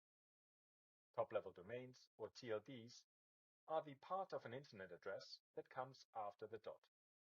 For example, in the domain name ican.org, the characters ORG identify the TLD.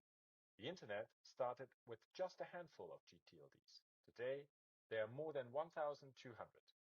That's because of ICANN's new GTLD program, which launched in 2012.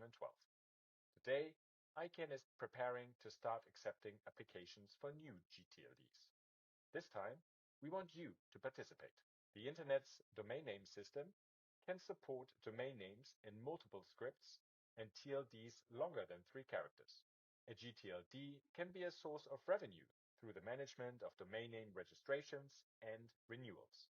An organization operating a GTLD can provide users and customers with confidence in its security and legitimacy. Remember, applying for a TLD is not the same as applying for a domain name, which any individual can do.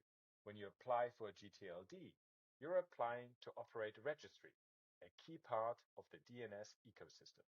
The registry operator generates the zone file that allows computers to route internet traffic to and from TLDs anywhere in the world. All GTLD applicants have to demonstrate that they have the financial and technical ability to operate a registry. Getting prepared to apply for a GTLD requires looking carefully at the investment involved and weighing other considerations. The costs associated with applying for and operating a TLD are beyond the reach for many. That's why ICANN created the Applicant Support Program.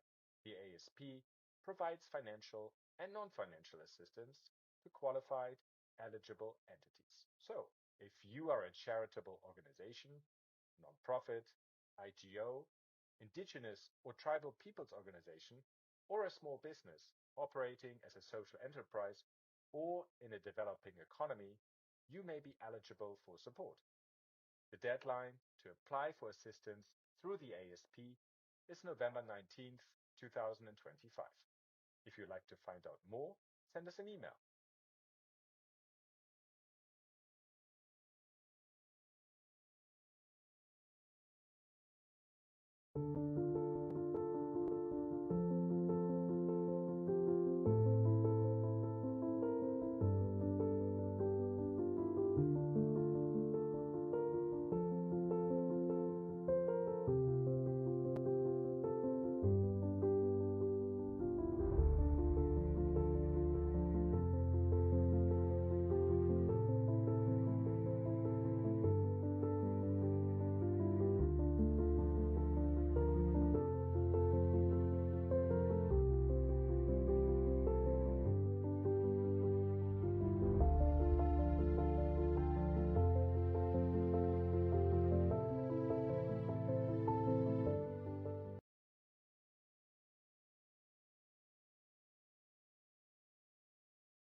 The invention of the steam engine and electricity drove the first industrial revolution.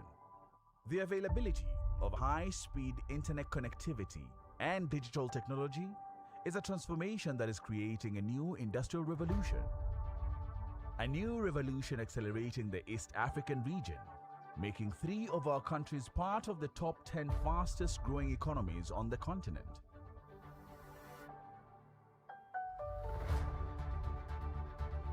This is because of the extensive and reliable network infrastructure that Liquid Intelligent Technologies has brought to Kenya, Rwanda, Tanzania, Uganda, Southern Sudan, and beyond. Running through the veins of economic hubs and even the remote areas, bringing world-class connectivity to businesses and homes alike. Whether it's the use of Liquid's digital services and connectivity that power the tech hub that Kenya has now become synonymous for, or the public-private partnerships with local government that helped Rwanda transform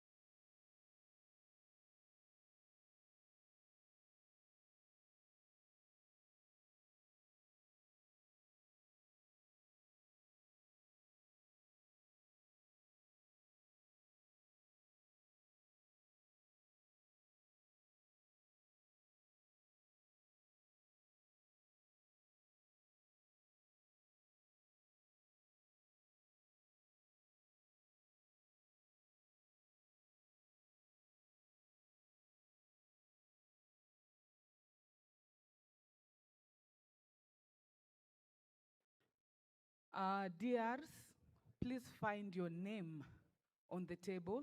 The white part is designated for you. DRs, the white part is designated for you, and you will find your name.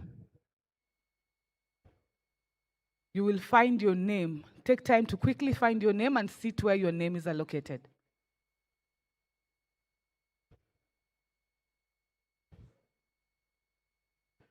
We need to start, and we need to move quickly. Only DRs and registered contacts are allowed in the room. If you're not among those, kindly go upstairs on the 3rd floor. As we settle down, the black seats are given to observers, and kindly settle down as an observer. The names are arranged in alphabetical order. The names are arranged in alphabetical order. If you're a DR, you will find your name on the table.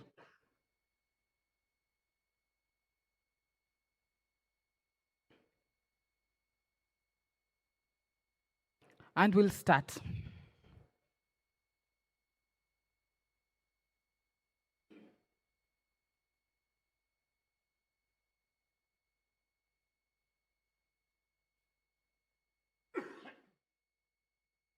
If you don't find your name, sit on the back. Yeah, just sit somewhere that doesn't have a nameplate. We'll start.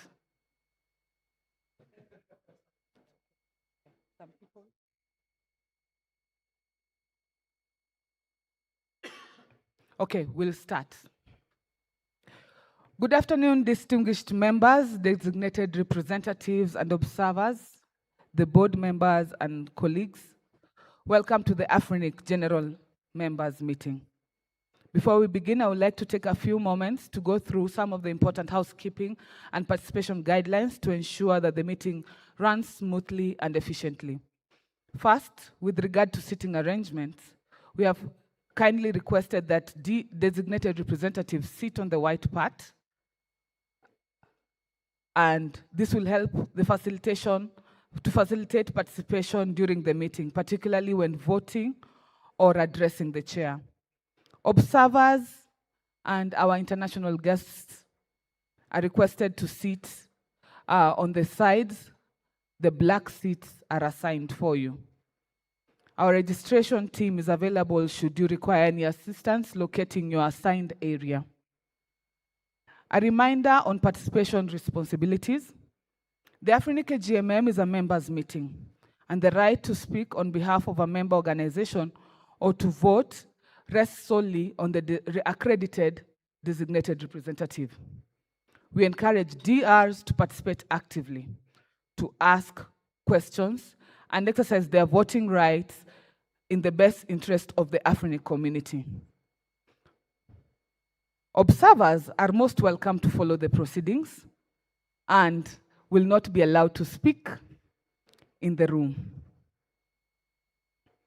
As always, we remind everyone to observe the Afrinic Code of Conduct. We encourage respectful, professional, and constructive engagement throughout the meeting. Please allow others to finish to speak, address your remarks through the chair, and maintain courtesy, even where opinions differ. For any polls or voting that may be conducted during today's meeting, all eligible designated representatives will participate through the Zoom platform. The link was shared to you this morning. Kindly log in and mute yourself. Please ensure that your device is connected and you're logged in into the right Zoom account, and that you remain connected throughout the meeting so that you can participate in the poll if the poll is opened. Finally, today's voting is expected to conclude at 16 hours East African time. We appreciate your cooperation in keeping intervention concise and relevant so that we can complete the agenda within the allocated time.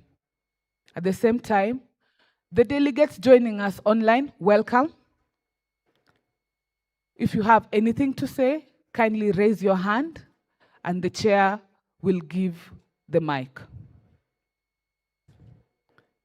With this further ado, I hand the meeting over to the chair.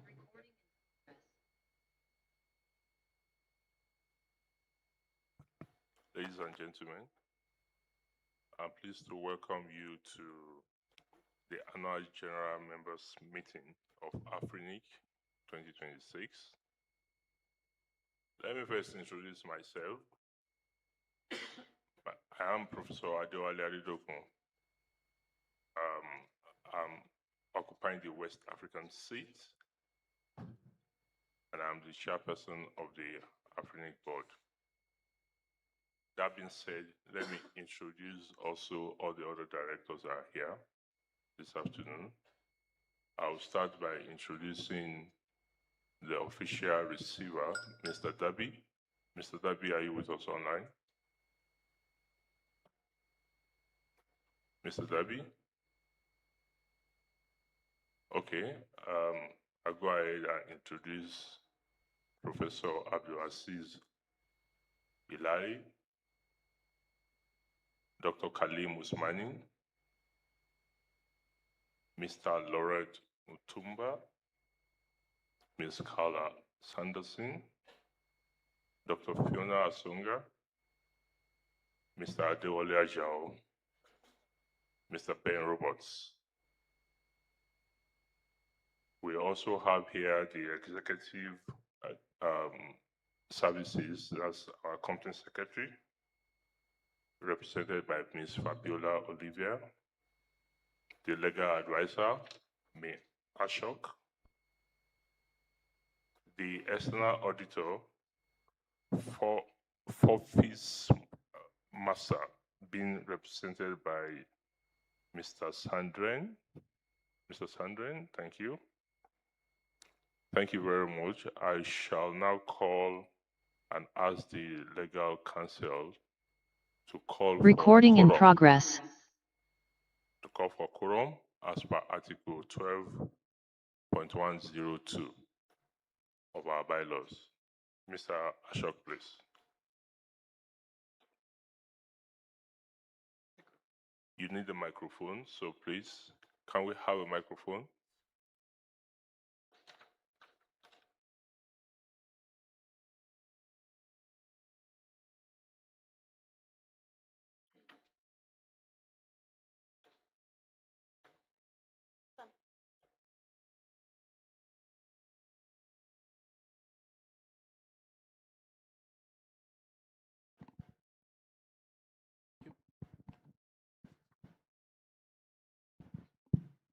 Yes, thank you, Mr. Chairman.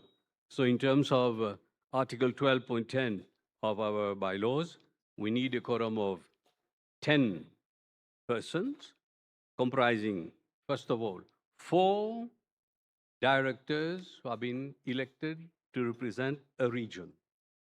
So if we could record 4 names of directors representing a region, 4. Then 1 director who has been elected on what Recording we in call a progress. non-regional criteria. So we have got to record 1. And 5 resource members. In all, 4 plus 1 plus 5, 10 in all. So we start with recording of the names of 4 directors representing a region, elected on the basis of a region. Thank you, Mr. Ashok. I shall now ask the company secretary to confirm that this meeting is correct. We need to record the names of these persons, yeah. Okay, so 4 The 4 registered directors representing a region. 4 registered directors. I'm sure we have more than 4 registered directors here.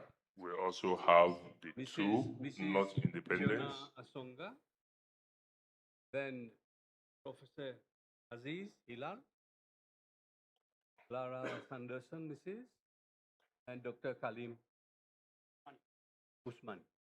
4. 1 director representing a non-region. We have Ben Roberts here. We have Adewale Ajao. Professor Dr. Adeoli Ajao. Finally, 5 resource members from the floor. 5 resource members on the floor, please. 5 resource members, identify yourself. Stand up, give their names. Can we have a microphone, please? Please take the stand, identify yourself and your affiliation. Thank you. Hervé Clément, Orange, Ivory Coast. Okay, go ahead. Bakino Karim Kone from Sankis Faso. Thank you. Please go ahead. Go ahead. Andrew Owens, representing both Terrico and NAP Africa. Thank you. Jerry Maleka, Domain Name Services. Thank you. Mohammed Rodman, Internet Exchange Point of Nigeria. Christian Desire Nzingabo, Ketir Rwanda Network. Thank you very much. I think we have far more than enough. So my name is Alexandre Sanon, and I'm from MData Telecom Burkina Faso. I'm sorry. Thank you. Nico Chitu, ISPA DRC. Thank you. Sommet Pengene, Internet Puissance Plus Burkina Faso. Ms. Oliver, please can you take the mic? Thank you. Thank you. Ms. Oliver? Excuse me.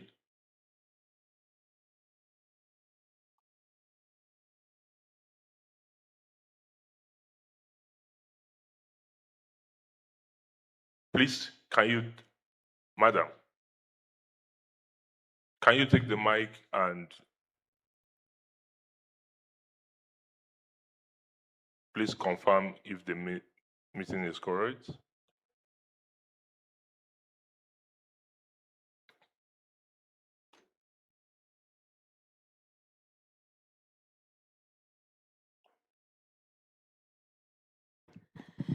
Excuse me, a roll call for the quorum as per Article 12.10 of the bylaws was carried out. And in my capacity as company secretary, I officially confirm that a valid quorum is present. Thank Chair. you very much. I therefore declare that this AGMM is open. Thank you.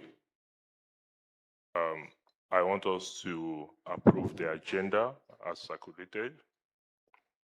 So I shall now move to the confirmation of the agenda as set out in the notice that has been circulated to all members. May I have a proposal and a seconder to approve the agenda? A proposal and seconder from the floor, please. Please take the mic, introduce yourself.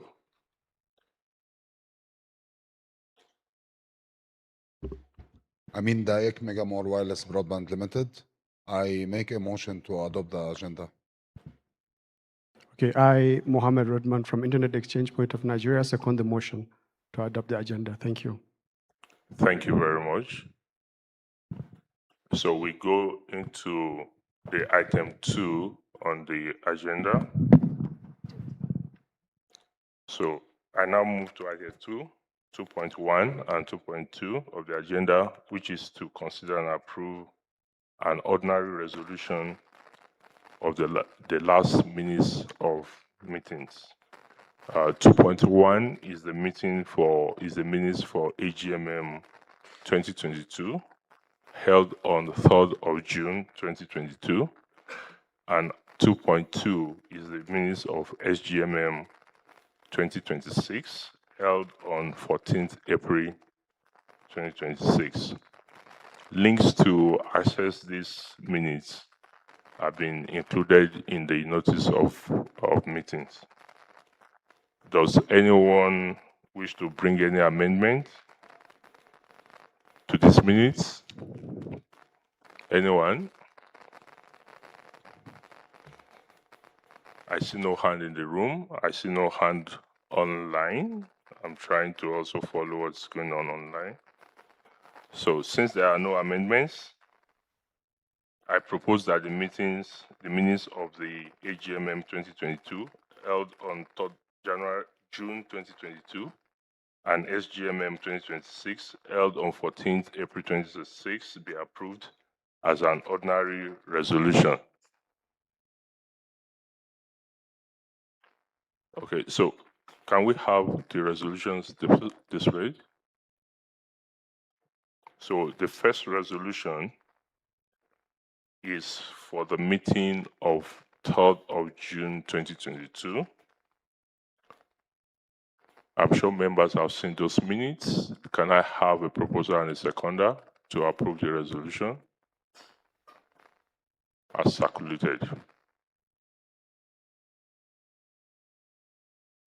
Yes, please.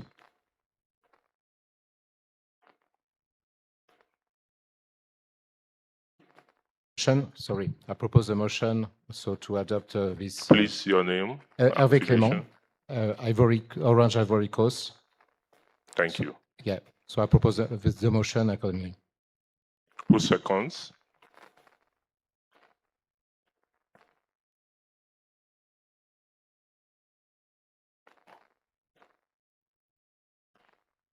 Amin Daek, Megamore. I second the proposition. Thank you very much.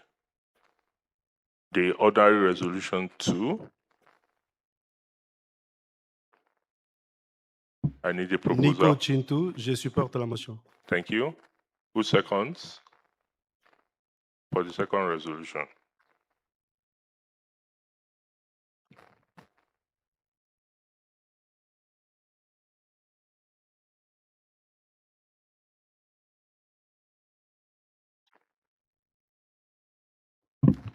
Kennedy Aseda from Kenya Education Network. I second. Thank you. Thank you very much. I declare that the resolutions have been carried and they are therefore approved. Thank you very much. Agenda item 3.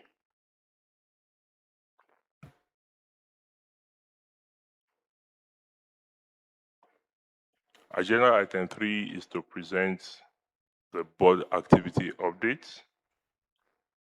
I now move to present the board activity updates. Can I have the slides?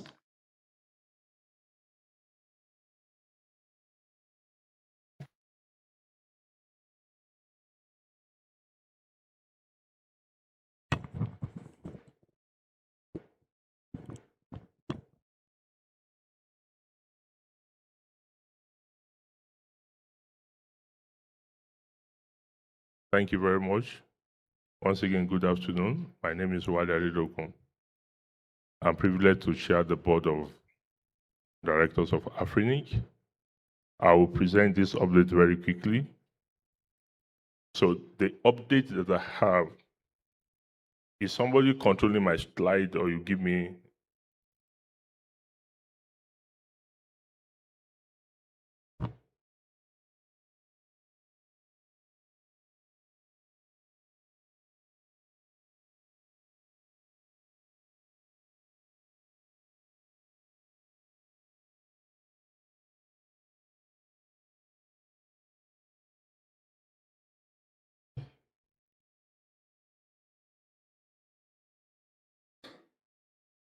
Okay, so the brief update that I'm going to present this afternoon will just chronicle the activities between the last AGMM in 2022 and this current AGMM of 2026. Basically, the governance framework for Afrinic is guided by some very basic frameworks, and Afrinic has what we call a board of directors. Afrinic has a CEO who is in charge of the day-to-day running of the activities of Afrinic.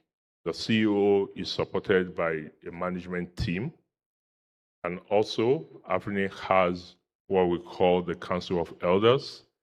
The Council of Elders, by the bylaw, is comprised of former chairs, board chairs of Afrinic. Currently, we also have a layer of governance also, and that is occupied by the official receiver, Mr. Dabi. Is a court-appointed officer that is responsible for. This doesn't work. Please, can somebody control? Thank you. So, between 2022 and 2025, there was a gap in governance, and this, after the AGMM in 2022, quite a number of issues happened, and at some point, governance was disrupted. The board didn't form a quorum again, and by the end of 2022, the contract of the then CEO also expired, and there was no board to renew the contract. So between 2022 and 2024, there was a gap in governance. Sometimes in 2024, an official receiver was appointed by the court for Afrinic. The initial official receiver did not stay for long. Then in 2025, another receiver was appointed for Afrinic. So between 2025 and now, there has been a bit of stability in governance. Towards the end of 2025, this current board was elected. There was an election in June, which was annulled. Then another election that brought the current board into office happened in 2025.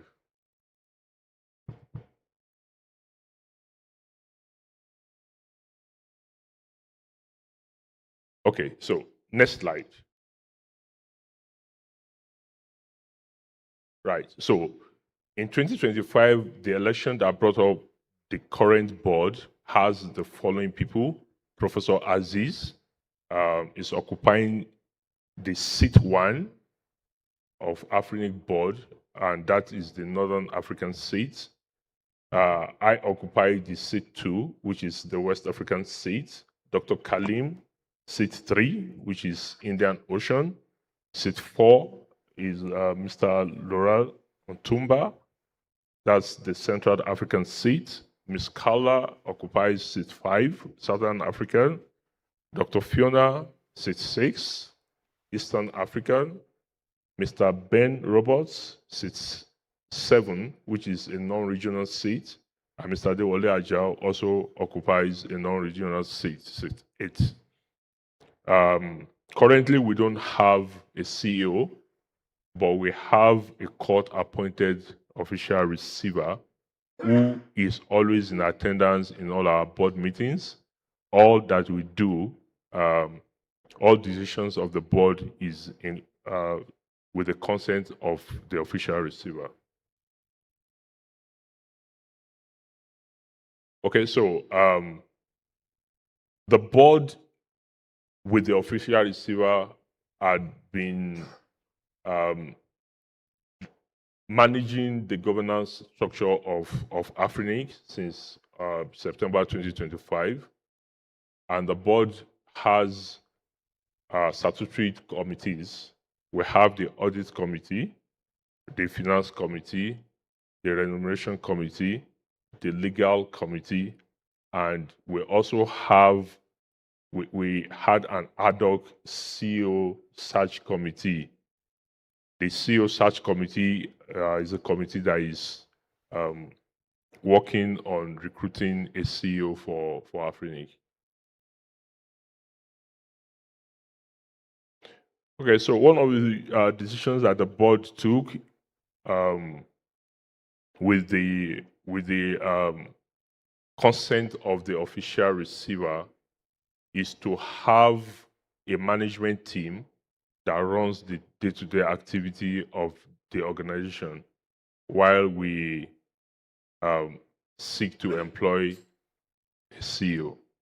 So we have 3 senior staff of Afrinic having different clusters that they manage, but they take executive decisions together just as a body.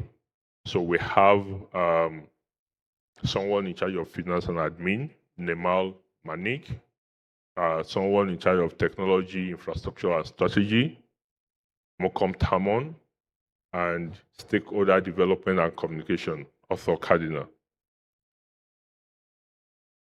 The IMC is also supported by the normal management team that runs Afrinic's day-to-day activities. Okay, finance governance and audit.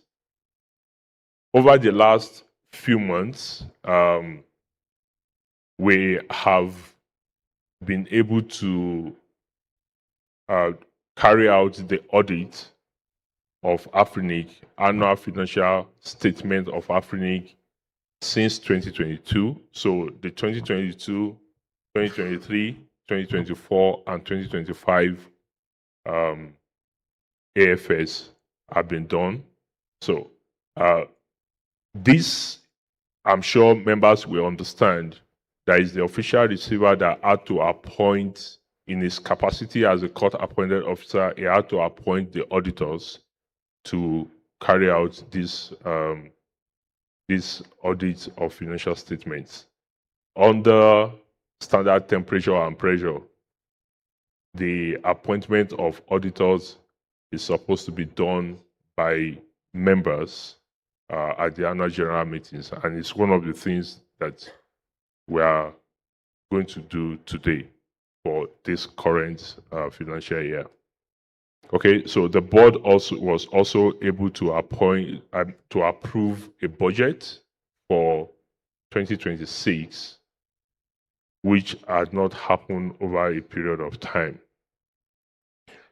All right. Also, I will keep repeating that we work in collaboration with the court-appointed receiver, and this year we have been able to hold an SGMM in April 14th, 2026. The SGMM was necessary to fulfill one of the dictates of the Mauritian Company Act. So the SGMM had basically to get members to approve the AFS 2021. That was done, and thanks to members, it was approved. The AGMM is taking place today also, and in this AGMM, we are going to be presenting the AFS 2022, 23, 24, and 25 to members. We are very hopeful and working hard to ensure that there will be another PPM this year.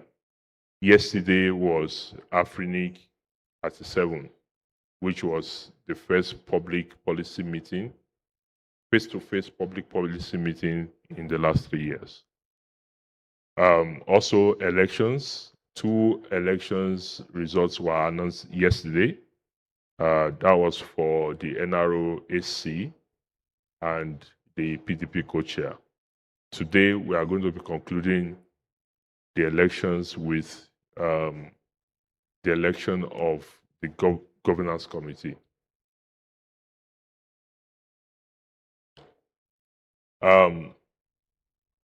The board believes in ensuring that there is stability and that we promote a culture of ethical conduct among members and staff. So there are several things that have been put in place. There is a code of conduct that governs what we do professionally, and you will find that on the Afrinic website. As much as possible, we try to ensure that where conflict of interest arise, that they are publicly declared. Also, there is a whistleblower system that has been put in place and is also available on the Afrinic website.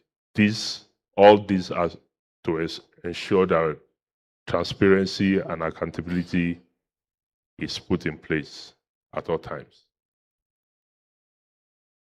Thank you very much for your attention. I will take questions. If there are any, before I take my seat. Yes, please. Please, your name, your affiliation. Hi, good morning, Mr. Chairman. Paul Hill, VAT Crystal Web. So I don't think I need anything more from an introductions point of view. I would like to start off by indicating that prior to the meeting, I was sort of trying to be recognized because I wanted to put something before we opened the agenda, just to put it forward and that it could then be parked and addressed later by the board and so on. And that pertains to the designated representative system being closed and so on and so forth. I don't think it's now the best time to dwell on it, but it does sort of create a situation where there are undoubtedly registered resource members who were prejudiced by an email coming out at the last minute saying to them they've got to register on an online system that was then taken off. I acknowledge it's been reopened, and that's why I'm here. So, thank you for that, but I think it's necessary to put that on. The other sort of procedural thing that I do just want to raise as early as possible is the issue of not DRs, the designated representatives, but the observers' contacts, particularly registered contacts, ability to ask questions in the room. Naturally, the chair has a power to restrict that, but I'd strongly implore that not be done, that the gentlemen sitting over there, many of whom are smarter than I am, be able to ask informed questions during this meeting. There's been a suggestion that there won't be. So I'd just like clarity on that as early as possible. I think that's the big two. Then as to the actual content on your presentation, I do just want to reiterate and make sure that it's said. The description of what happened in 2022, I think misses the mark a little bit. The suggestion that keeps getting repeated is that the Afrinic board became unquorate because there was a court action.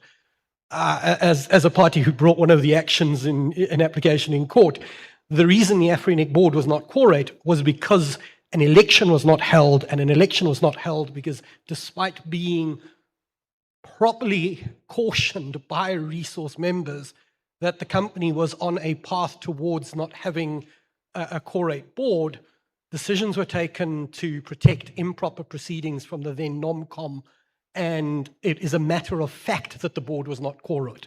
The court stepped in to try to prevent a cataclysmic situation. As things played out, it didn't work out the way anybody had wanted, but I think it's a little bit, and again, to maybe be a little bit of an analogy, it's kind of like saying, the company is falling apart since the courts put the CEO in jail, rather than saying the company's falling apart after the CEO committed a crime. You shouldn't be blaming the courts for doing what courts are supposed to do. You should be going back onto that. And I think the 2022 minutes, which have been adopted, reveal that fact, that there was on record indication that we were running into that. So I just think it's based on where I stand in the organization. I think it's important that I be seen to be putting that that clarification Thank you on very record. And if you could just please, with regards to the other people being able to ask questions and so on. Okay, thank you very much. I think we were actually saying the same thing, but in different ways. So it's all about semantics. It's the way you want it related. I don't have to say it the way you want it to be said, but basically, I mean, the bottom line was the board was not correct. Okay, so thank you very much. For designated representatives that are in the room, or contacts,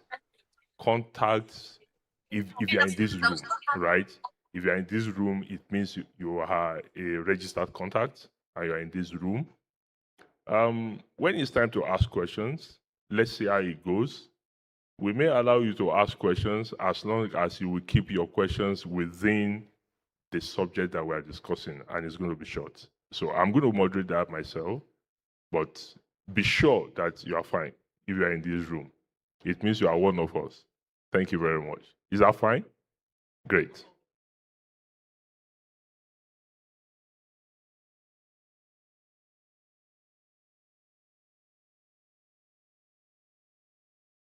Okay, thank you very much. We move to agenda number 4. And the agenda number 4 is to receive and consider Afrinic's annual reports for the financial year ended 31st December 2025, 31st December 2024, 31st December 2023, and 31st December 2022.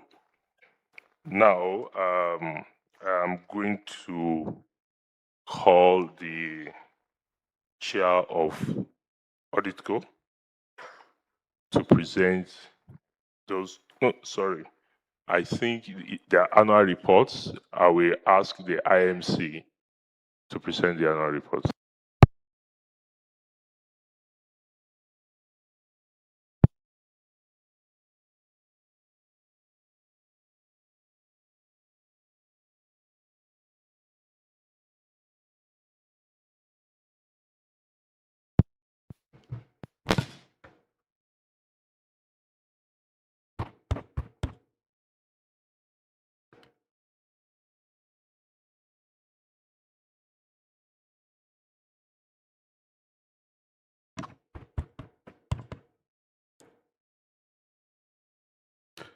Just waiting for them to project the slides. Back up, please. First slide first. Good. So, thank you very much.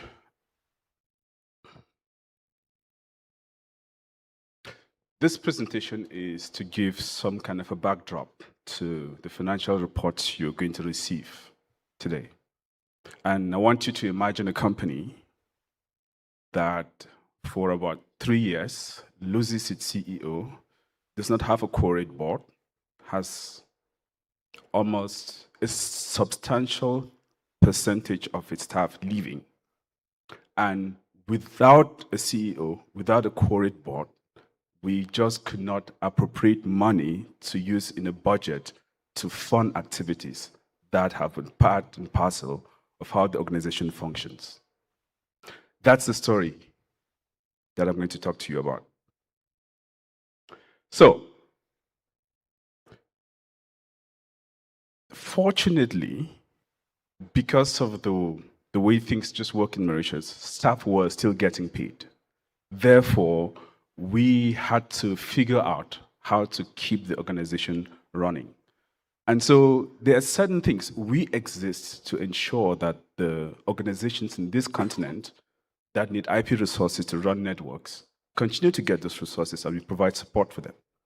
So every year, irrespective of whatever problems Afrinic is going through, members go to come, they want to be members, they want more resources. So in that period, we had 663 new members, right? Of course, if you take a look at the chart, you'll see that there was a dip in 2024, because that was the period when, on the orders of the appointed receiver, there was a halt to accepting new members. And of course, if you take a look again back in 2025, when the current appointed receiver came on board, he did lift that ban and we started receiving new members, and that's why you see the number going up.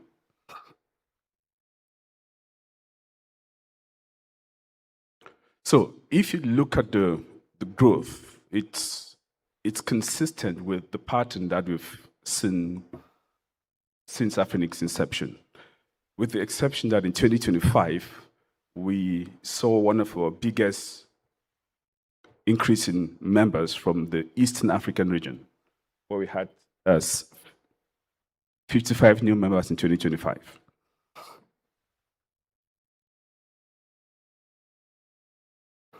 And again, this is still consistent with how Afrinic operates. The vast majority of those members belong to the category of LIR extra small, right?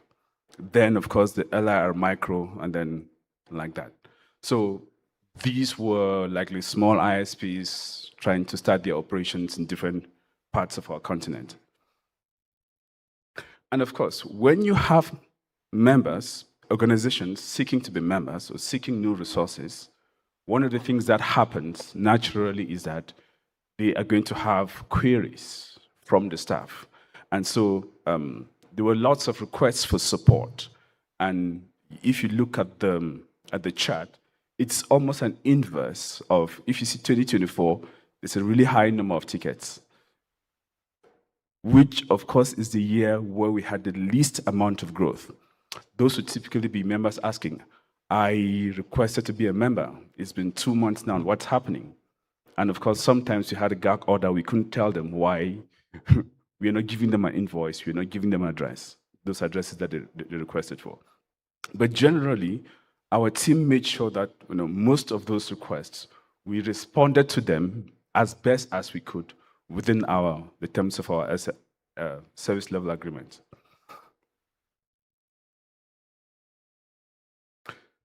Now, hand in hand with doling out IP addresses, IPv6 addresses and ASNs, is the job of running the policy development process, which is how the community and the membership come up with the set of rules that then guide how staff manages resources.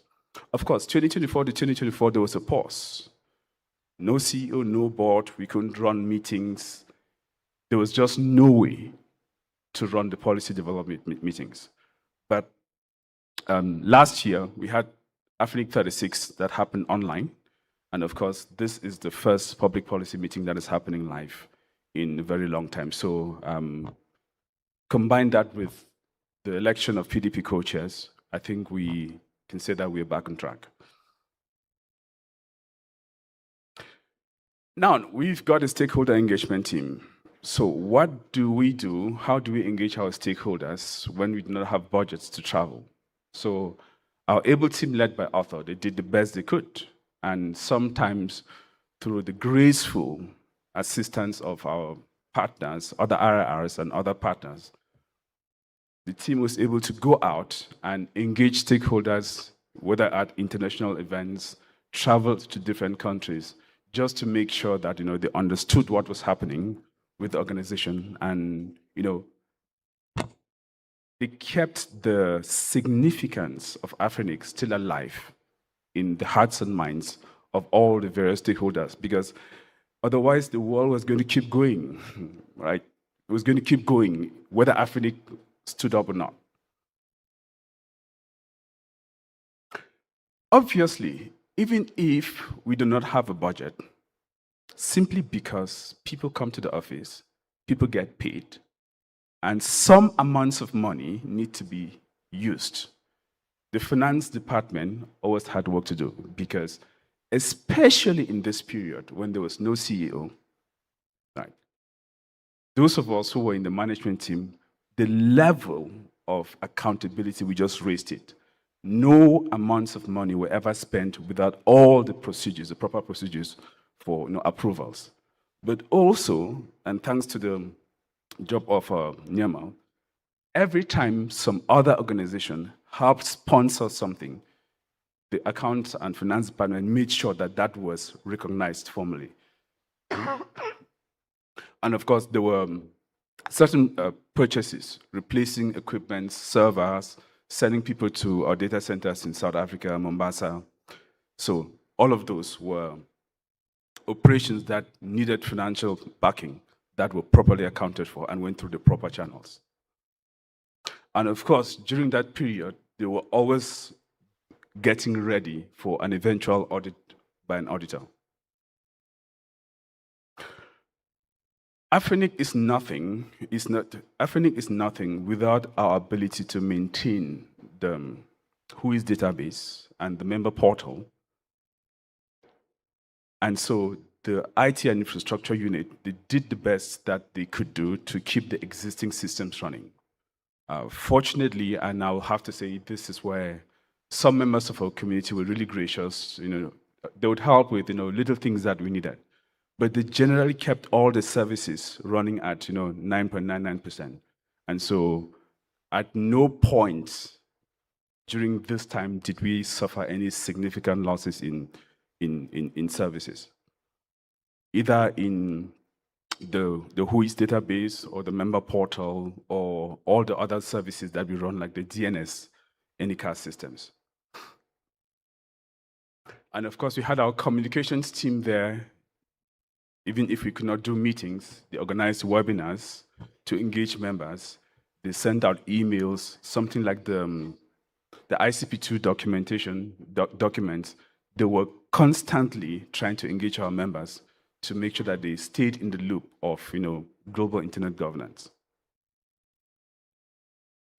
Now, one of the other things that Afrinic does as a means of giving back to the community is that we do capacity building. And for a long time, capacity building has meant that we travel to different countries and we do training. So fortunately, starting around 2018, we had started moving away from that model of, we have to fly to different countries to train people. So we started doing online training. So when this thing happened, we just took that to the next level, right? And so that is how e-learning grew, right? So at least 3,000 from 2022, kept going up. And if you notice around 2024, again, maybe fatigue set in and the numbers went down. But we did deliver a substantial number of trainings. I would say in this period, the number of trainings that we delivered through our online platform was more than what we could have accomplished doing face-to-face. And just to spice things up, we invented what we call the 0 to certified IPv6 in 21 days, where we combined self-paced training with live sessions every Friday in a 21-day period, so as to get people engaged.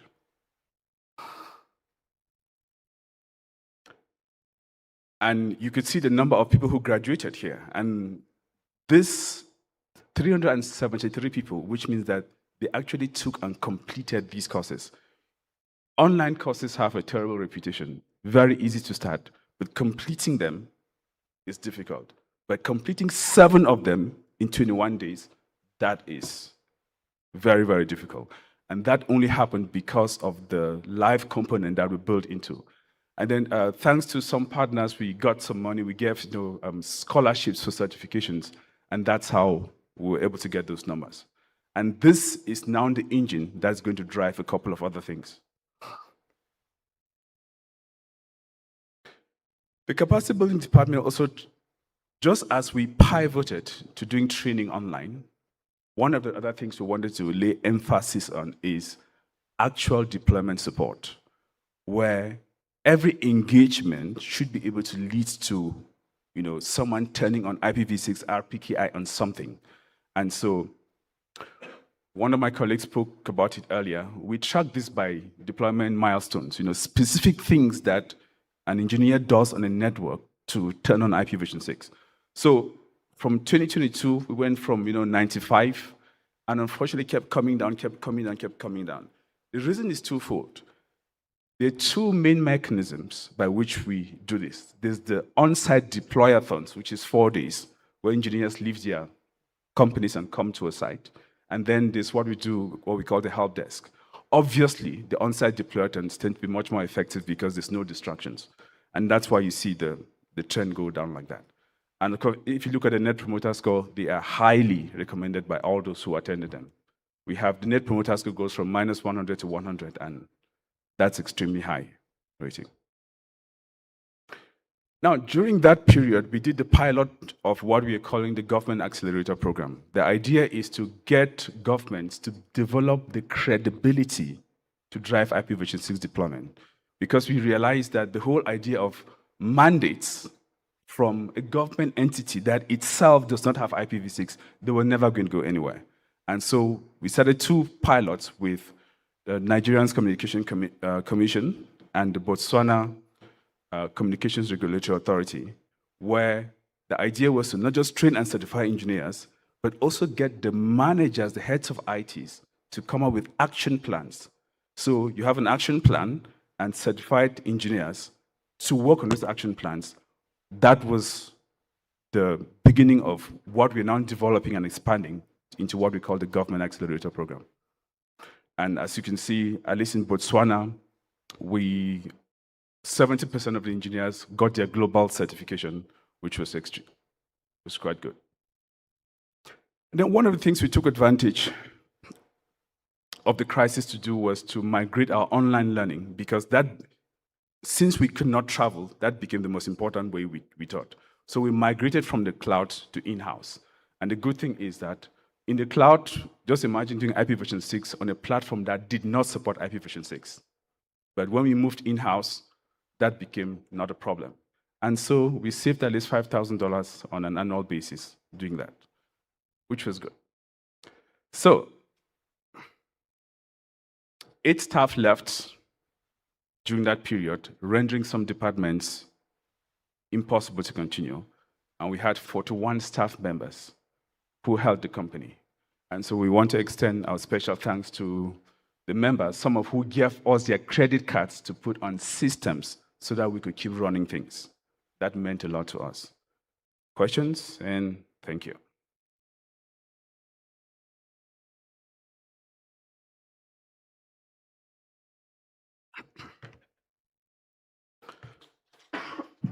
Andrew Alston, Registered Technical Contact for University of the Free State.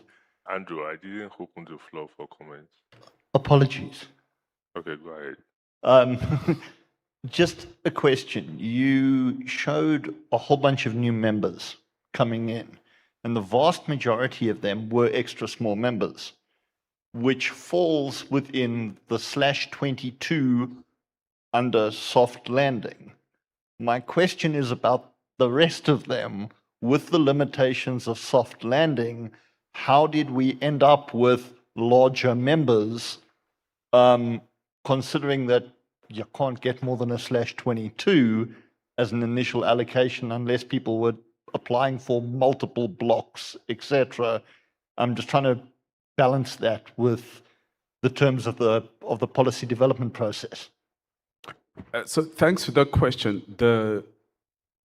I'll get to the details, but what I know for a fact is that our registration services is very, very, they follow a checklist of things that they can or cannot do. So if they give a block, it was fully policy compliant. If there's any that were not, then I could probably dig into that, because if they weren't, the receivers would have questioned it. So if a block was allocated, I can guarantee you that it was fully policy compliant. Thank you. Yeah. Very quickly, please. Hello, Saul Staney Networks. Thank you. And looks like your training program is you're getting some great traction and certifications. As we learned earlier on this morning, RIPAS are starting to do their own.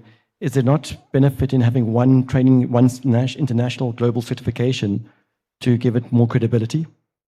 Oh, our certification is done in conjunction with the IPv6 forum, so it's not an Afrinic thing. So the IPv6 forum, they do this thing across the world. So Afrinic didn't create its own. So if the IRS might coordinate in the future to create something more advanced, but for now, it was not, just to be sure, it was not an Afrinic thing we did in the silo. Hi, Chair. Thank you, Mr. Chair, through the chair. I just want to make both a comment and then a question that follows on. The comment is based on all of the information that I've been able to that's been given and so on and so forth. The management of the little purse by the staff during the period is commendable. You guys didn't go and waste any money that I've seen any evidence for, and if I were to think that you did, I would be the first to say it.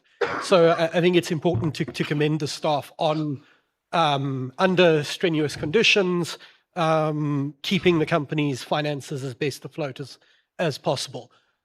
Having said that, the question and the sort of elephant in the room is, under those circumstances, expenditure did need to be approved. There did need to be approval mechanisms and so on. And the understanding that I have, and I'd like it to be confirmed if that understanding is correct, is that a out-of-office director was signing the checks and so on. And I'd just like to get some clarification as to the extent to which that aspect of things is easy to retrospectively condone, or essentially where that sort of bit of the dynamic kicks in. You can answer, you can give the answer that that's a question that'll come later and falls more to a governance thing. But I think now is the time to ask the question. Am I correct that as much as all evidence that I've been given shows that the staff knuckled down, Paul, acted economically, Paul, can you keep it there was short so that we can- authorizations by a former director? Thank you. Thank you. Thank you for your question, and thanks for the good word for the staff. Now, as a matter of principle, we cannot use money that has not been appropriated in the budget. However, what happened during that period was that, the control of the bank accounts would shift from 2 members of staff to the receivers and back. Now, there are certain things that we were required by law to do: pay salaries, pay rent, and utilities. So for those, that is why our head of finance, there was a very clear process. There was a purchase request form. The management team would sit down. This is required. There's extensive documentation for why that was necessary. Now, when the control of the accounts shifted into the hands of a receiver, we would make in writing, this is why this needs to be done. We are asking for X amounts of money for this purpose. Here are the receipts. We follow the procedure. Please approve it, and they would. So for every single cent that was spent in that period, there is enormous documentation that it was done completely above board. Thank you. Yes. Okay. Thank you. My name is Mohammed Rodman. I just want to echo what Paul said earlier regarding commendation to the staff. With all the structural and governance issues, you are able to keep the organization running, all the technical infrastructure running. Is fantastic. We really appreciate you on behalf of the membership. Thank you so much. Thank you so much, and thanks to the Afrinic staff. Thank you very much. It is noted that the annual report for financial year 31st December 2025, 31st December 2024, 31st December 2023, and 31st December 2022 have been received. So we move to the next item on the agenda, and that's agenda item number 6. with regards to the approval of the audited financial statements 2022 to 2025 and to receive the auditor's report. The full report was made available through the link provided in the agenda. I invite the chairperson of the audit committee, Dr. Fiona Songa, to present the audited financial statements. Thank you.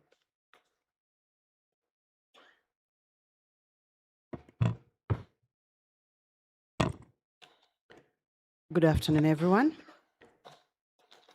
The audited financial reports for the year 2022, 2023, 2024 were presented to you in one report, and then 2025 is presented in a separate report. And this is in line with international financial reporting standards in situations where we have not had reporting for a long time. So in case anyone did not understand why we combined them, I think it's important that I clarify that. These are the period during which we were in a governance crisis. And I can say that, can someone control this for me? Sorry.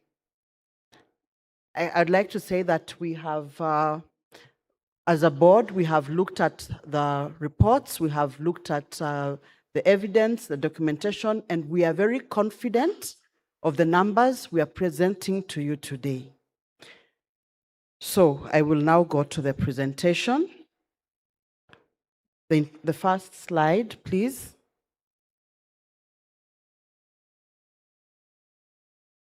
So I'd like to introduce the members of the audit committee. There is myself as the chair. I've got Professor Abdiaziz Hilal as a member, Mr. Benjamin Roberts as a member, and Mr. Adewale Ajao as a member of the Audit Committee 2026. We go to the financial summaries because I believe that you have looked at what was shared on the website online. And so in regards to our reports, our revenue in 2022 was 6,084,000. The net surplus was 1,152,000. Our cash holdings were 13,297,000, putting our liquidity ratio at 4.2. In 2023, our revenue was at 6,002,000. Our net surplus was at 2,289,000. Our cash holdings increased to 15,980,000. The liquidity position increasing slightly to 4.4. In 2024, our revenue increased to 6,076,000. Our net surplus being 3,527,000. Our cash holding increasing to 19,620,000, with the liquidity level ratio increasing to 5.8. Graphically, you can see when you look at the revenue performance that the total revenue is in 2022 is at 6,084,000. We are at a surplus of 1,152,000. Compared to 2023, where there is a slight decrease in the revenue to 6,002,000, with a net surplus of 2,289,000.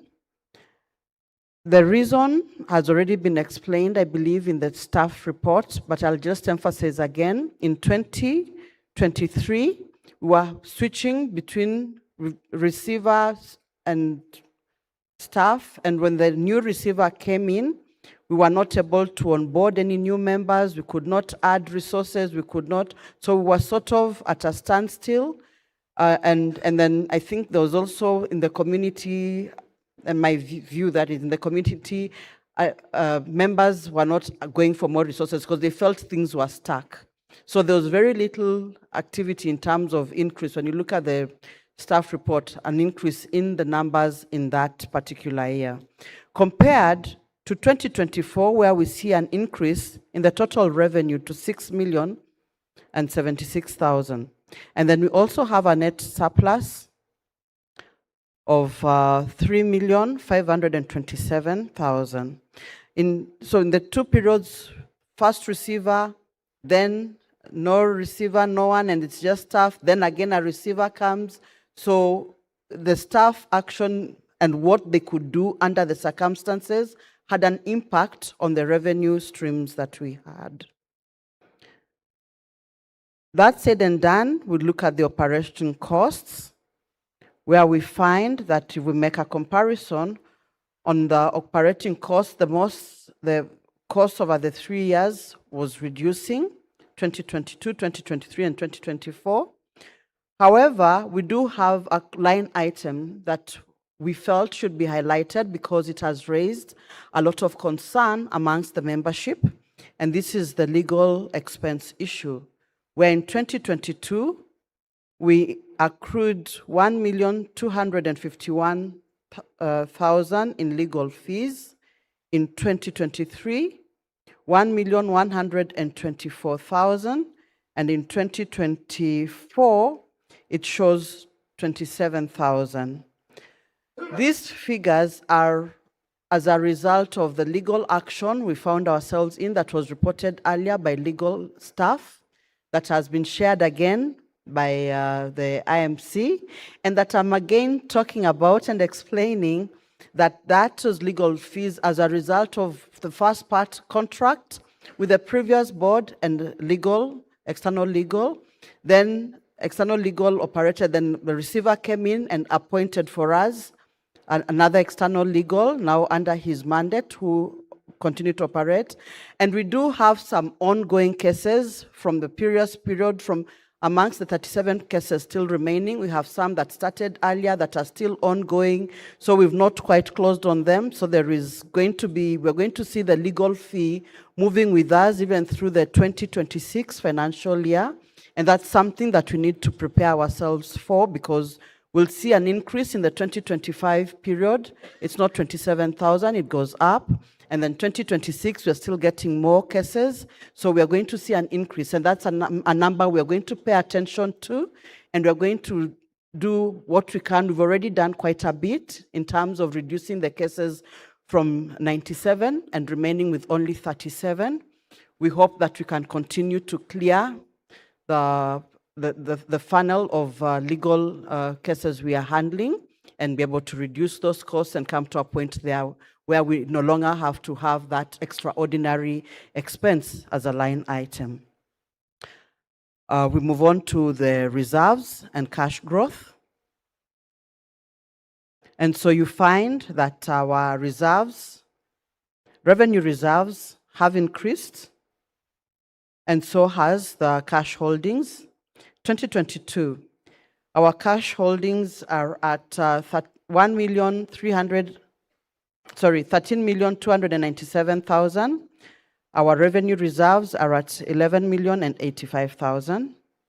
2023, our revenue reserves are at 13,375,000, and the cash holdings are at 15,980,000, compared to 2024, where the revenue reserves are at 16,902,000, and the cash holdings are at 19,620,000. This has had an impact on our liquidity ratio, where you see the ratio increasing from 4.2 in 2023 to 4.4 2023, and 5.8 in 2024. So these are decisions around that are still being looked into by the board, and we will be sharing with you as we move along on how we will address that liquidity position in the future. This said and done, we did have a governance challenge between 2022 to 2024 that started off with the board vacancy in June of 2022, We did not have a corrected board, as has been mentioned by the chairman. So the organization operated under the receiver manager throughout the rest of the year. The CEO departs in November of 2022. The CEO contract had expired and there was nobody to actually facilitate the renewal of that contract. 2023, we have absence of a corrected board, no CEO, and therefore difficult for any action to be taken while we're already having appointed legal who are incurring legal costs on issues that were being raised. 2024, we see that things begin to change. We get a new receiver and we see some actions being carried out around the receiver. So in summary, for the period 2022 to 2024, when we look at the key highlights, revenue from members, the surplus, the operating costs, legal expenses, cash holdings, revenue reserves, liquidity ratio year to year, we can see increases on the whole except for the revenue line item where we had a stall in onboarding of members. However, on all the other line items, like I've mentioned, there is growth. Staff continued to manage the financials in a manner to maintain profitability of the organization. There was responsible accounting happening and proper procedures followed to ensure that it would be easy for audit tracking and tracing of the financials. That said and done, sorry, I lost my view. We do have, sorry, I can't read from there. Just allow me to pick my slide deck again. I left it behind somewhere. There. So in the 3 years, we do have a summary of revenue from members, which we can say remains stable. We do have net surplus improvement every year. We have operating cost decline significantly, especially since there was no budget for some activities, key activities that we normally cover costs for. Cash holdings grew by 47%. Revenue reserves grew by 52%, and the liquidity ratio improved. So that said and done, I would like to, and having already looked at this, since they were circulated with a notice, I'd like to ask if there are any questions with regards to the financial year 2022 to 2024 first.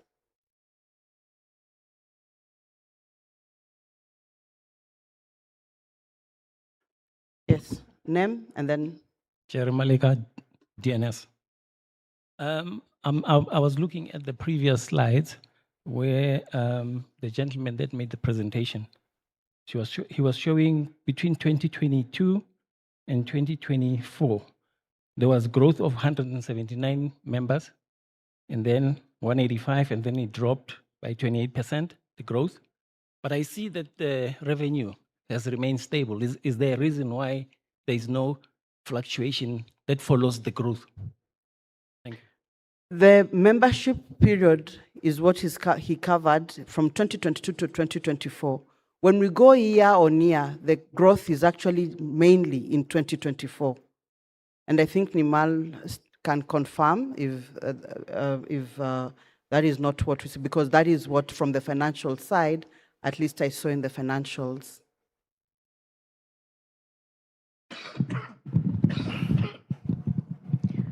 Yes. So the question is about the revenue from new members. So you will, based on the presentation that we did, you will notice that there was a period where the members, we were not allowed to give additional resource to members. The presentation is for 2022 to 2024, but that of my colleague here is the activity for up to 2025. So you will notice that in 2025 when we will do the presentation for 2025. But bottom line, there was a period where we were not allowed to give resource to members, even to new members, and also that through additional resource from existing members.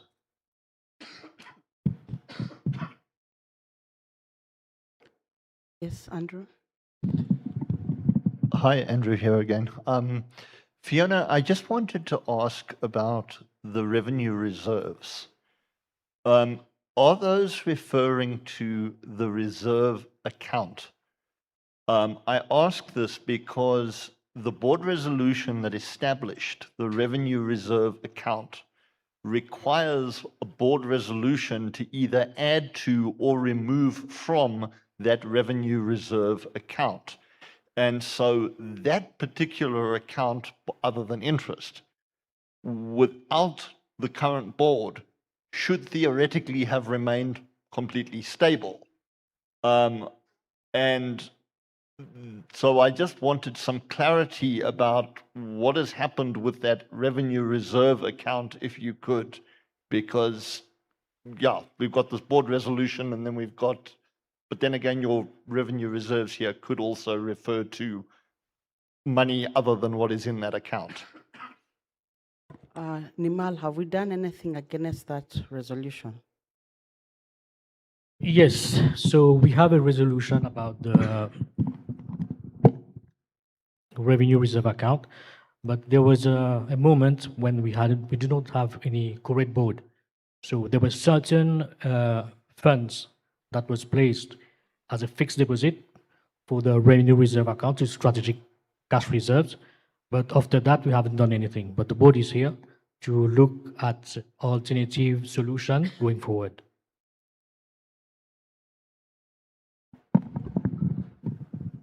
Mr. Chair, Paul again. Good. I don't think I need to introduce myself anymore. Fiona, and just generally, there's both a question and a comment, as usual. The comment that I'd like to make is there has been a webinar with regards to this. Thank you so much for doing that. Again, as somebody who will be the first to call out if I smell nonsense, the level of transparency and the effort to put out the information has been quite commendable. And I'd like, to ask that sort of continue. We don't take the stance of, well, 2022 is over and done with. Andrew, why are you asking about the reserve? That we sort of keep this flow of, yes, it's in the past and it's not a priority, but the accounting records can be checked and, we can get some information and so on.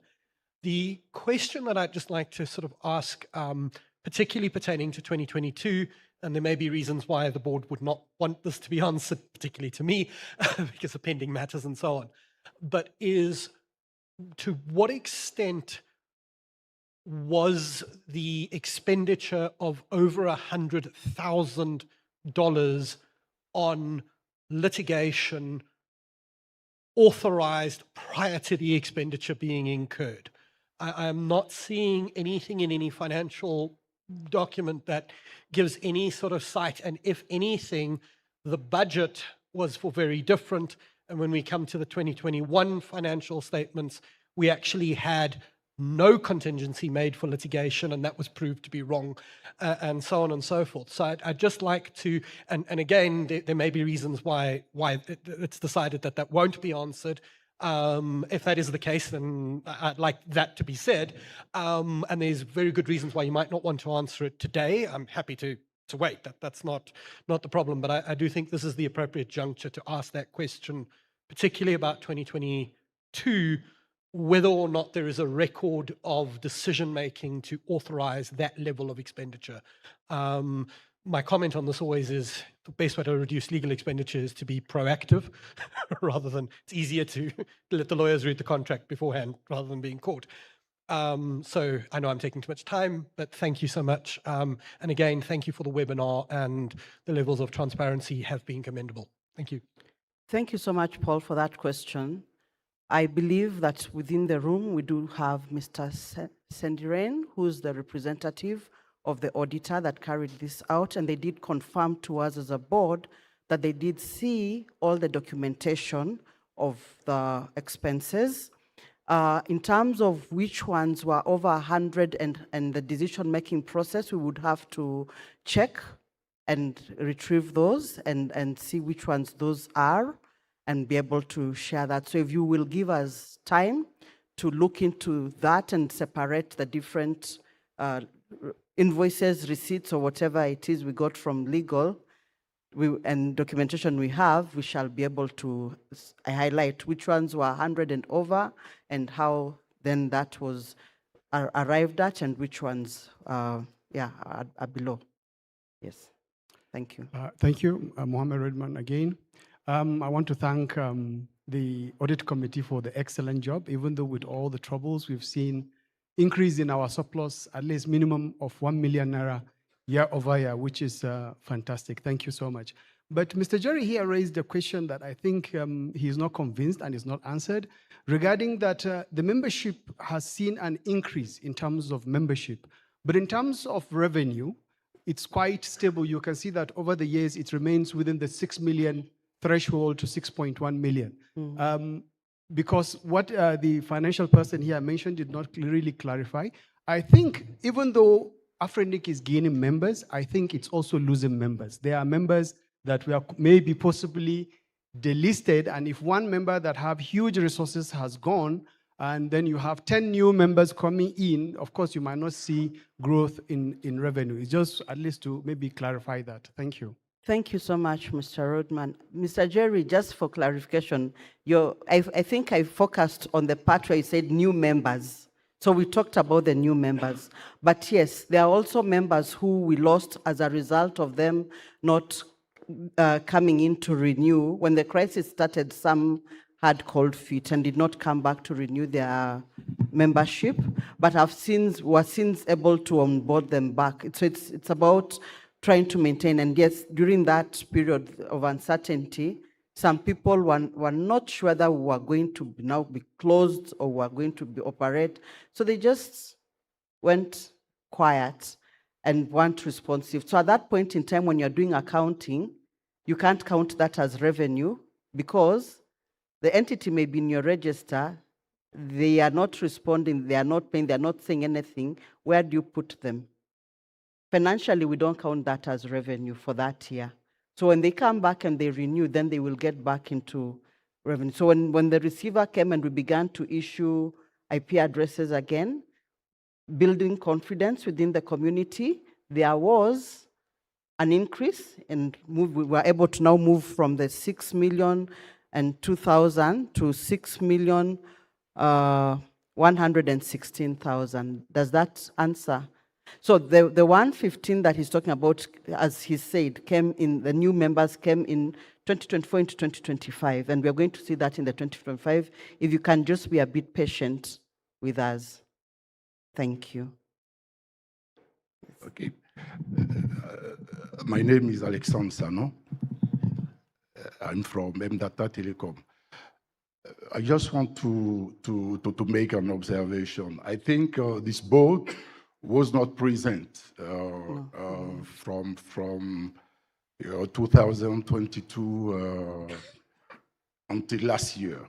So I think the numbers you are presenting are not those managed by your team, I think. So as you said that the association, Afrinic, has its auditors, I think all these numbers, these calculations are coming from these persons. But you are not, I think, this is my thought, I think you are not responsible of this, I don't know, this time from 2022 until 2025. So I think we should be a little bit indulgent with you and maybe ask if the auditors are here to explain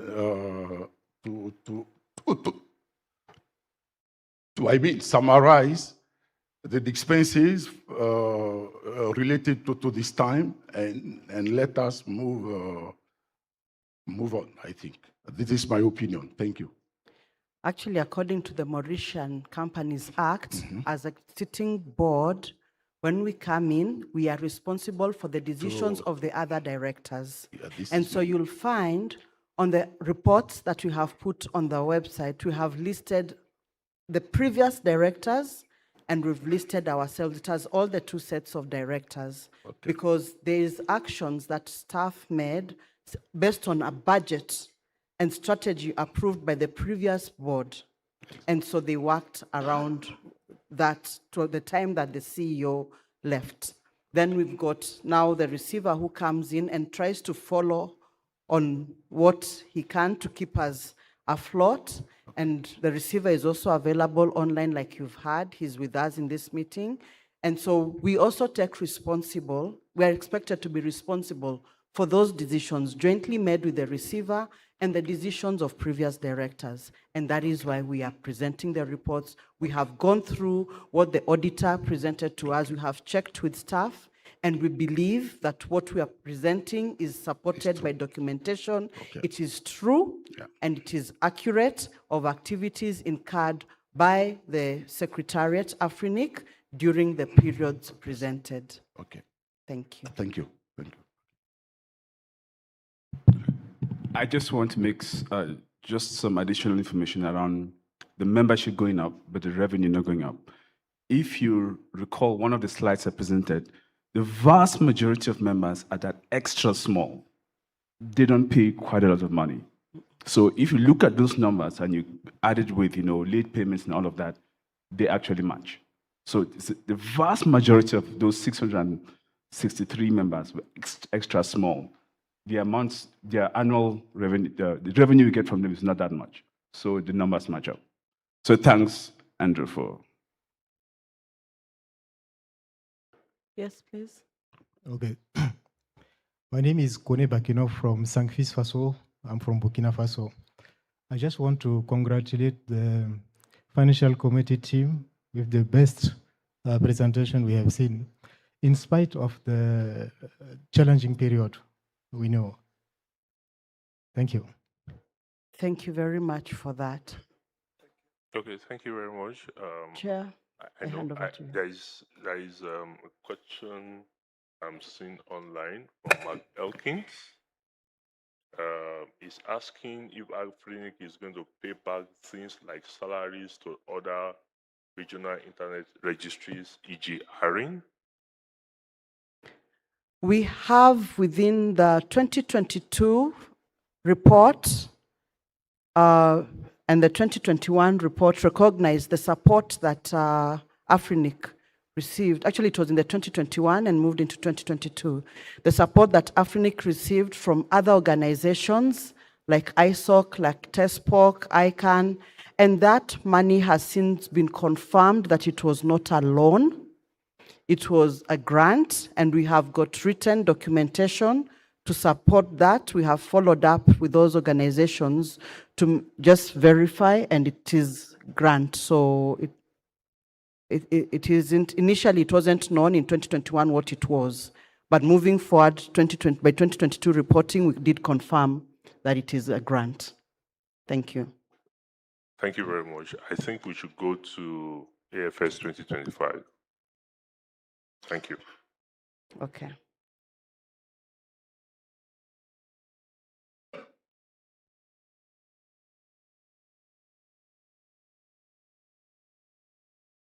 Can we go through 2025 first, just so that we tie the loose ends, and then we shall come back and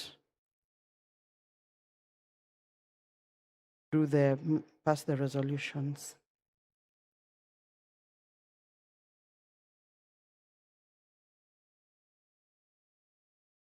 Thank you. So, financial report, audited financials for 2025. That's for the year ending 31st December 2025. We move on to the next slide.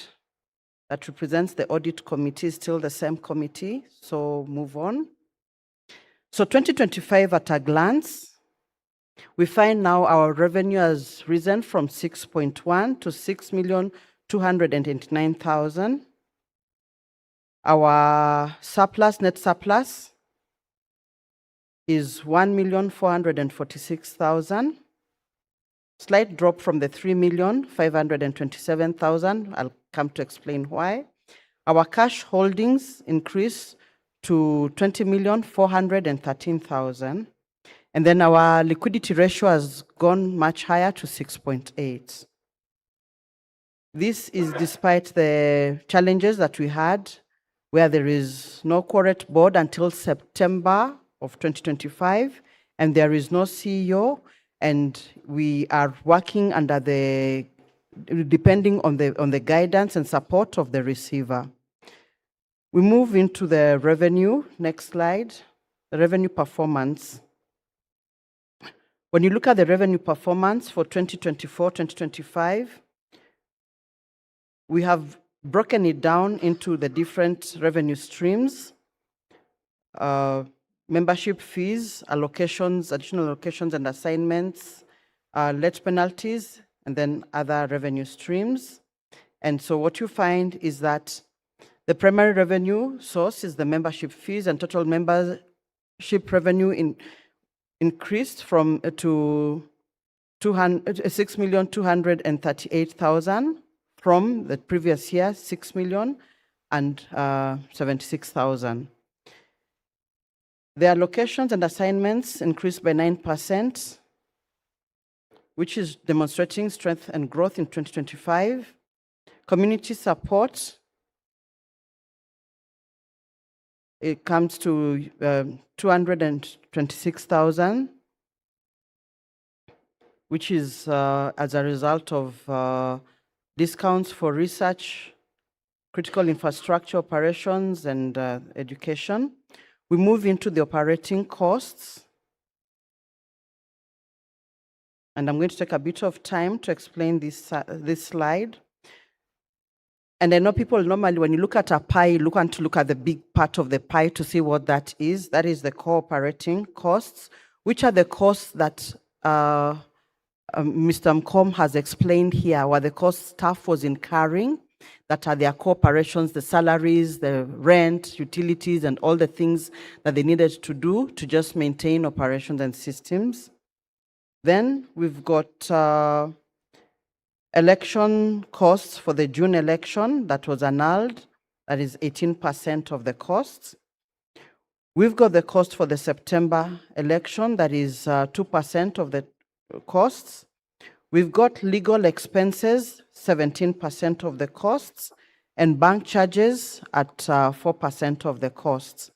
So you can now see where our biggest expenses are. When we get out of our core activities, our largest expenses are the June election and the legal expenses, issues that we are currently addressing, and we are trying our very best to see how to clear and get out of that particular situation.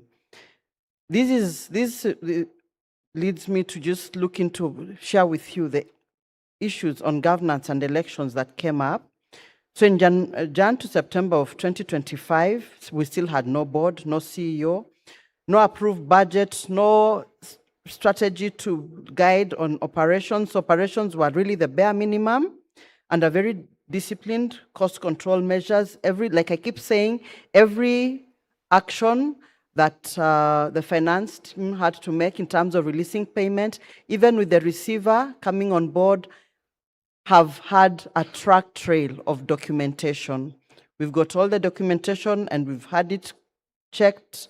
Random checks have brought us to situations where we find, yes, there is documentation. On the 23rd of June 2025, we did have an election that got annulled. That election did cost us 932,000. This was the first election that the new receiver came in to try and run so that we could be able to adhere to the court order under which he was appointed. The election was nullified. And in August 2025, the receiver petitioned the Court of Mauritius for a mandate of extension to allow for a proper verifiable election. And this was done on the 12th of September, and it was successful, and that's the election that put the board in here. The first election was run for us by an external party. The second election was run by staff and enabled us to save a substantial amount of money. Where does that leave us in terms of our financial position? It leaves us with a revenue reserve of 20,413,000 and cash holdings of 19,620,000, having grown from the figures presented in the previous year, 2024, where we do have cash holdings of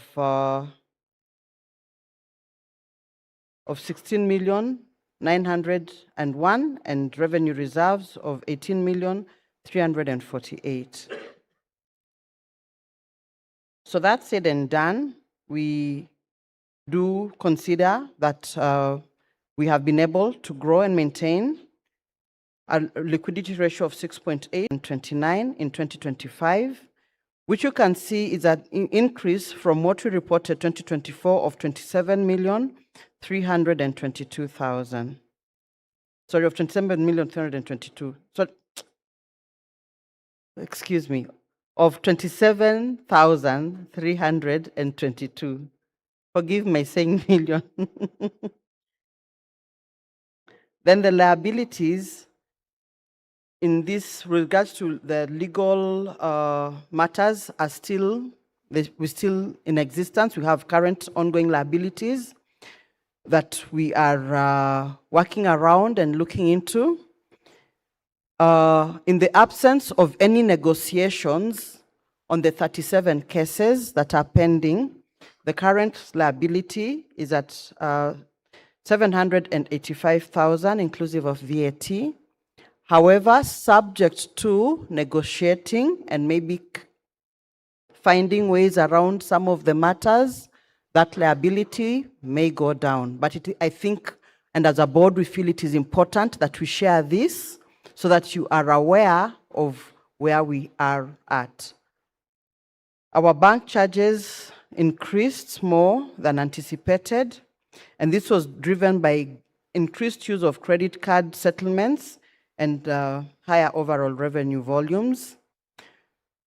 When it comes to the commitments that have been maintained, despite the absence of a corrected board, CEO, and approved budget, all existing contracts that we had already entered into that were lasting several years were honored by the Secretariat. So that also reduces our liability of exposure for not honoring contracts that we've already gotten into.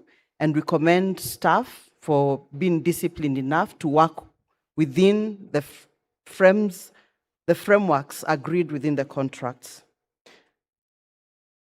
In conclusion, we can say that today we do have a strong balance sheet with a liquidity of 6.8, and we hope that we'll be reinforcing that and moving forward in 2026.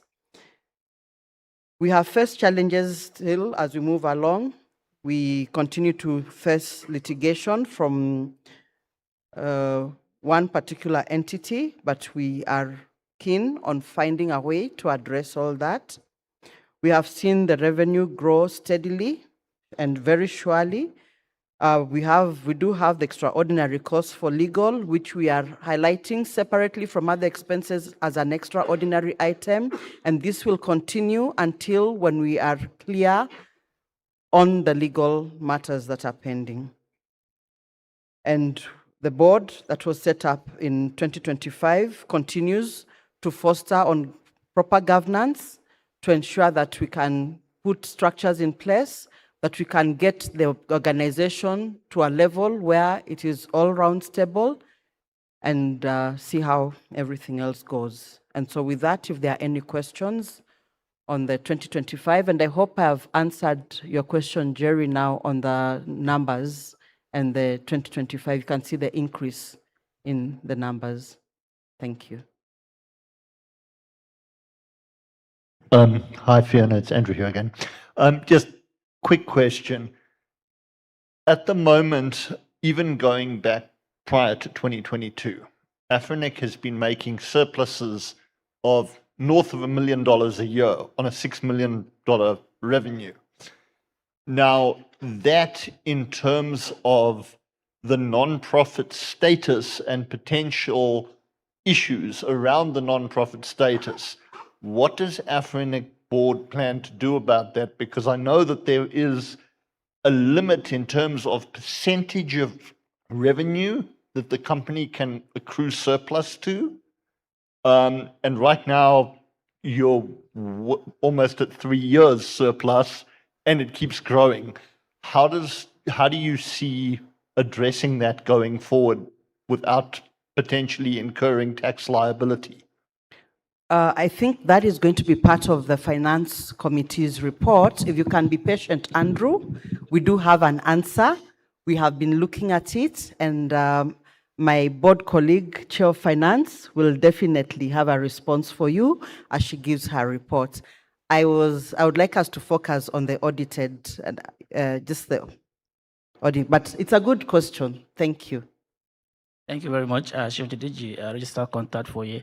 I'm a bit concerned with the amount that we spent or that was spent on the first election, the one that failed. And when I saw the figure, my mouth was wide open. I think I like to just commend staff for running the second one effectively and efficiently.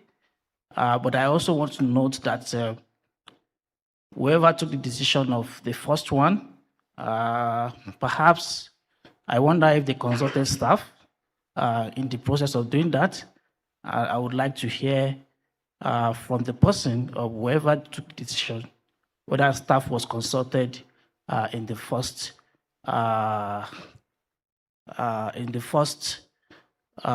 attempt, because I think that the second attempt was very, very efficiently run and was not expensive at all. I mean, this may not be answered today, but it's just something to note. And maybe a lesson has been learned as well. Thank you.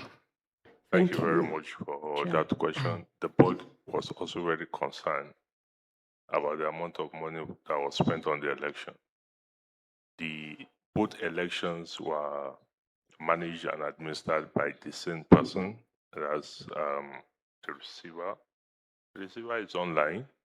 Mr. Debbie, will you want to say something? Mr. Debbie.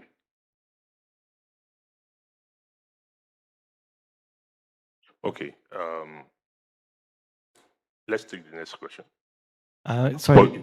But your concern is noted. Thank you. Saul Staney Networks, that was my first question. My second question is that looking at the numbers, the surplus has increased far greater than the revenue has increased. And so if you take that, including the radical increase in legal fees, how did we save, how did the net surplus increase by that much?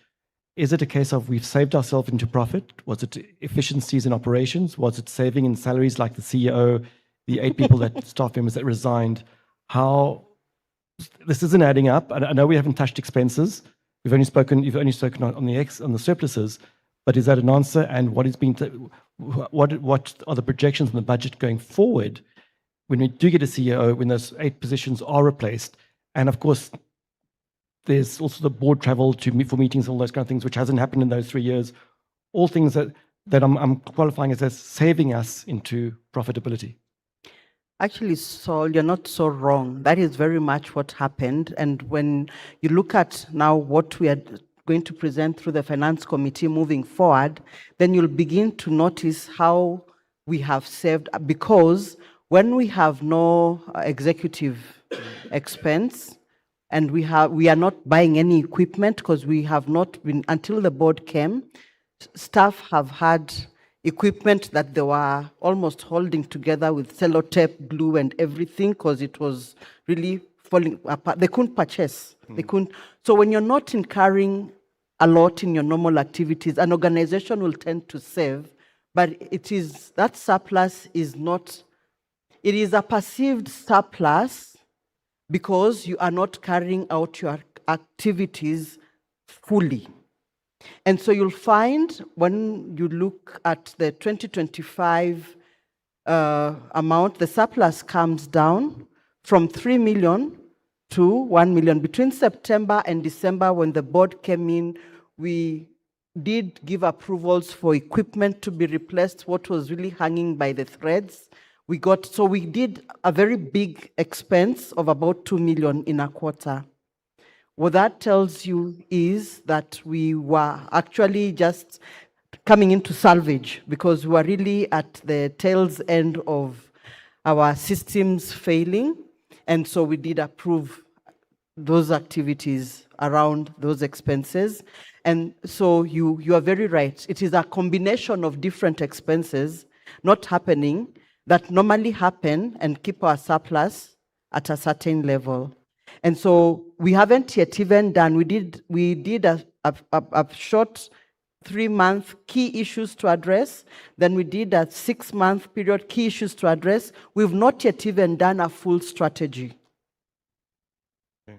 And so without going into the financial report, I'll let the Chair of Finance come in and explain what we are doing, and then you will understand why that surplus is looking the way it is. But it is just, it's not permanent. Well done for what you've done so far, and good luck. Thank you. All right, thank you very much. I think Mr. Debbie has unmuted. Mr. Debbie? Yes, sir. Sorry.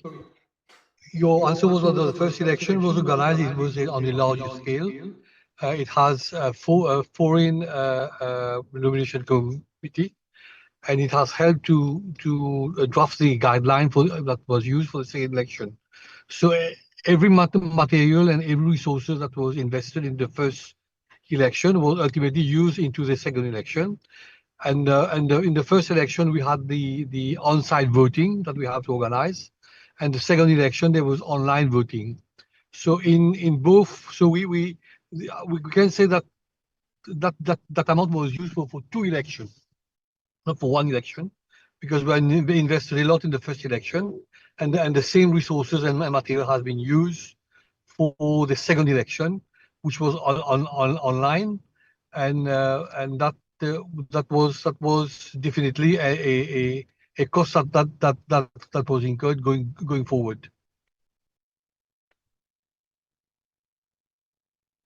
So Debbie, you have a follow-up question?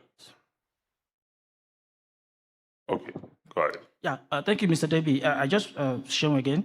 I just want to, because the cost of the election was actually published, and the figures I'm looking at, I just want to confirm who GD corporate receiver is. Is that Mr. Debbie or is it someone else?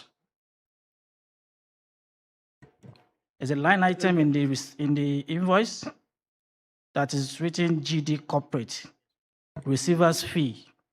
Is that a different person or is that the current receiver? Who can answer? Is it the receiver? Is it the receiver that will answer or the receiver? I think. Okay, so just want to mention yes, that. Yes, the GD Corporate Services is myself. Okay. Is myself. So I operate as an insolvency practitioner under a corporate body. Okay, for the sake of good governance and transparency, I offer my insolvency services as receiver under the corporate body. Oh, okay. So the GD Corporate received $225,000 for the first one, and for the second one, GD Corporate received $75,000. No, it's not for the election. It's for the whole services that are provided from February 2025 up to end of September. which is also organizing the election. The number of times that I've been to the court, I've been handling the cases with the lawyers. So we had about 3 or 4 injunctions against the election. It has a lot of time-consuming exercise going back and forth to the court. Then also managing, there was no board, there was anything, managing the whole system of Afrinic. And the staff can tell you that I'm always available. And I've been on site practically every day since I was appointed, up to when the board was. I'm not really on site. I'm on site practically two days a week now, or whenever they need me. But now the board has taken over some of the duties that I was doing when there was no board, and also my services have been able to clarify, have been able to clear a lot of outstanding that was there since there was no equal board, because the previous receiver has not been able to do that work. That's why he was removed and was placed. And you should be very. You should also take into consideration when I came in, I also approved the allocation of resources to a number of pending requests that has paralyzed the whole system of IT in the whole of the continent. So a lot of work. It's not just for election. It was a lot of work that has been done intensively from February 2025 up to when the board was elected, and I'm still working now. Thank you. Thank you.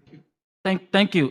Thank you for that. I just noticed that same person was paid for the first one and was paid for the second one. So that's just what I want to put on record, which goes to over $300,000. That was actually a big concern for me. Thank you. Thank you, Sean. No, yeah. It's not for the election. I was telling you there were a lot of services that were provided for. A lot of services, not only for the election. Thank you, Mr. Debbie. Thank you, members. Following the presentations of the AFS 22, 23, 24, and 25, I will want to take the resolutions one after the other. However, I need to put on notice that the audit for those years were, started, approved by the receiver, Mr. Dabi, and these documents are very crucial. There are requirements that need to be submitted, filed by the company secretary. So if we had waited until we have HGMM to approve this wouldn't have happened today. And with the consent of the receiver, over the last 9 months that this board has been in office, we have had to go through AFS, auditing of about 4 or 5 financial years, which was a very, very tedious job to do. So, having said that, I want to call for those resolutions one after the other, and we will start with the resolution for AFS for the year that ended 31st December 2022. The resolutions were circulated alongside the notice of meetings. So the resolution resolved, resolution 3, resolved that the audited financial statements of the company for the year ended 31st December 2022, together with the reports of the directors and auditors thereon, be and hereby approved. That's the resolution. I need a proposal. I need a seconder. Yes, please.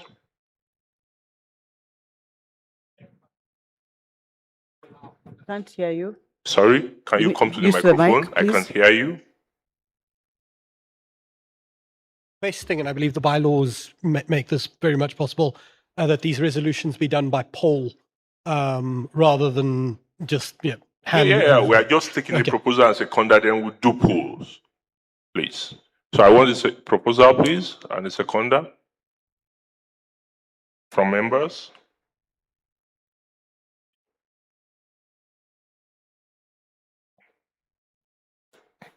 Members, please get ready because I will need like 8 people to do this. So, yes, please. Hervé Clément, Orange Ivory Coast. So I propose a motion to adopt this resolution as displayed. Thank you. Name is Alexandre Sanon from MData Telecom. I propose to adopt. Second. The second. Wait, your own turn is coming. I will take you as number one for the next one. So, yeah. So Okay. please just take your seat. I've gotten, for 2022, I've gotten a proposal and a seconder. I'll call for the other one, but what we need to do now is a pool is going to be open for 2022. So members, please, the pool is on Zoom. Kindly please go online and vote for 2022. Okay, so it's right there.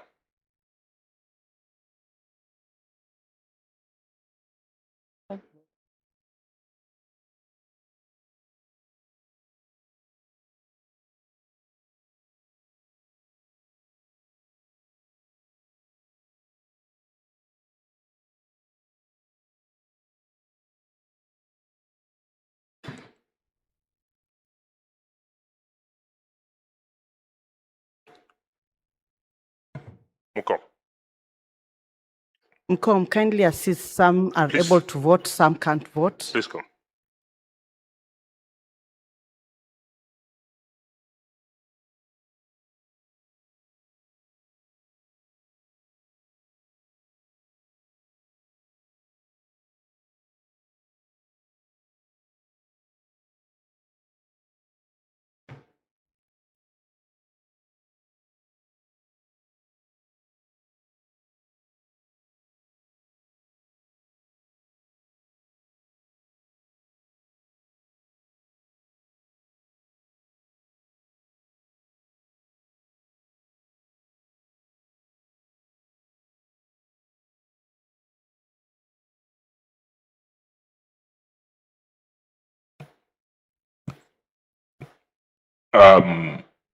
DRs that are in the room, are you all on Zoom to vote? Is there anyone that is not connected on Zoom that is supposed to vote?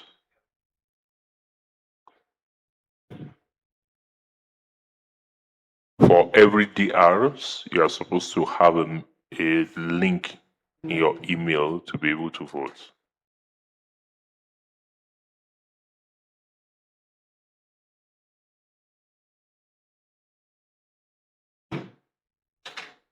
This will close in the next few minutes because we still have 3 other polls to do.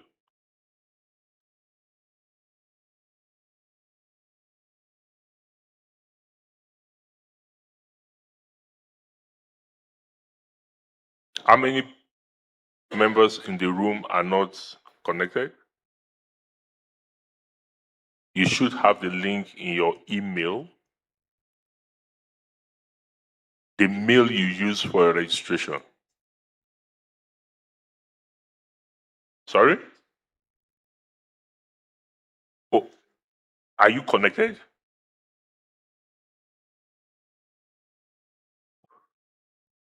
Who is the host? Please let people into the room. So please, if you are not connected, check your mail and join, get into the room, then you'll be able to vote.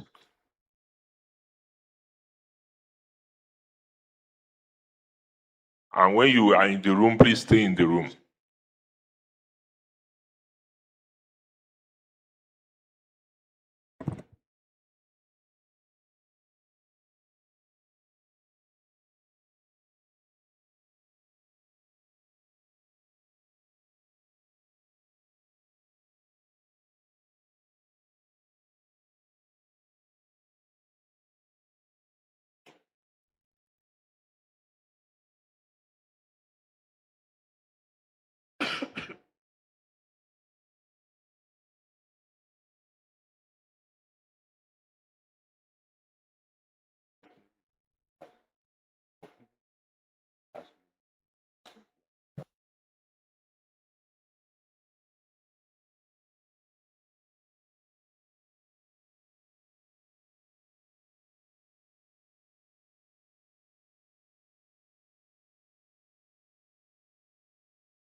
Okay, I think, are we fine, everybody in the room?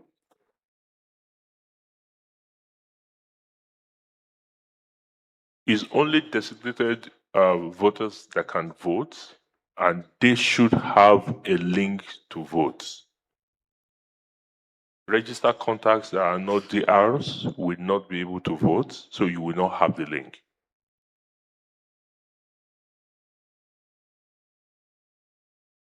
Are we good? We need to close the poll.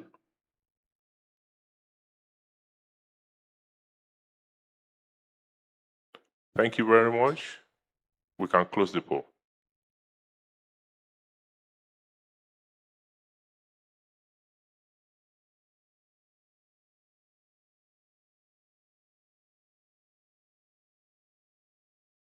Thank you. So I'm sure we can all see the results of the poll. So I declare that the resolution has been carried and passed. Resolution 3 passed unanimously. Thank you very much. We go to the next resolution. Resolution 4.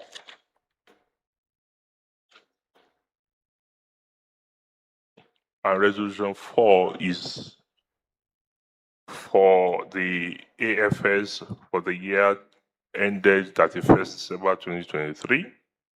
Resolved that the audited financial statement of the company for the year 2020 ended 31st December 2023, together with the reports of the directors and auditors thereon, be and hereby approved.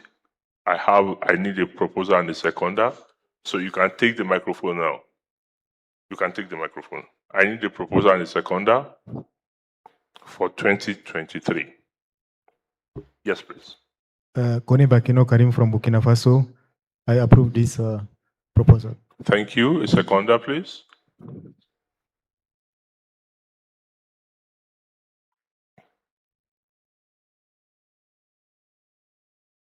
Adeshola Akisanya from Upperlink. Second. Thank you, sir. So I ask that the poll for 2023 be opened.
Everybody in the room, are you comfortable?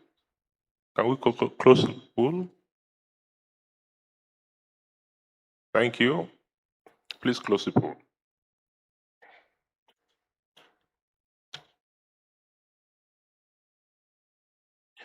Okay. So the resolution for AFS for the year ended 31st December 2023 is now passed. Thank you very much. We go to the next one. Ordinary Resolution 5. Resolved that the audited financial statements of the company for the year ended 31st December 2024, together with the reports of the directors and auditors thereon, be and hereby approved. Is a proposer and a seconder, please, for 2024.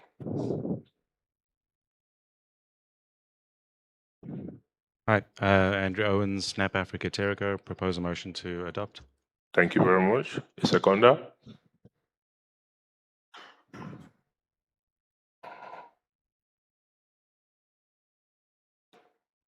Sume from Burkina Faso, I approve.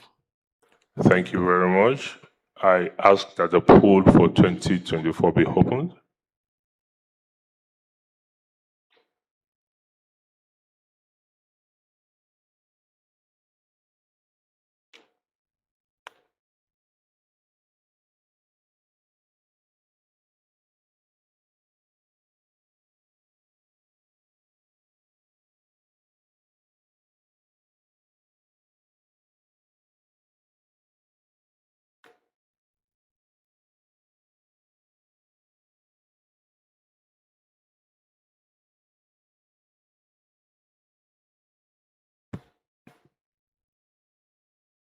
Everybody in the room, are we comfortable? Anybody online? Thank you very much. Resolution 5 for AFS 31st December 2024 is hereby approved and passed. Thank you. Ordinary Resolution 6, resolved that the audited financial statement of the company for the year ended 31st December 2025, together with the reports of the director and auditors thereon, be and hereby approved. A proposer and a seconder, please.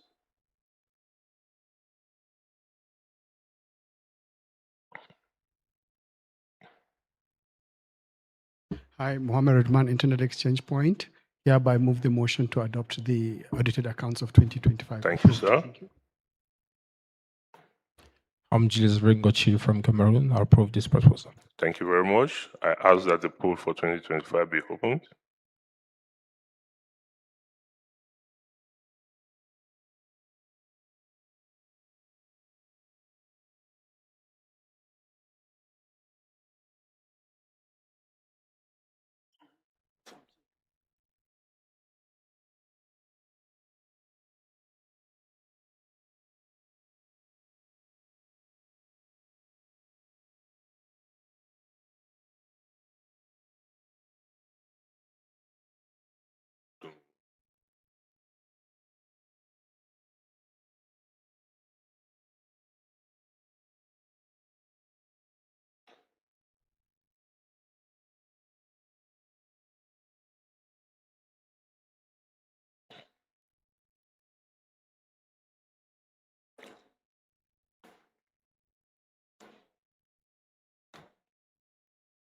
Okay. Is there anybody that has not voted?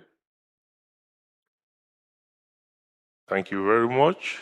I can see that we have 96% yes, 4% no. Thank you very much. The poll can be closed. So it's resolved as an ordinary resolution that the audited financial statement of the company for the year ended 31st December 2025, together with the reports of the directors and auditors, be and are hereby approved. Thank you very much, members.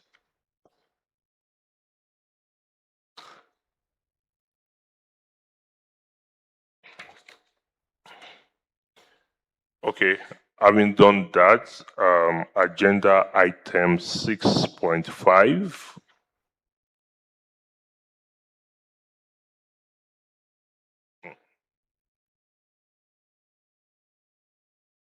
Sorry, agenda item 6.5, which is to appoint Faris Mazar as external auditors. I will ask the chair of AuditCo to lead this discussion. Like we have said earlier in our presentation, so board is presenting an external auditor to audit the financial statement for 2026. Chair of AuditCo, please. Thank you very much, Chair.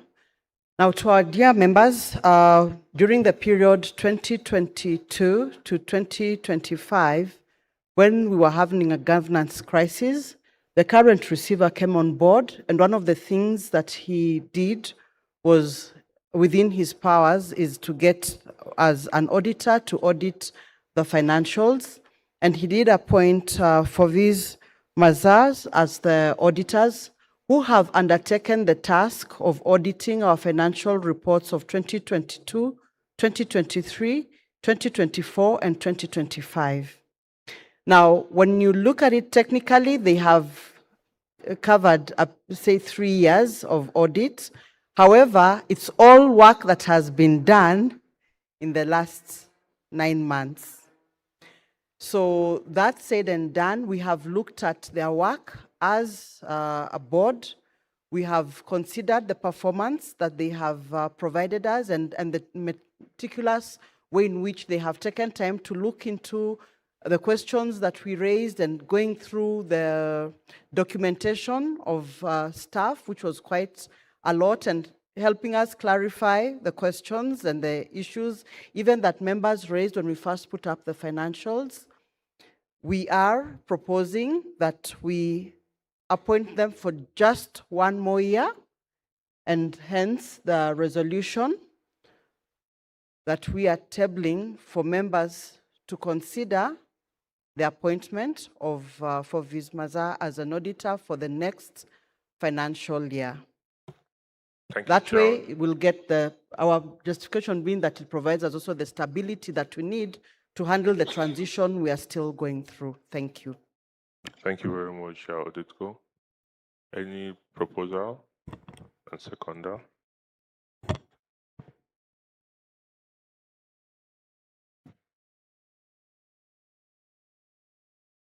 I'll propose Saul Stein, eNetworks. Thank you very much.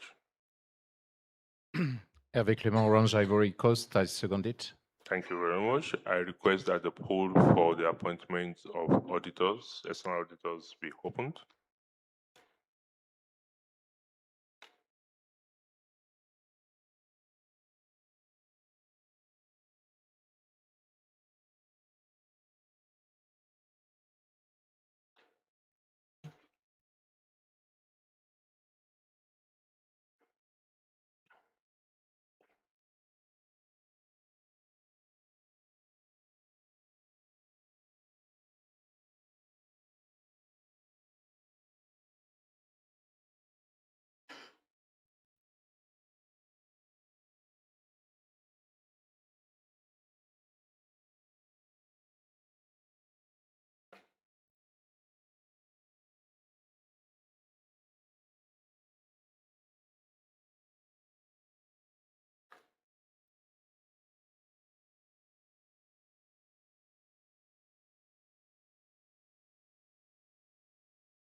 I see that people are still voting.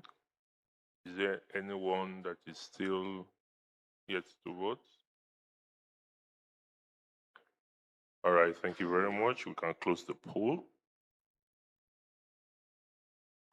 Following the result of the poll, I declare the resolution has been carried and therefore resolve that for Ms. Mazal be and hereby appointed as external auditors for the year ending 31st December 2026. Thank you, members. Thank you very much. We move to agenda item 6.6 to present the Afrinic financial budget for the year ending 31st December 2026. I invite the chairperson of the Finance Committee, Mrs. Carla Sanderson, to conduct the presentation. Thank you.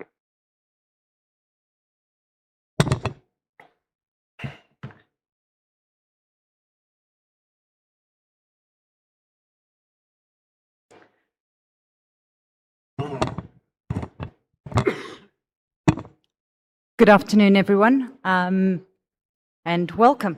I'm going to go through a brief presentation that covers our budgeting plans for the year 2026, and hopefully this is a more optimistic part of the presentation in the AGMM because it's looking into the future rather than thinking about what has happened in the past.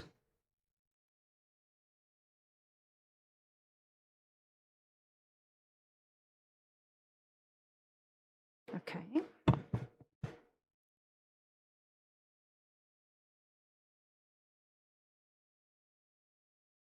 Good.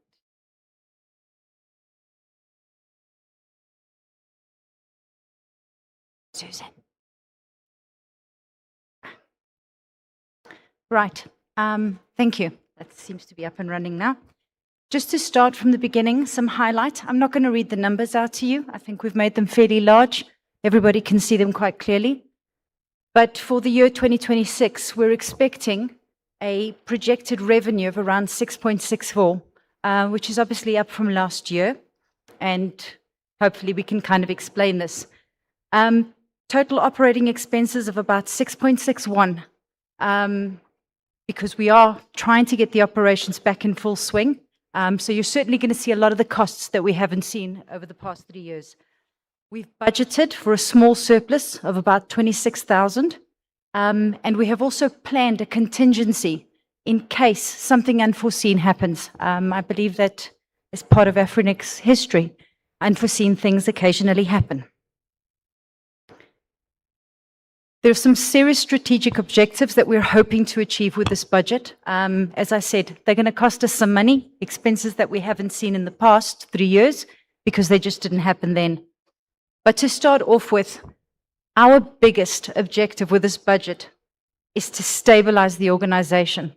And by stability, it means when you deal with Afrinic, when the Afrinic staff come to the office, it should be what you expect every day.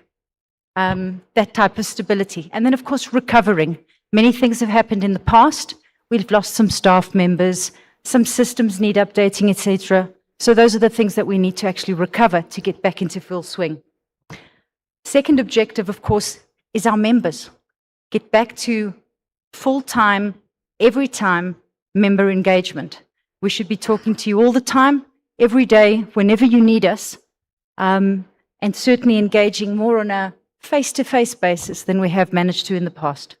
And then finally, and quite importantly, the one part that is going to cost us some money from reserves and from the budget, that, at least the revenue that we are hoping to generate, is restoring our infrastructure, restoring our systems. Afrinic 1, as you've heard, end of life many years ago. We're hoping that by the end of this year, we have Afrinic 2, and that it gives you everything that you require out of the Afrinic system. We need to upgrade, update, and fix our remote operations. Data centers, data center equipment, etc. Those have all, sadly, fallen way behind of maintenance schedules and everything else. So we need to do a lot of work there. Then, of course, legal compliance. So not necessarily litigation, but just the legal compliance. The governance systems we need to put in place, the transparency systems we need to put in place, so that you always know at any moment what we are doing. And then finally, we're looking at reducing any long-term risks.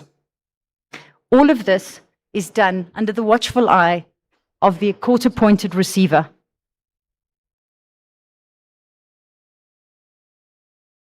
Right. Quick breakdown of these expenses.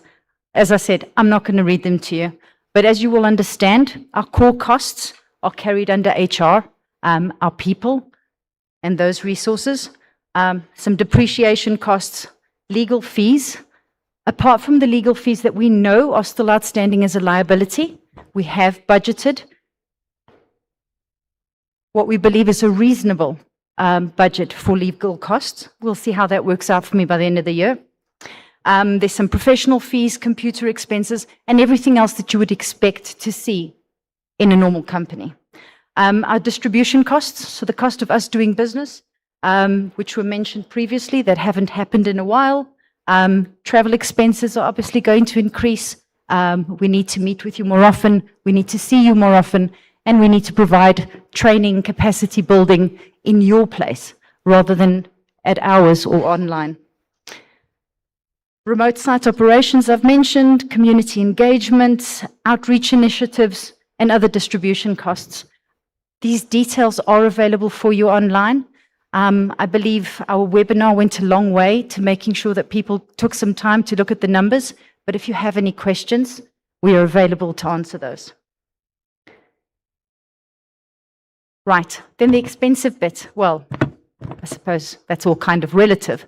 Our capital expenditure this year, there really are two arms to this capital expenditure. Biggest one being my Afrinic 2, making sure it's up and running. We certainly require that system to be robust and trustworthy. And then, of course, the infrastructure side of the bill, which is the hardware and those costs.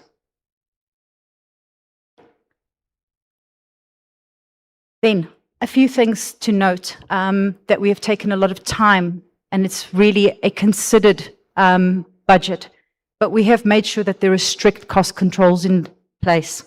The receiver remains with us in office. He is part of those cost controls, but there is a finance committee and there is a finance team who have done a marvelous job over the last few years.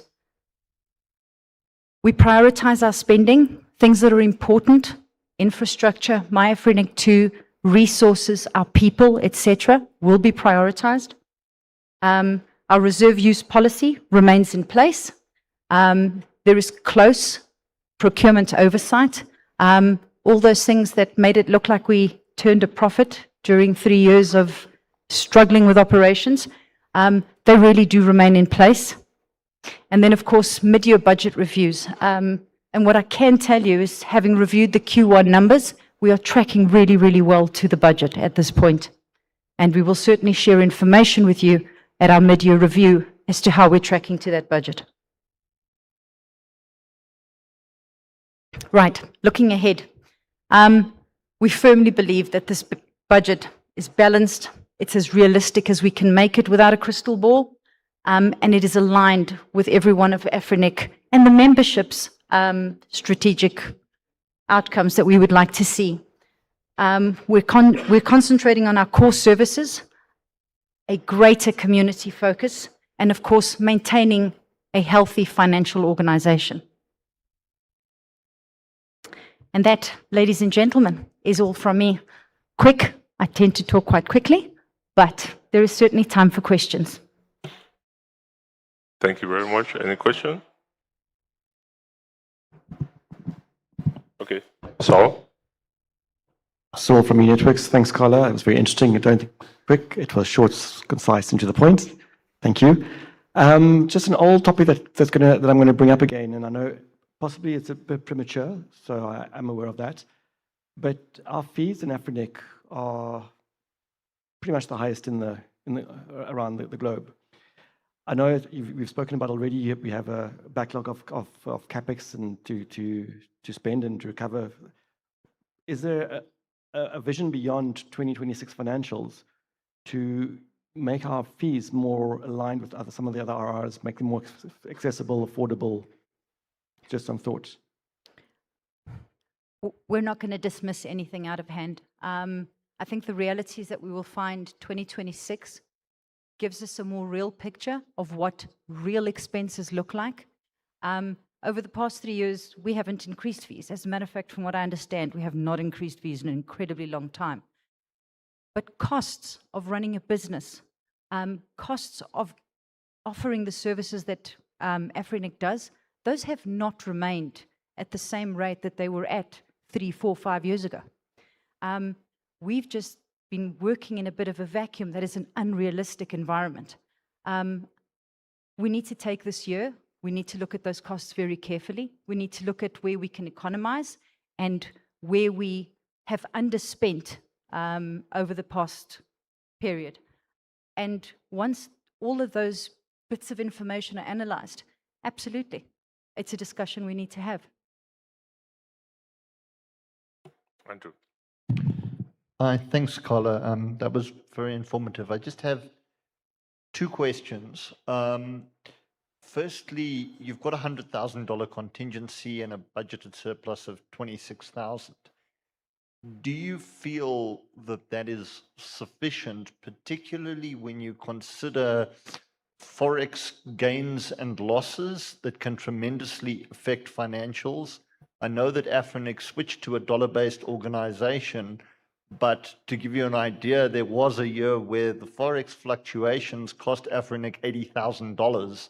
It caused an $80,000 loss. So I just wondered if you kind of catered for those fluctuations?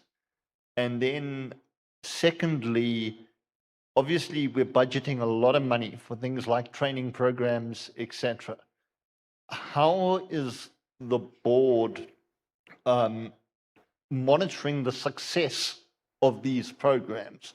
Because obviously if the members are putting money into Afrinic that is being spent on particular programs, it would be good to see a report that actually shows whether or not this is successful, how we are gauging that success, and whether or not the expenditure should continue going forward. Okay, I absolutely agree with you. In terms of the question on currency fluctuations, I do not believe Afrinic is going to be changing the currency that they use to operate in. It just doesn't make sense. Can we predict currency fluctuations?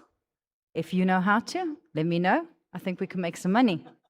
That said, there is some money in place. It's not an enormous contingency, but we think it is a reasonable contingency. Things happen. Nobody predicted the Middle East crisis. Nobody predicted that a war between Russia and Ukraine would last as long as it has.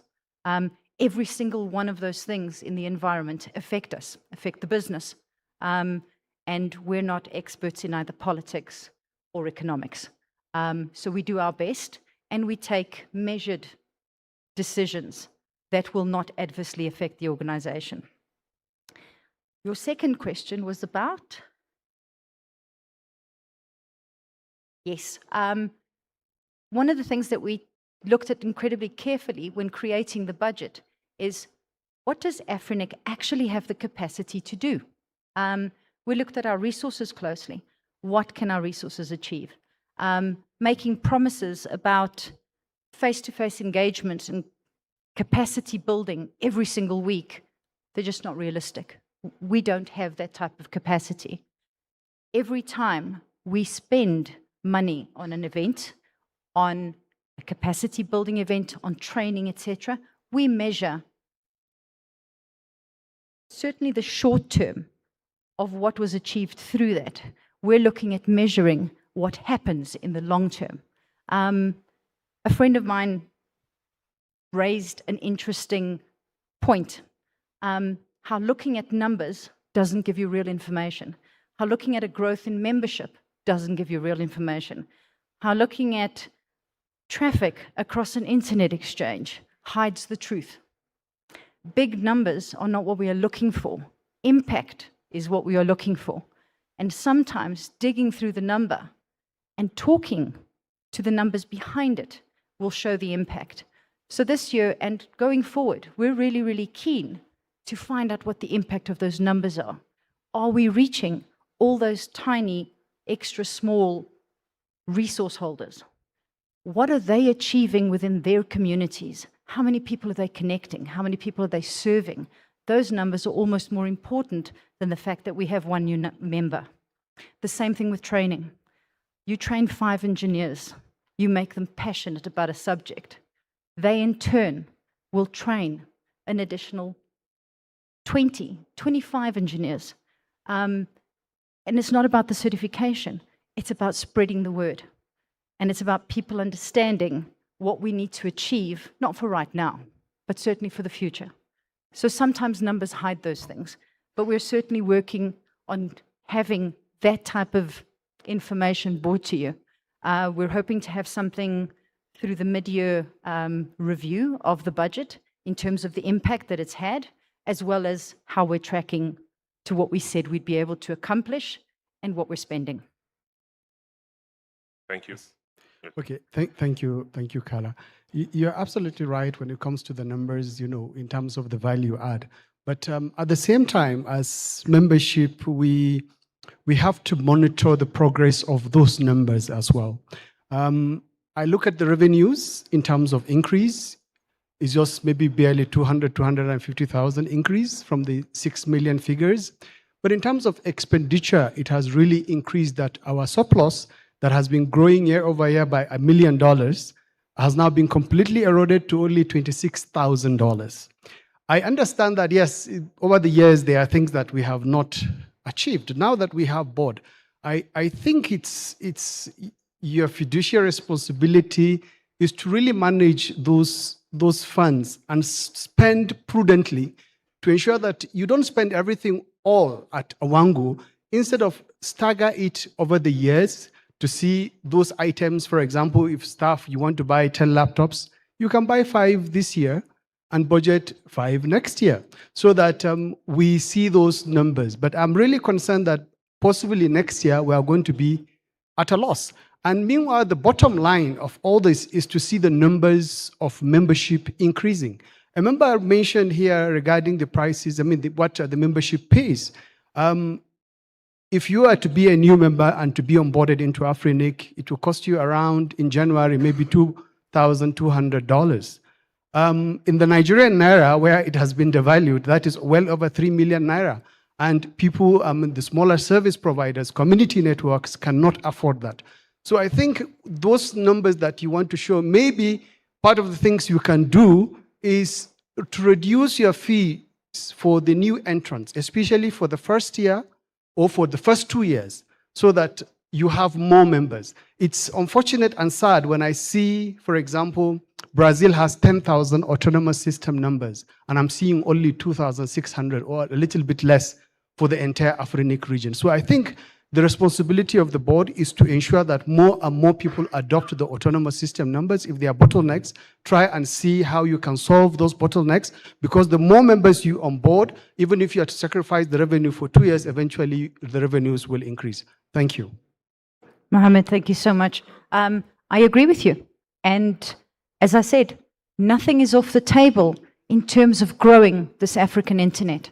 I am always wary of comparing Africa to South America, Europe, North America, any of them. Our context is different. South America also has the largest internet exchange in the world. They have over 2,500 network operators. I don't think Africa can account for quite so many, which means we need to look at our own context. So I absolutely agree. When onboarding those smaller resource holders, we need to look at how we onboard them and help make them successful, because that's what we're looking for. It's not that we're looking for the revenue. We're a non-profit organization. It's more about onboarding as many networks and connecting as many people as possible. So I will be giving you a call and discussing some ideas in terms of what we can do there. Paul. Thank you, Mr. Chair. We do have better soccer teams, though, than South America. Mr. Chair, I'd just like to start by indicating there's some discussion in the chat, complaints effectively about the designated representatives being able to speak at the microphone. That was something that I raised at the beginning of the meeting, and the chair did make a ruling. Okay, Paul, just leave me to handle that. Okay, you have seen it. Okay, great. Yes. The second thing is I have one complaint and one caution. My complaint is, looking at the slides, I didn't see any beer in the budget. There's no line item for beer.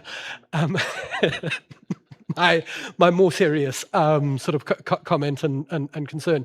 I'm very happy with what I'm seeing. All in all, the concern basically comes from the fact that it appears as though a lot of the budgeting is to effectively address technical debt, the MyAfrinic and so on. And there's quite a bit of built into the budget for travel and to be able to do outreach. The trouble with certain of these sorts of expenditures is that they are at risk in the public space of so-called fiscal dumping, where a government department has its budget, doesn't spend its budget by the day, and it goes, oh, we're going to, we're not going to have that budgeted for us later on. That's not going to happen. So my concern is essentially, please, keep that risk in mind, and as the board, just sort of, develop that sort of thing from there, because otherwise, the document is great, the approach is great towards dealing both with technical debt and being future, optimistic. But yes, so other than please put in some beer, I'm very happy. Thank you. Thank you. Anybody else? Anything online?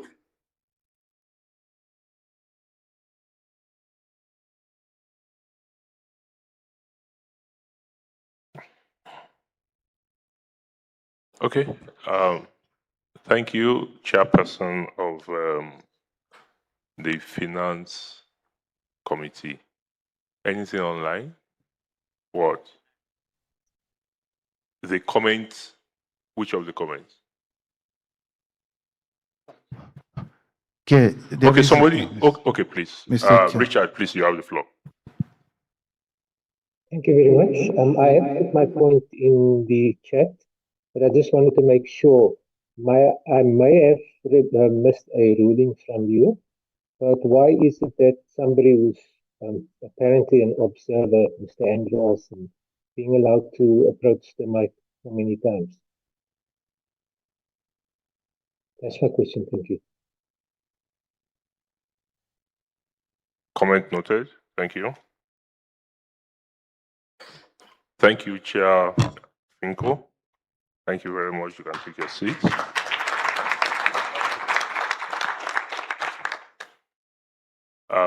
We are supposed to adjourn for a tea break. Before members, do you want to go on tea break before we come back, or we should just round up and close once and for all? We should round up. If you agree to round up, say yeah. The years have it. All right. Before I call the chair of nomination committee, dear members, the board is very much aware that we have brought very large amount of documentation to you to consider today. But we also need to understand that this is how much work the board had to go through in the last few months to ensure we bring a lot of openness, transparency, and stability back to Afrinic after 4 years. So I also want us to do something very quickly before I call the chair of the nomination committee. You can imagine what Afrinic had gone through in the last 4 years. No governance, no C-level management, but a set of people kept the organization running. If I tell you some of the things that the staff of Afrinic went through in 4 years, you will know that they are the heroes of Afrinic. So I want to request members, as a sign of gratitude to staff, as a sign of honor to staff. There is nothing we can give them. Please, I want us to give them a standing ovation. All staff of Afrinic, we want to say thank you. So members, please rise to your feet and say thank you to Afrinic members.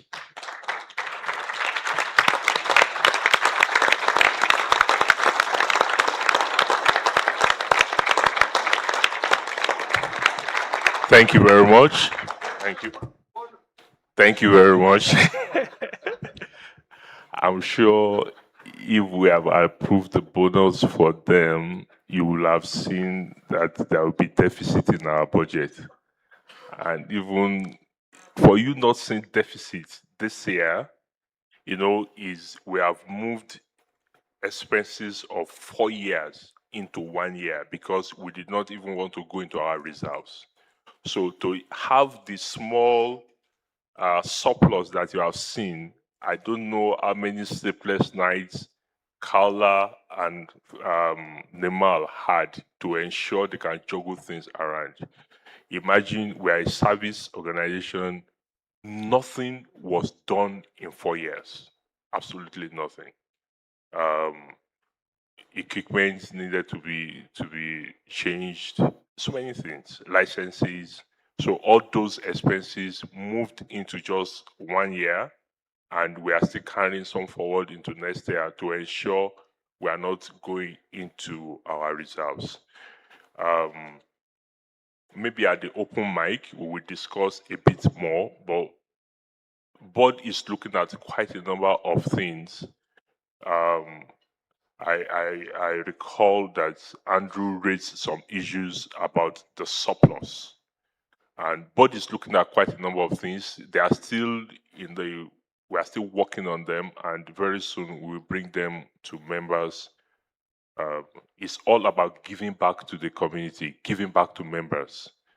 The money in surplus does not belong to anybody else. It belongs to you, members.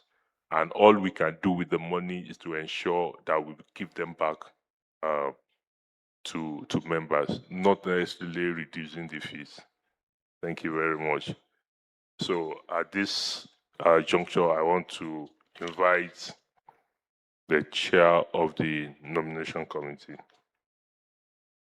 So we are moving into agenda 7.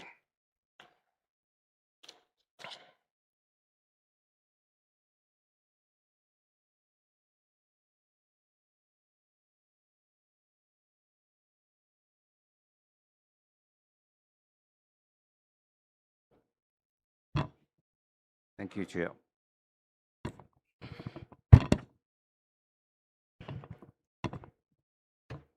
Yes, as was mentioned this morning, we had 2 elections already yesterday, and now we're moving to the governance committee.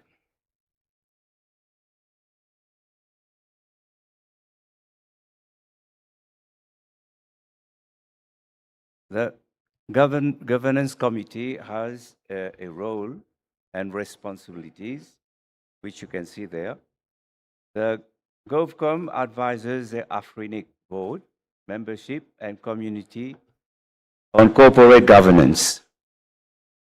Advise the board on governance framework, policies, and best practices. Review the recommendation improvements to Afrinic governance structures. Promote transparency, accountability, and community confidence. Support long-term operational stability and inclusive stakeholder engagement. Operate under a dedicated terms of reference distinct from the board mandate. So the seats are opened, free transitional. It's a ballot, and the resource members have in good standing. So the free seats will be selected eventually, will be voted once voted, will serve for a term up to December 29 with the highest vote, December 2028, the next one on the count, and December 2027 on the count. So this is again a voluntary position. The election process and timeline. There was a call for nomination on the 8th of May. The nomination closed on the 29th of May, and vetting and verification carried on from 30th of May up to 10th of June. The final slate was published on the 15th of June, and voting period opens on the 19th of June. This carries on up to date. So if you haven't had the chance to vote, please go and vote before it closes in a few minutes. Voters' eligibility. So you have to be an Afrinic resource members in good standing.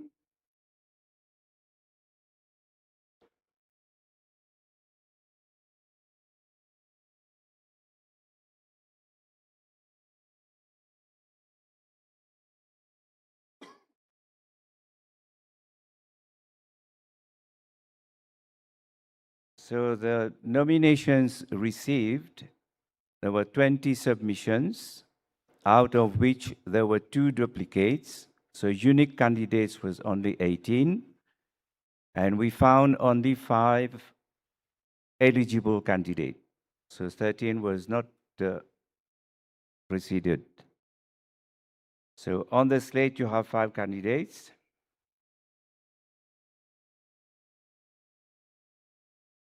And as I said, the vetting criteria. Oops. The vetting criteria was quite stringent. The candidate has to be a member in the Afrinic service region. All documents that were uploaded has to be valid and complete. The nominating organization and the second has to be in good standing. When there is a duplicate submission, the last submission was taken into consideration. And the candidate had to show that there has been a governance experience. And obviously, we had to evaluate if the candidate is honest in the evaluation.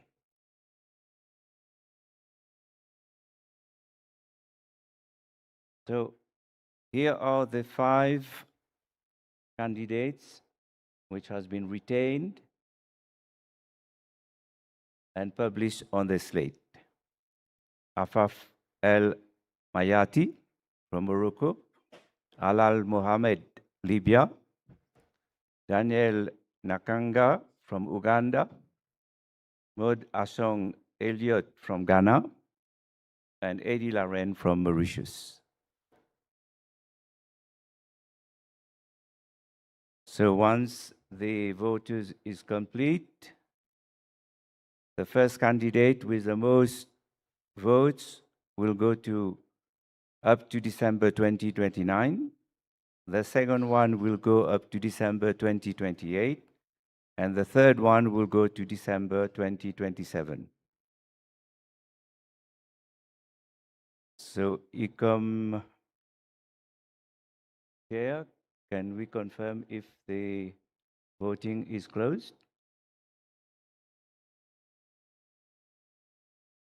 Yeah, okay. So it is closed, the counting is on, and we will now announce the result. Okay, so members, permit me to ask the ICOM chair to come and present his reports. Then afterward, we can announce the results.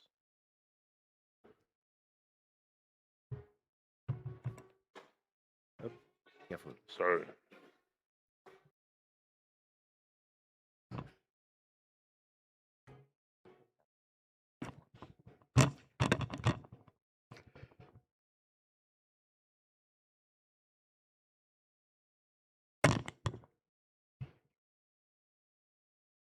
Good afternoon. My name is Wayne, and I'm the ICOM chair for 2026, and I'll be giving you an overview of the activities of what ICOM has been doing since the formation of ICOM 2026.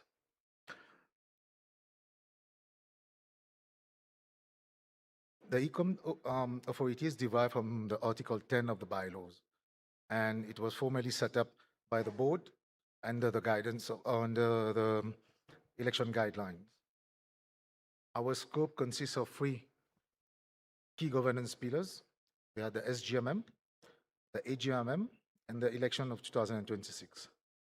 We have successfully oversaw the SGMM in April, and additionally, our responsibility compasses of the governance committee, NONC, and the PDP co-chair selection. The team member of the ICOM for 2026 is myself as chair, Cedric Mbeyet, Brice Abba, Wafa Damani, and Willie Manga, and Mevin Naik.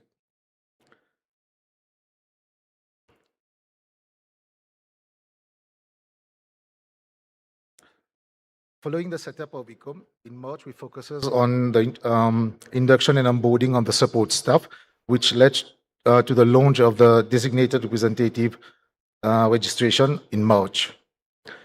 In April, we had a webinar to explain the designated representative registration and the process. Following the closure of the registration for the DR, we published the final register, the voters register, on the 17th of June,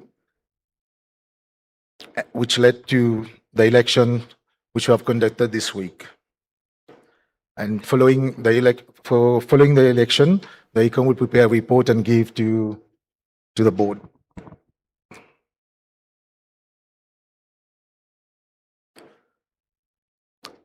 Members may recall last year we called it the designated voter.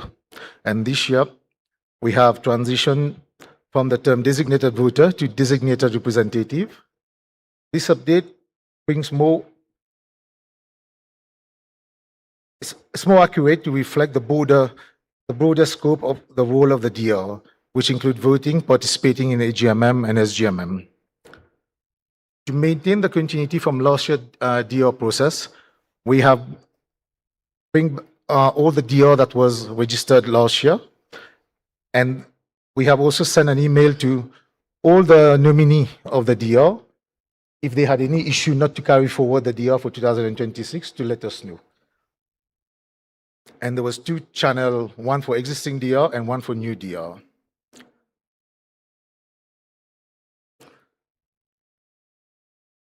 For election 2026, there was 3 seats for governance, NRON seat 2 seats, and PDP co-chair was 2 seats.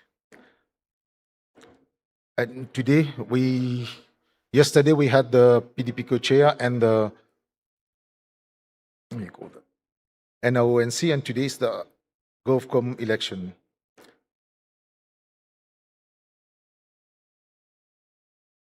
For election 2026, we have chosen a secured e-voting platform for all the ballots for 2026. AGMM and SGMM for the vote of a resolution is being done on Zoom. We've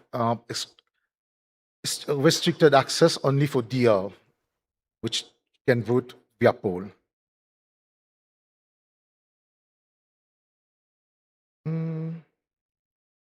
To ensure a clean chain of custody, proxy voting is strictly prohibited in 2006 as per the election guideline. Every organization must exclusively vote through their own validated DR representative.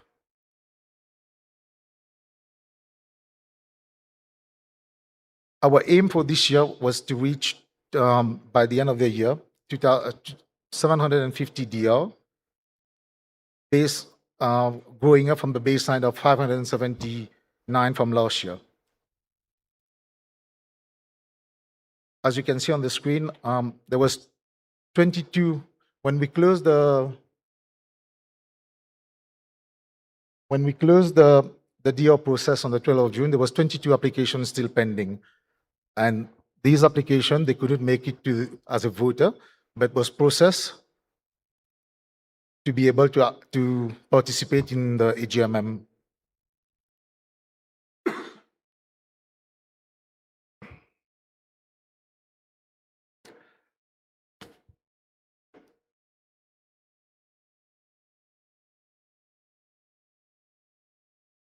We have successfully convened the SGMM, and we have worked on the AGMM this year. And to close this presentation, I want to put some emphasis that the legitimacy of the Afrinic governance depend entirely on your participation. And as you can see, we had over 2,500 members, but even for this year, the DR is below 700 as we speak right now. So for the governance, good governance of Afrinic, it'd be greatly appreciated if members participate in the DR registration and have their DR to represent them in all our meetings. Thank you. Thank you very much. I call the chair of NOMCOM to announce the results.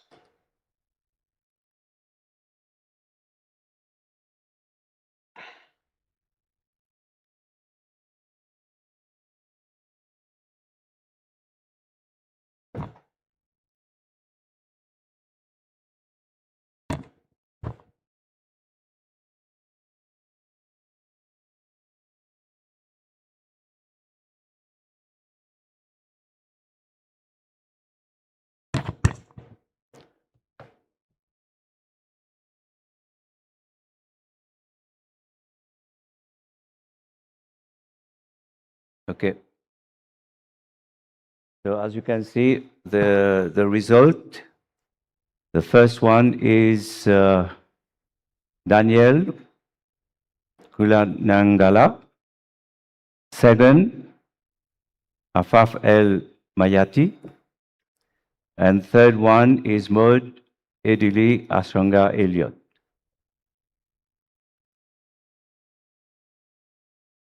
So we have three members which has been selected, the 1, 2, and 3.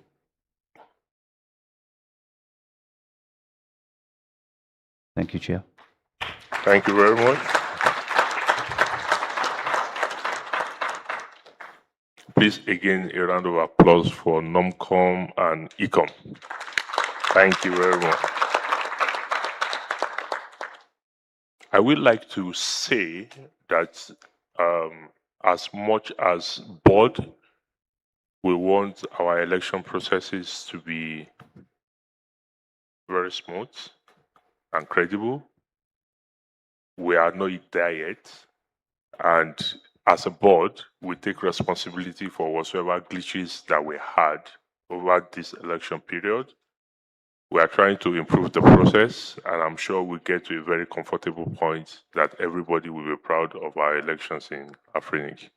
So once again, thank you very much, NOMCOM and ECOM. For anyone who, for one reason or the other, had issues probably with systems or whatsoever, please accept the apologies of NOMCOM, of board. Let's take the entire responsibility, even though NOMCOM was completely independent. I'm sure members will have seen that this particular election, the board decided not to even have a board liaison on NOMCOM so that they can be completely independent of to do their work. So again, I want to say, I want to apologize if anything had gone wrong, anything broke along the line, and any member is aggrieved. It's just one of those things that happens. We are trying to ensure that we have a seamless election process going forward. Thank you very much. Before I close the meeting, the receiver, Mr. Dabi, is online, and I want to invite him to say one or two things before we close. Mr. Dabi, you have the floor. Yes, thank you, Chair. Thank you. Good afternoon, good evening to you all, the Board of Directors, resource members, stakeholders of Afrinic, staff members on site and online. I would like to say just a few words. It has been a long journey, not a short, but very much tough journey. When I was appointed in February 2025, there was no board, there was no governance, and there was a heap of court cases targeting our Afrinic. We have been able to manage through.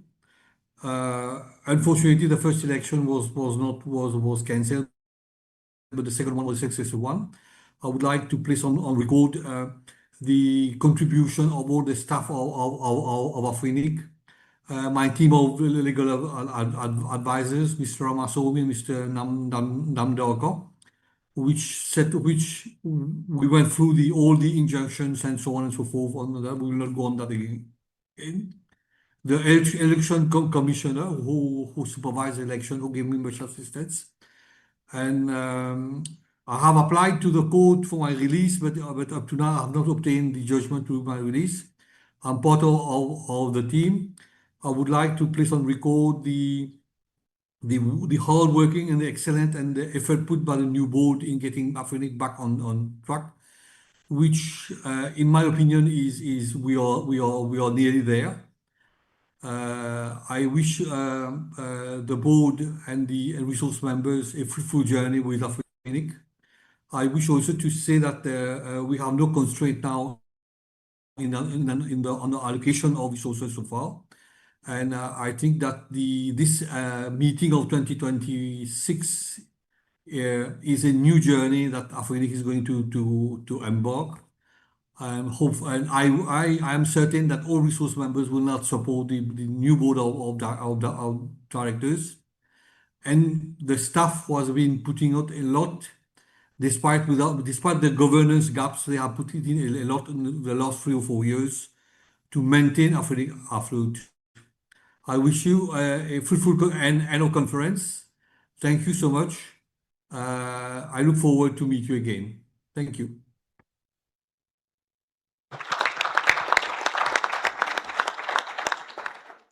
Thank you very much, Mr. Debbie.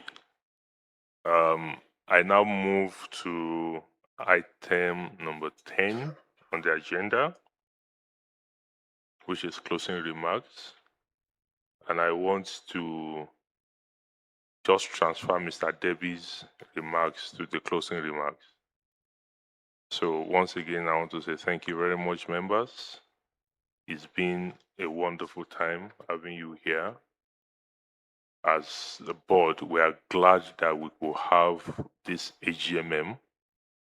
At some point, it looked like something that will not happen, but it's a milestone.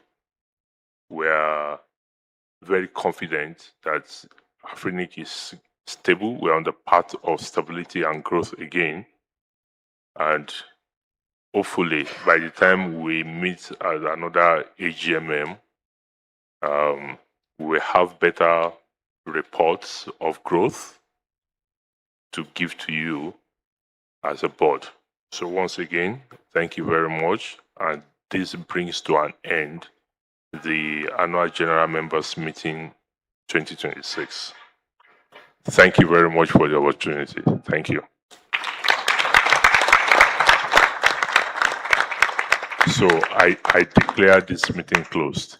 We want to have open mic board engagement. It's not part of the AGMM, but members, please, I invite you to let's discuss openly. If there are issues that we want to raise, if there are things that you want to know, the AGMM is closed. If you don't have anything to discuss, please, you can go and have your tea and we'll come back to the room because I know there will be some announcements. But if you have, please just stay on the queue. You know, this one is not AGMM, so I'm in charge. I'm going to we are going to spend just like 10 minutes here, but it's good for us to discuss. Thank you very much. Because I'm in charge, I'll start with Paul. Good call. If I could sort of say, you know, regardless of any governance and legitimacy of meeting things, that's a separate dynamic. This has been by far the best Afrinic members meeting I have participated in, seen, observed. I think it is just genuinely been a good meeting, and I think you know, regardless of how things play out, I think we can be chuffed about that. Almost as chuffed as we can be that Bafana finally cleared a World Cup stage.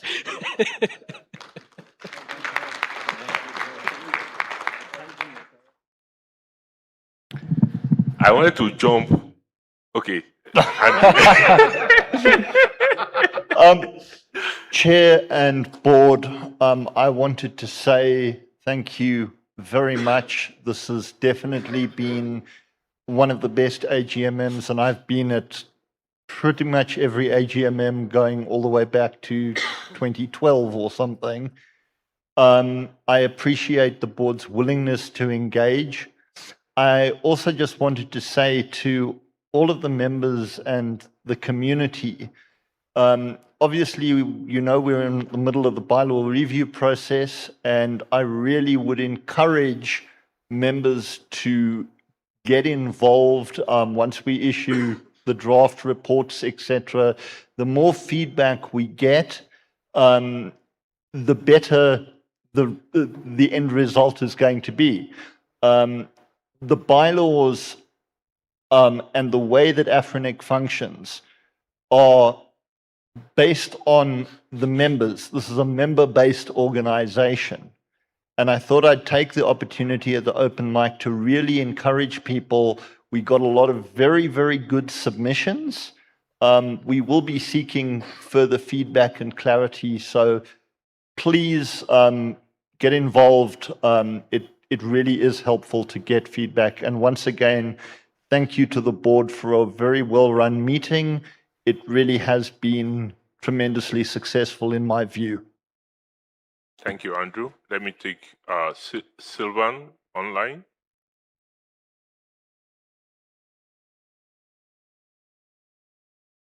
Sylvan? Yeah, thank you, Chair. I'm Sylvain Bayard from Cameroon, CAMIX. Are you hearing me? Okay, thank you. So I wanted to ask, maybe the receiver can answer my question. I want him to explain to us why he is still in function. Thank you.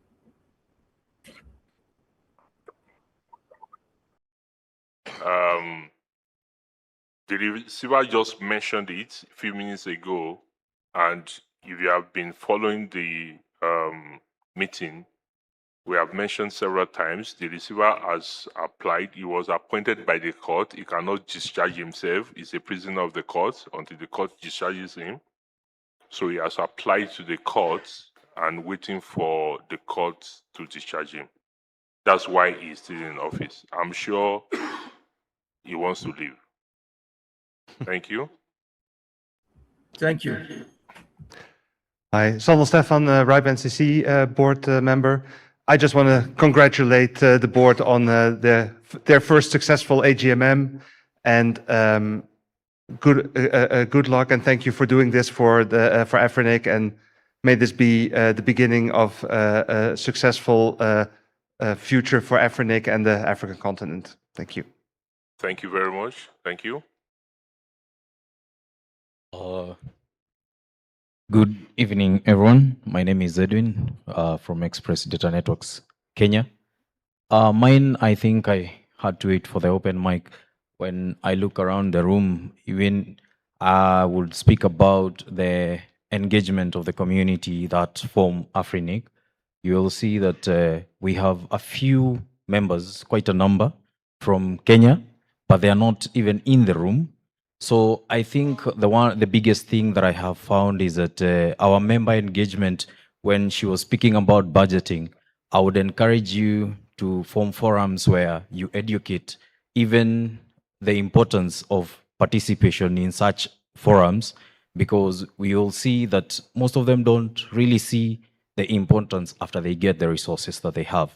Secondly, I've been on the forefront on what we call localization of most of these resources, because I've helped so far. If you check even on my Afrinic, you'll find me on like about 10 of them, having helped them obtain their AS numbers, because most of them are operating behind other people and they are afraid, not because they do not want to, but sometimes they find either the fees are too high or they don't even know the process of applying.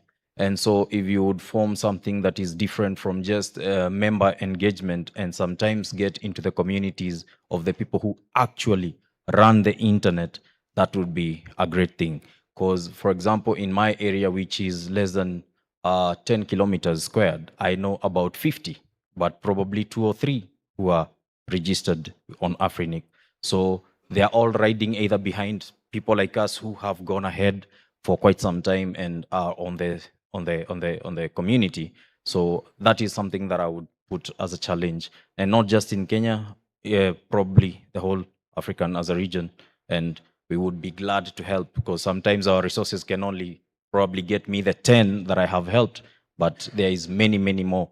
So we encourage more members to come on board, but we would also encourage the input of Afrinic on the same. Thank you. Thank you very much. Well taken. I'm sure member services, stakeholder engagement, they are in the room, they are listening. And I assure you, I'm not promising, but I assure that board will look into some of these issues when they are brought before board by staff. Thank you.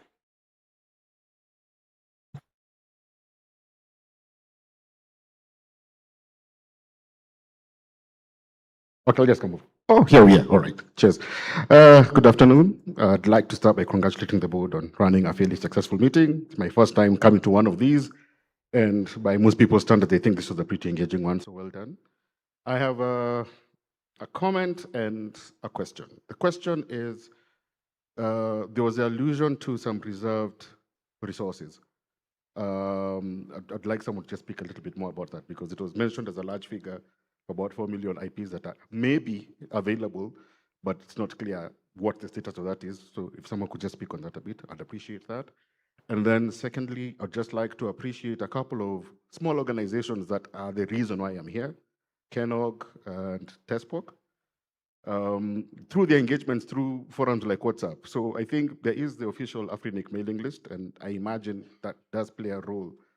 But if you're trying to get any kind of day-to-day engagement, I think the KENOG groups and the smaller things, the smaller communities have played a very active role in sensitizing the importance of Afrinic and why we need to show up for the meetings and basically participate, become active participants in the management of our resources. So I just thought I'd take a moment to acknowledge those particular bodies as well. Thank you very much, James. James.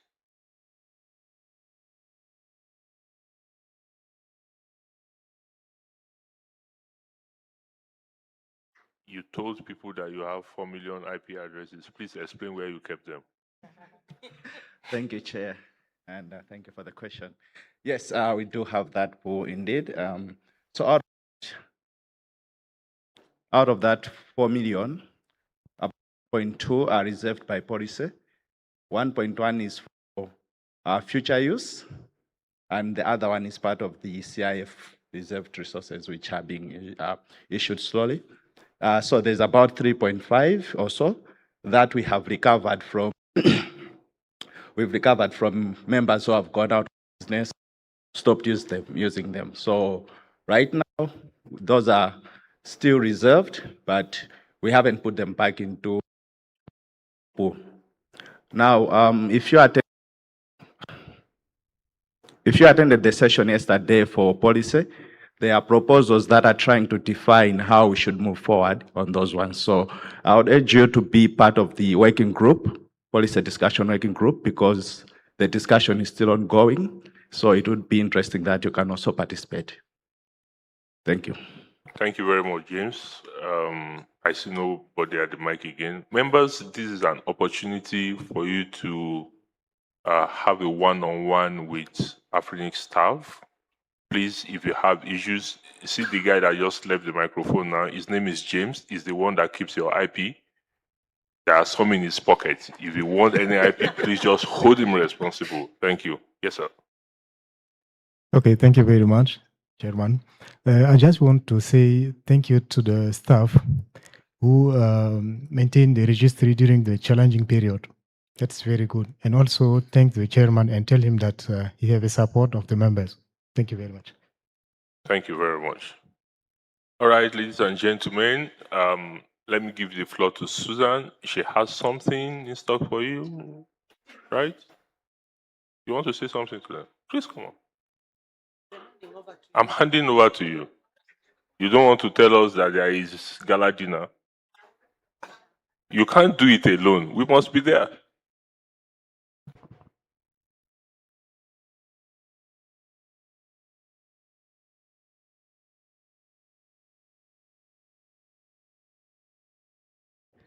I am the one bearing nice news, okay?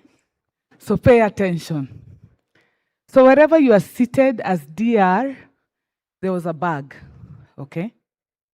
If there is an empty space on the other side, carry that bag and yours. I am the Santa in this meeting. So carry that and yours. And thank you for coming for our meeting.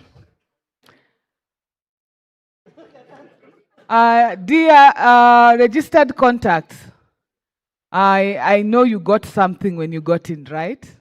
There's no registered contact who's not gotten something. So you are set. Santa Claus is happy and you're happy, right? Good. So this evening, we are going to have the gala dinner, and it's on invite only, and you are all our guests. If you haven't picked your card, kindly go by the TESPOC desk and pick your card. They might put put some holes on your badge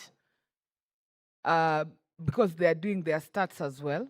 So just allow them and pick your card. Getting your way to Carnival, don't have to worry about it, because at exactly 6 a.m., we're going to show you the true 6 p.m. Sorry. Santa is too excited anyway.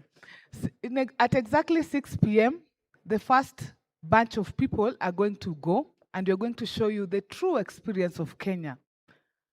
How many have ever been inside a matatu? Most of you don't know what a matatu is. This is the ultimate Kenyan signature. I can't describe it. I want you to experience it. So 6 p.m., the first batch will leave for Carnival. Carnival is around 15 minutes. And then if you reach later and you're told to wait, just wait, so, because the buses are coming back to pick the next batch to have this experience. So I would like you all to keep time, because on the other end, they are waiting for us and food might go cold. And I wish us a good experience. Now, I need to bring our attention to tomorrow. Tomorrow is the last day of AIS. We are having ISOC Day in this room. I would like us to be here bright and early at exactly 9 a.m. so that we can run the session and we can hear what ISOC have for us. At this point, I would like to thank all our sponsors, ICANN, ISOC, TESPOC for being a wonderful local host and for organizing a wonderful dinner.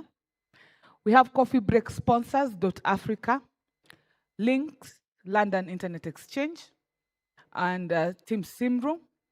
We have ADC, the Africa Data Centers, as our gold sponsor. With that, ladies and gentlemen, let us go enjoy ourselves. It's going to be a beautiful Kenyan experience. Take it all in and enjoy. I'm sure it's going to be memorable. Have a good evening. Cheers.